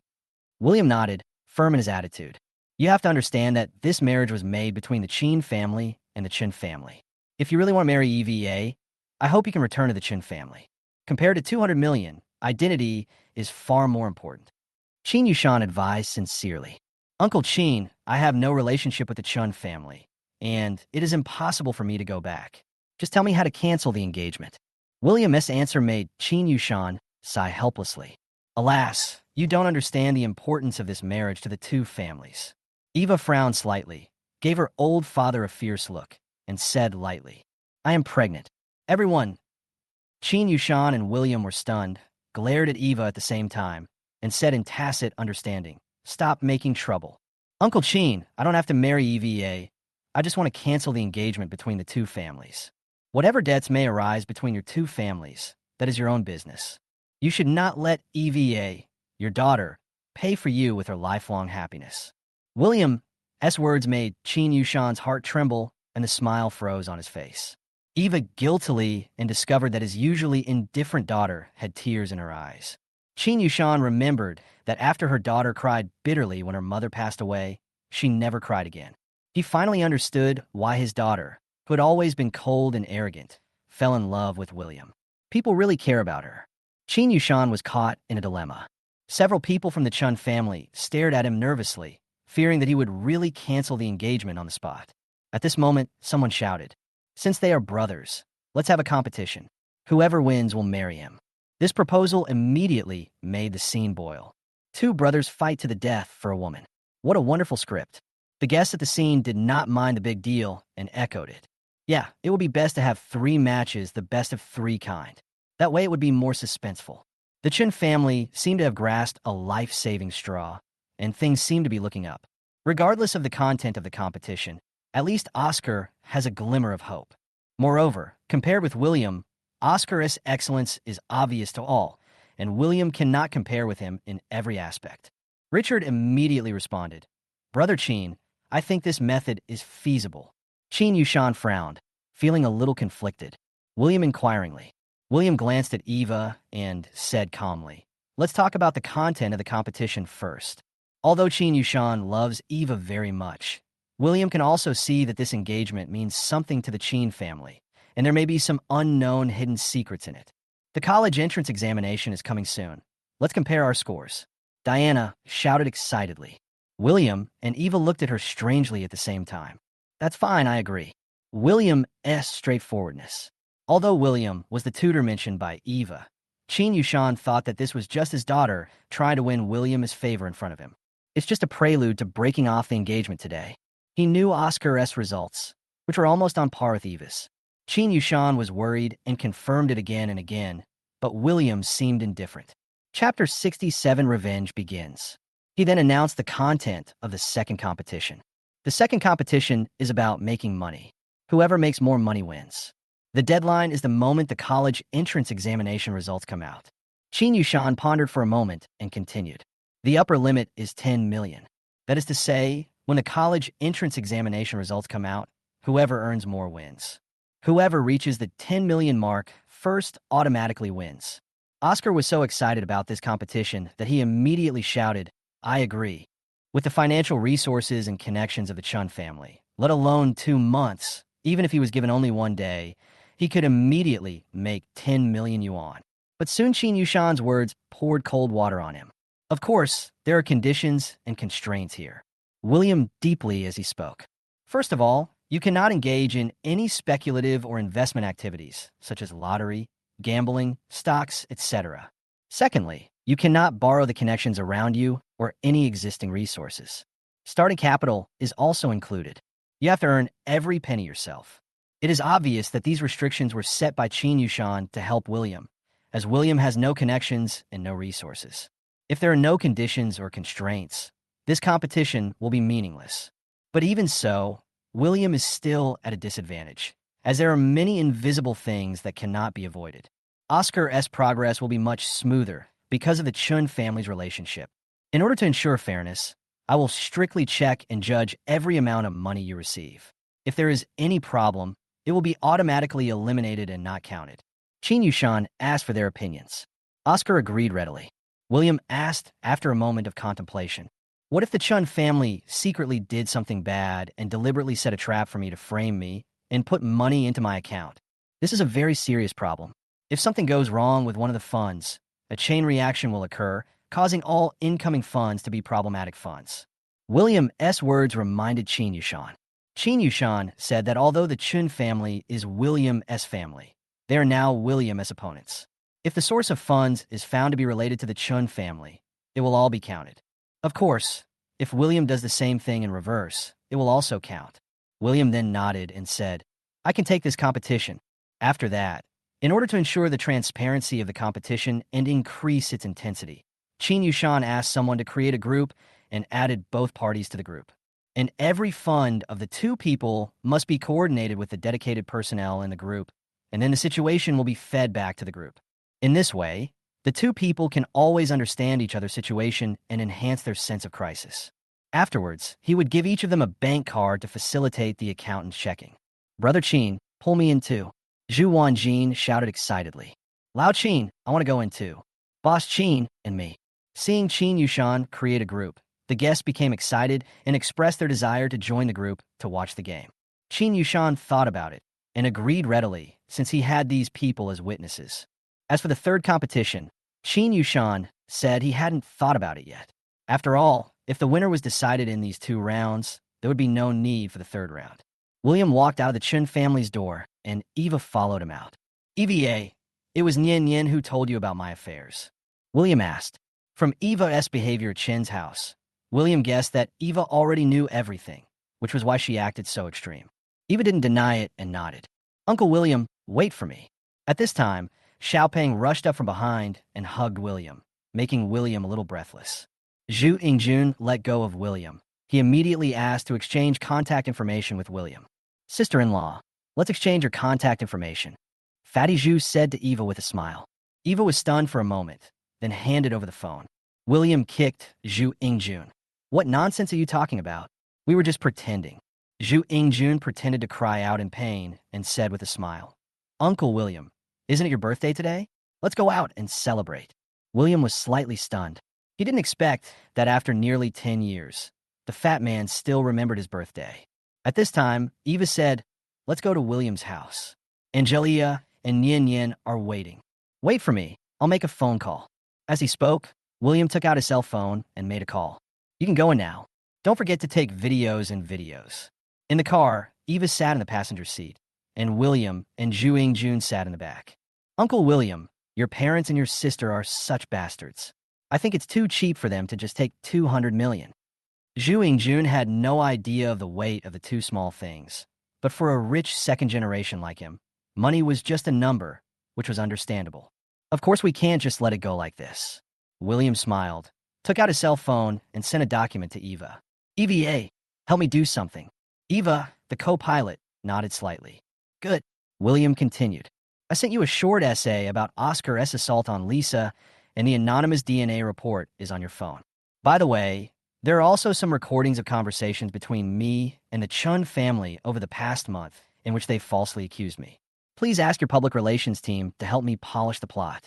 The more exaggerated, the better, and it would be better if you could put some loopholes in it. Find some big V media and distribute them to various self-media platforms. By the way, find more water armies, the more the better. I hope the news of Oscar molesting the babysitter will spread all over the country after tonight. Eva was startled, turned her head to look at William, and said with a smile, okay. Zhu Yingjun was confused. He just heard about William molesting the babysitter, and he didn't believe it at all. William took out the report again, and finally the Chun family readily gave William 200 million in exchange for the report. In response to Zhu Yingjun's questions, William quickly told him about his experiences in the Chun family in the past few years and the matter of the nanny. Zhu Yingjun cursed angrily on the spot. Uncle William, in my opinion, you shouldn't give them the report so easily. You will still be blamed if you do this. William smiled and said, it's okay, I have plenty of this stuff. Then just send out the real name version at night. Why send out the anonymous version? Zhu Yingjun said indignantly. You can't throw out the king bomb right at the beginning. William patted Zhu Yingjun on the shoulder and continued. You have to give them time to react. Besides, what effect can a report have? Let's let things ferment for 2 days. William's words made Eva, who was sitting in the passenger seat, turn her head and wait for his explanation. In fact, I just want to see if I can double the 200 million in a few days. Zhu Yingjun straightened up immediately. Uncle William, you have inside information about the stock market. William just laughed and said nothing. Chapter 68, do you like this gift? It was already 9 o'clock when the 3 of them returned to the community. The neighborhood should be bustling and lively at this time of year, but at this moment, it was deserted. This is too abnormal. At this moment, there was a sudden loud bang in the quiet community. William saw a beam of fire shooting up into the sky in the center of the community. Then it exploded in the quiet night sky and turned into star-like sparks. Then one after another fireworks shot into the sky, instantly lighting up the night. William stared at this scene in a daze. Just as he was stunned, countless rays of light shot out from the originally quiet and dark floors of the community in an instant, swaying in the air. Happy birthday, Eva said to him. You did this. Well, this is a birthday present from me and Angelia. Do you like it? William now understood why Eva and Mo was late. How do you get everyone in the community to cooperate with you? Just give me some money. Eva answered casually. It is true that money makes the world go round. Zhu Jun was stunned. This was such a romantic way to celebrate a birthday. He also wanted to try one. The fireworks continued to bloom, and Angelia and Penny appeared holding cakes. Happy birthday, William. Happy birthday, bro. Angelia smiled, but her face was full of concern. Sister Angelia, William murmured, his voice choked. Why, you don't like it? This is an idea that the three of us have come up with after sacrificing a lot of brain cells. If you dare to dislike it, I'll beak you up. Penny threatened with a grin. No, I like it very much. William's nose was a little sour. Actually, as long as I'm with you guys, I'm very happy. I don't need these things. Angelia touched his head gently. I guess you will be wronged when you return to the Chun family this time, so I want to make you happy. Of course, this idea was mainly from EVA. You should thank her very much. No, you helped me a lot too. Eve explained in a panic. William smiled and said, Don't worry, I will definitely help you cancel your engagement and give you freedom. Thanks. You're welcome. At this moment, a voice suddenly sounded. William. William turned around and saw Nina and Jessica's car parked not far away. The two of them were already walking towards William. The two walked up to William and said with a guilty look on their faces, Happy birthday, William. William glanced at the two of them, and his face suddenly darkened. Are you guys haunting me or something? Wasn't what I just said in your house clear enough? Nina hesitated. William, we don't mean anything else. Today is your birthday, and we just want to come and wish you a happy birthday. Haha, now I remember my birthday. William looked sarcastic. Nina didn't say anything. She lowered her head and took out a gift box and handed it to William. This is the birthday gift I prepared for you. But she waited for a long time, and William didn't come pick her up. Nina's eyes were slightly red, and she could only take back the gift box sadly. Jessica patted Nina's shoulder and took out a pendant from her bag. William, this is my birthday present for you. I think you will like it. Isn't this pendant the one with the family portrait, the one he treasured the most in the past? William remembered that he had thrown it into the trash can that day. William hesitated for a moment, but still took the pendant. Open it and take a look. Jessica looked at William with excitement. William looked at Jessica suspiciously, opened the pendant, and looked at the family photo again. William, I have reprocessed the photos inside. The original family portrait showed Oscar standing in the middle with the whole family surrounding him, and William standing in the corner with a smile, half of his body covered by the frame of the pendant. The photo at this time shows William and Oscar standing together in the middle with nothing else changed. This was William's wish on his first birthday when he returned to the Chin family. I still remember that they were afraid of William at that time. So they took this photo out to show off and deliberately made him stand a little distance away from them. But now it's different. Jessica believes that William will definitely like this gift. Jessica originally wanted to find a group photo to put in, but after searching for a long time, I found that there was not a single family photo with William in it, not even a photo of William alone. In the end, there was no choice but to reprocess the family portrait in the pendant. William, if you're willing, can we find time to take another photo? Mom and Dad will definitely agree. Although at Chin's house today, William publicly announced that he had severed ties with the Chun family. But judging from William's actions in the past 2 years, it can be seen that William still cares about them and this family relationship. William is angry now. As long as they make amends little by little in the future, they believe that one day they will be able to move William and let him return to the Chun family. William smiled, covered the pendant, tilted his head, and said, Jessica, you are quite interesting. After saying that, he took the pendant and walked to the center of the community, not far from the fireworks. Amid the exclamations of Nina and Jessica, he swung his hand and threw the pendant into the muzzle of the fireworks. With a bang, a new firework rushed into the sky again, exploded in the air, and turned into countless stars and dissipated. Nina and Chin Manching stared at the scene in front of them, tears streaming down their faces. At this moment, they vaguely realized that something very important to them was disappearing like fireworks in the night. They want to catch it, but it was getting farther and farther away. Nina's body swayed, and she squatted on the ground, crying loudly, muttering, William, I'm sorry. William differently and bullied William in the past 2 years flashed through her mind. And when they stood against William time and time again for Oscar, The helplessness and despair on William's face was like a sharp knife, shattering her heart beyond recognition. William came up to them.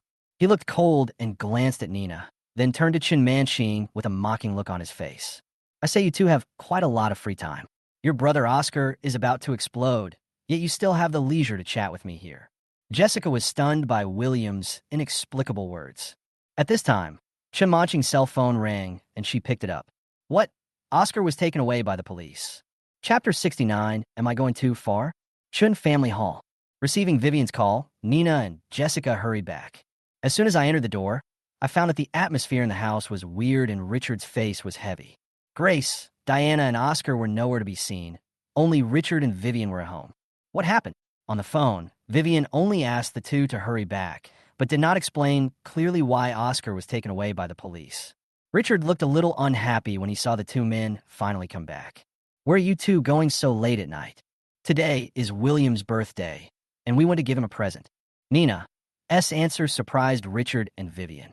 But then, Richard slammed the table angrily. Why are you still caring about that bastard?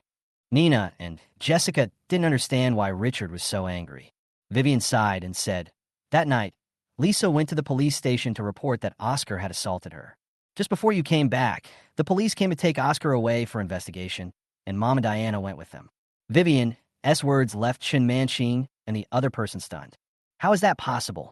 Lisa and I agreed to keep this a secret and not mention it to anyone else. As she spoke, Chen Manqing seemed to have thought of something and stared at her elder sister with wide eyes. Vivian nodded. It should be William who asked Lisa to do this.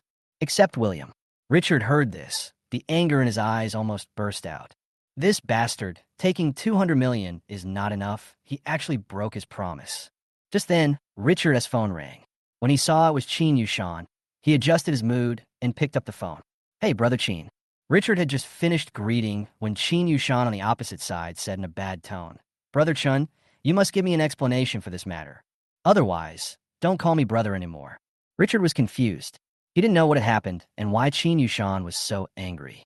It's impossible that the Qin family would know about Oscar as soon as he was taken away by the police. Brother, what happened to make you so angry? Just check it out yourself on the internet. After saying that, Qin Yushan hung up the phone. Richard held the phone in his hand in a daze. Then he immediately said to his 3 daughters, check online to see if anything happened. Vivian and the others were also confused when they heard that Qin Yushan suddenly got angry. They immediately took out their phones to search the internet, and soon the expressions on their faces became extremely panicked and incredible. Vivian handed the phone to Richard. A moment later, Richard stood up immediately, clenched his fists, and the veins on his hands popped out. This bastard, what on earth does he want to do? Because he saw the internet was flooded with news about Oscar molesting the babysitter. The headlines on several major self-media websites are all about Oscar. Shocked, the young master of a wealthy family actually did such a despicable thing to the nanny at home. Unveiling the secrets behind the wealthy family, the young master violated the nanny. What is the truth? The nanny complained in tears. The abuse by the rich young master made me feel so miserable that I wanted to die. The darkness in the rich family. The nanny bravely reveals the truth about the young master's sexual assault. The nanny complained in tears. The abuse by the rich young master kept me awake every night. In addition to these gimmicky titles, the content is even more exaggerated. Not only does the film describe Oscar as a dandy young man who does all sorts of evil things, but it also goes so far as to describe in vivid detail the process of Oscar molesting the nanny. It was as if I had seen it with my own eyes. Most importantly, they also posted the DNA test reports of the 2 people and a recording of the accusation of a person suspected to be the nanny. Although it is anonymous, netizens don't care about that and just curse first. The faces of the Chun family members were heavy. It didn't take any thought to know who was responsible for these things. You are not trustworthy. How could I give birth to such a son? Richard stamped his feet in anger. Is he going to ruin Oscar? But when he said this, the Chen sisters suddenly remembered that Oscar had falsely accused William in public several times. At this time, Vivian naturally realized that the evidence William gave her had backup. As soon as William left Chun Chen's house, she asked someone to go to an identification agency to handle the evidence. Therefore, even if Oscar was taken away by the police, Lisa would not be able to convict him based on her words alone. As for the news on the internet, There is no evidence, so the Chin family came out to refute the rumor, and naturally nothing happened. The only variable now is whether William still has the original test report. However, public opinion still needs to be suppressed. Otherwise, if it spreads, the negative impact will inevitably affect the share price of Chin Group. Thinking about it, she called the public relations team and asked them to handle it. The next morning, William went online and found that most of the news about Oscar last night had been deleted. A lot of negative information about the nanny has also appeared on the internet. It was said that the young nanny was vain and wanted to seduce the young master of the Chun family to become successful. But because she couldn't get the love she wanted, she deliberately framed Oscar. As for Oscar, he is described as a good boy who is hardworking, helpful, honest, and kind. And post his award certificate and comment from his teachers and classmates emphasized that given his character, it is impossible for him to do such things. He also said that if certain unscrupulous media continue to spread rumors, the Chun family will take legal measures. We even sent lawyers' letters to several media outlets that were more vocal about the incident. In just one night, the Chun family's public relations team suppressed public opinion. The share prices of companies under the Chun Group, which had plunged across the board in early trading, began to recover. William came to the school and expressed his intention to take a leave of absence until the college entrance examination. After all, he would have to spend some time dealing with Eva-S affairs. Originally, the school teacher refused, but after William did a set of simulation questions from previous year's college entrance examinations in the office, the teacher readily agreed. And let him have fun at home, and if he is short of money, he can find a school. After finishing his school affairs, William stayed at the school gate and did not leave. Sure enough, not long after, Vivian's car appeared in front of him. Vivian, Nina, and Jessica came today. Richard was busy dealing with calls from all sides the whole night and was exhausted. Grace, Oscar, and others stayed in the police station for a whole night and were released this morning due to insufficient evidence. Hey ladies, good morning. William smiled and greeted them first. Why do you all look so haggard? Did you not sleep well last night? Vivian looked at her brother in front of her and suddenly felt a little strange. William, it was you who asked Lisa to call the police last night. William nodded. You posted this online? William still admitted it honestly. Then you know what the consequences of doing this will be. The Chun family guessed that it was William who did it, but Vivian was still a little angry when she heard him admit it in person. No matter how upset you are, the Chun family is still your family, and Oscar is also your family member. Don't you think that what you did is a bit excessive? William laughed and said, Am I too much? When he repeatedly framed me, you are not so angry. Why are you unhappy when it's his turn? Chapter 70, Sister, can you give me a ride? Vivian was speechless after being confronted by William. She could only take a deep breath and asked, Do you still have Lisa's test report? William nodded like a chicken pecking at rice. Yes, there's more. As he said that, he took out a card from his school bag. Vivian's face suddenly became extremely ugly. Didn't we agree on this last night? How could you go back on your word? Yes, haven't I already given you what you wanted? This is mine, what's the problem? William's words made Vivian's blood pressure soar. Tell me, how can you give me this report? Or how much do you want us to pay for it? William curled his lips. If you want it, I'll give it to you. Having said that, William handed the report to Vivian. This surprised Vivian and the others. I have no idea why William suddenly became so easy to talk to. Nina and Jessica were so moved that they almost shed tears. I knew William wouldn't be so heartless. Nina said happily, but William's next words made their faces turn green. Actually, I have another one besides this one. After saying that, in front of the sisters, William pulled out one report after another from his school bag. Roughly estimated, there were about 10 of them. William took a stack of reports and waved them in front of several people. Are you sure you want to buy it with money? There are more than 10 of them. How can I buy one? William continued with a teasing look on his face. I still have a pile of this stuff at home. I'm afraid that even if your Chun family spends all their wealth, it still won't be enough.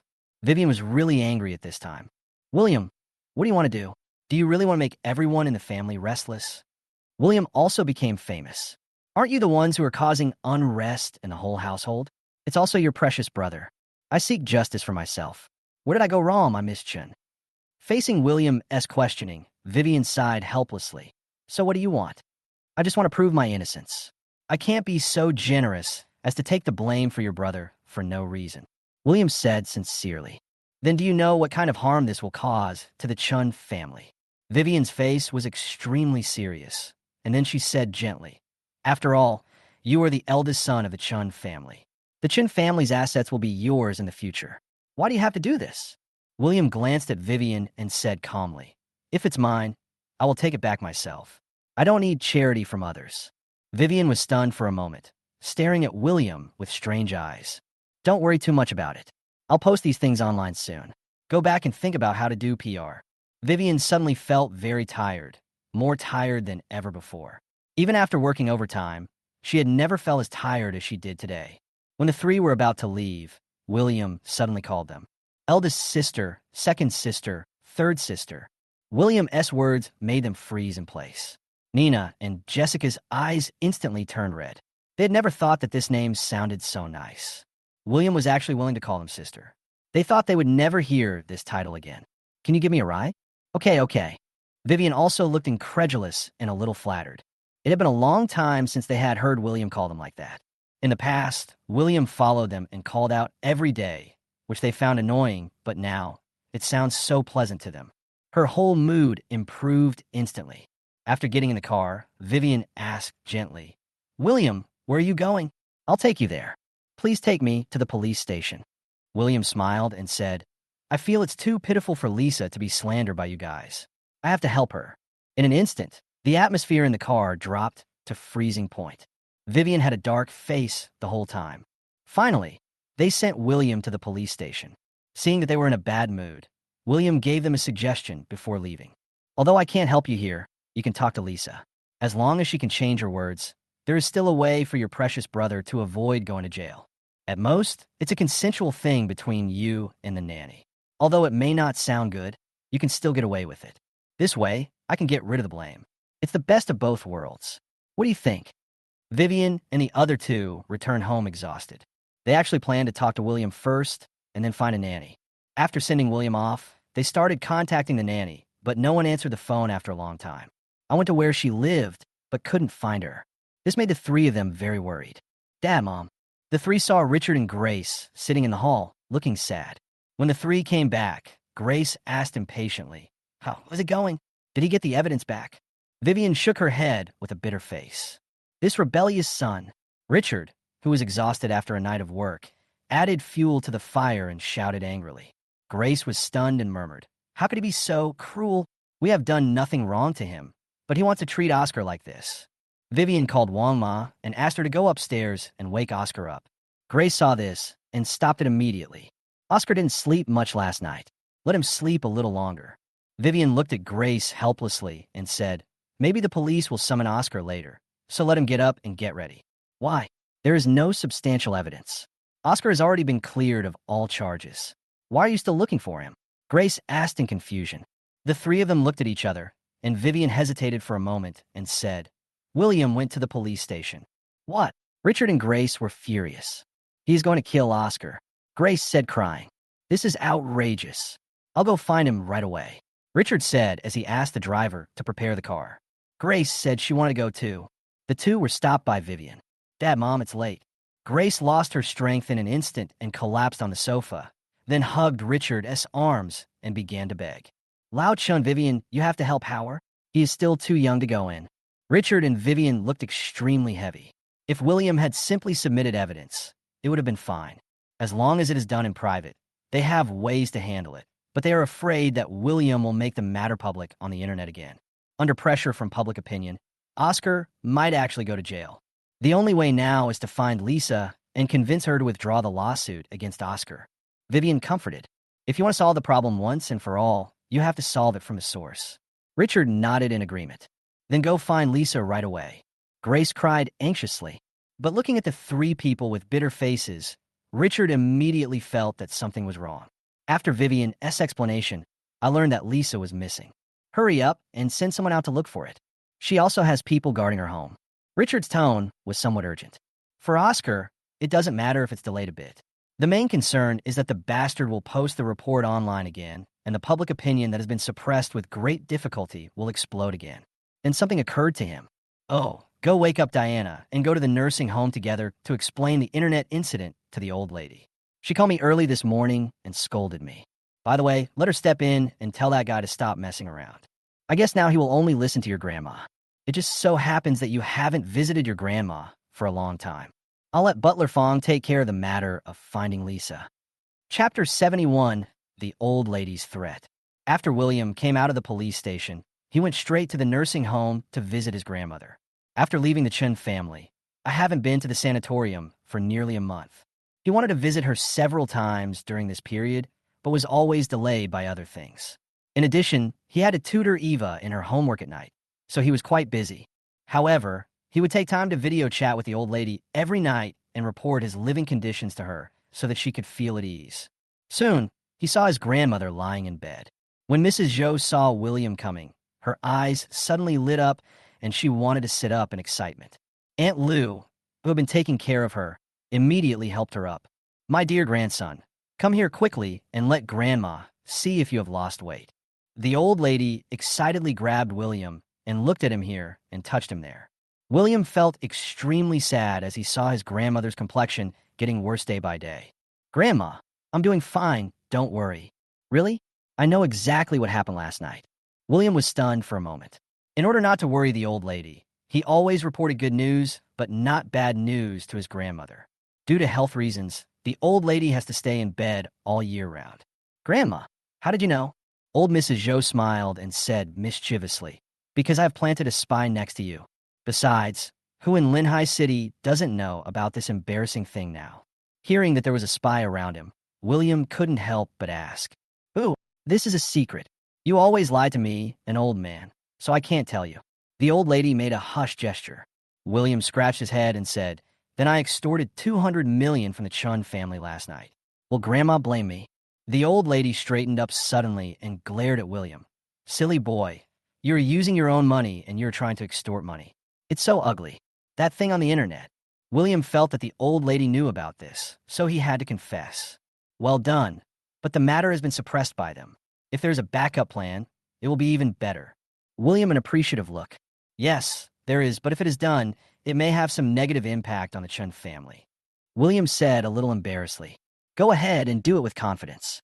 With the Chun family's foundation, they can handle it even if you come a few more times. It's time to teach that unfilial son and that bastard a lesson." As old Lady Zhou spoke, she looked at William with a doting expression. At this moment, there was a knock on the door, and then Diana's voice came in. "Grandma, we're here to see you." Aunt Lu immediately opened the door and let them in. When the sisters saw William was there, they were stunned for a moment. William saw a few people and didn't give him a bad look in front of old Lady Zhou. "William, you're here too?" Jessica walked up to say hello. "Well, I miss Grandma, so I came to see her." "You little bastard, how dare you show up here?" Diana saw William. The anger in her eyes almost burned her false eyelashes. "Grandma, do you know what this bastard did yesterday?" Diana pointed at William and started spitting at old Mrs. Zhou. "This bastard not only ruined Oscar's engagement, but also blackmailed our family for 200 million. Oscar online, made up some false information to frame him. Oscar was taken away for investigation and had no sleep all night. The share prices of companies under the Chin Group are all in the red." Talking about Oscar, Diana wanted to say that William deliberately framed her, but then she thought that this seemed to be the fact, and it was not quite right to say that it was a frame-up. But even if Oscar molested the babysitter, it was because he was drunk, so is excusable.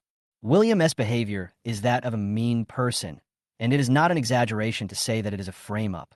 Faced with Diana's ruthless accusations, old Lady Zhou just glanced at her lightly.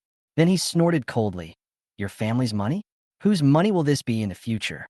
Don't you understand? If you have the guts to say what you just said again, believe it or not, I will ask your father to marry you off immediately." Diana's little head couldn't help but shrink, and she muttered softly. "He said he wanted to cut off contact with the family. So isn't he an outsider? How dare you?" Old Lady Zhou slammed the bed angrily and said to Aunt Zhou, "Please help me call the old lady of the Liu family and tell her that we agree to the marriage with their family." Diana heard what the old lady said. Her face turned pale with fright, and her tone became panicked. "Grandma, that Liu Peng is a psychopath. I don't want to marry him." Vivian and the others quickly explained, "Grandma, Diana is talking nonsense. Don't take it to heart. William will always be our brother." "Yes, Grandma, Lu Peng is a dandy rich second generation who is good at eating, drinking, whoring, and gambling. I heard that he has many perverted habits. Diana marries into the Lu family. Her life will be ruined. Jessica also tried to persuade them. Diana, who turned pale with fear, and warned her, "If you dare to bully William again, don't blame me for being rude." Diana didn't dare to speak. She just lowered her head silently, but her eyes were full of resentment, and she would secretly glance at William from time to time. Also, you allowed Oscar to do such a shameful thing, which brought shame to our Chin family. Now you don't think about how to deal with the adopted son, but instead blame William. You are amazing. Old Mrs. Zhou glanced at the few people and spoke as if she could see through them at a glance. William to post those things online. William was stunned for a moment and realized that this was the way out his grandmother left for him, leaving him the possibility of returning to the Chun family in the future. Although he didn't need it, he was still deeply moved. Old Lady Zhou's words made Vivian and the others change their expressions. They felt that Old Lady Zhou seemed to have guessed why they were here today. Several people stood there in a daze. When they first entered the room, they saw William was there too. They were a little excited, thinking that it would be a good opportunity to ask the old lady to persuade them in person. They asked William not to post the matter online, but the old lady's words made their plan fail. Mrs. Zhou ignored them, but just took William's hand and asked seriously, "My dear grandson, do you really want to marry that girl EVA?" William quickly shook his head. Old Mrs. Zhou pretended not to see it and continued, "If you really want to marry her, Grandma hopes you can go back to the Chin family. This way I can arrange for you to get married right away, and it doesn't matter if you get the marriage certificate a few years later." "Grandma, the relationship between us is really not what you think." William wanted to explain, but Mrs. Zhou didn't give him a chance and said, "EVA's engagement is of great significance to both families, and it cannot be changed with just a few words." Chapter 72, I Have a Younger Brother. Uncle Chin and I have already agreed that as long as I can win the competition, he will allow me to cancel the engagement.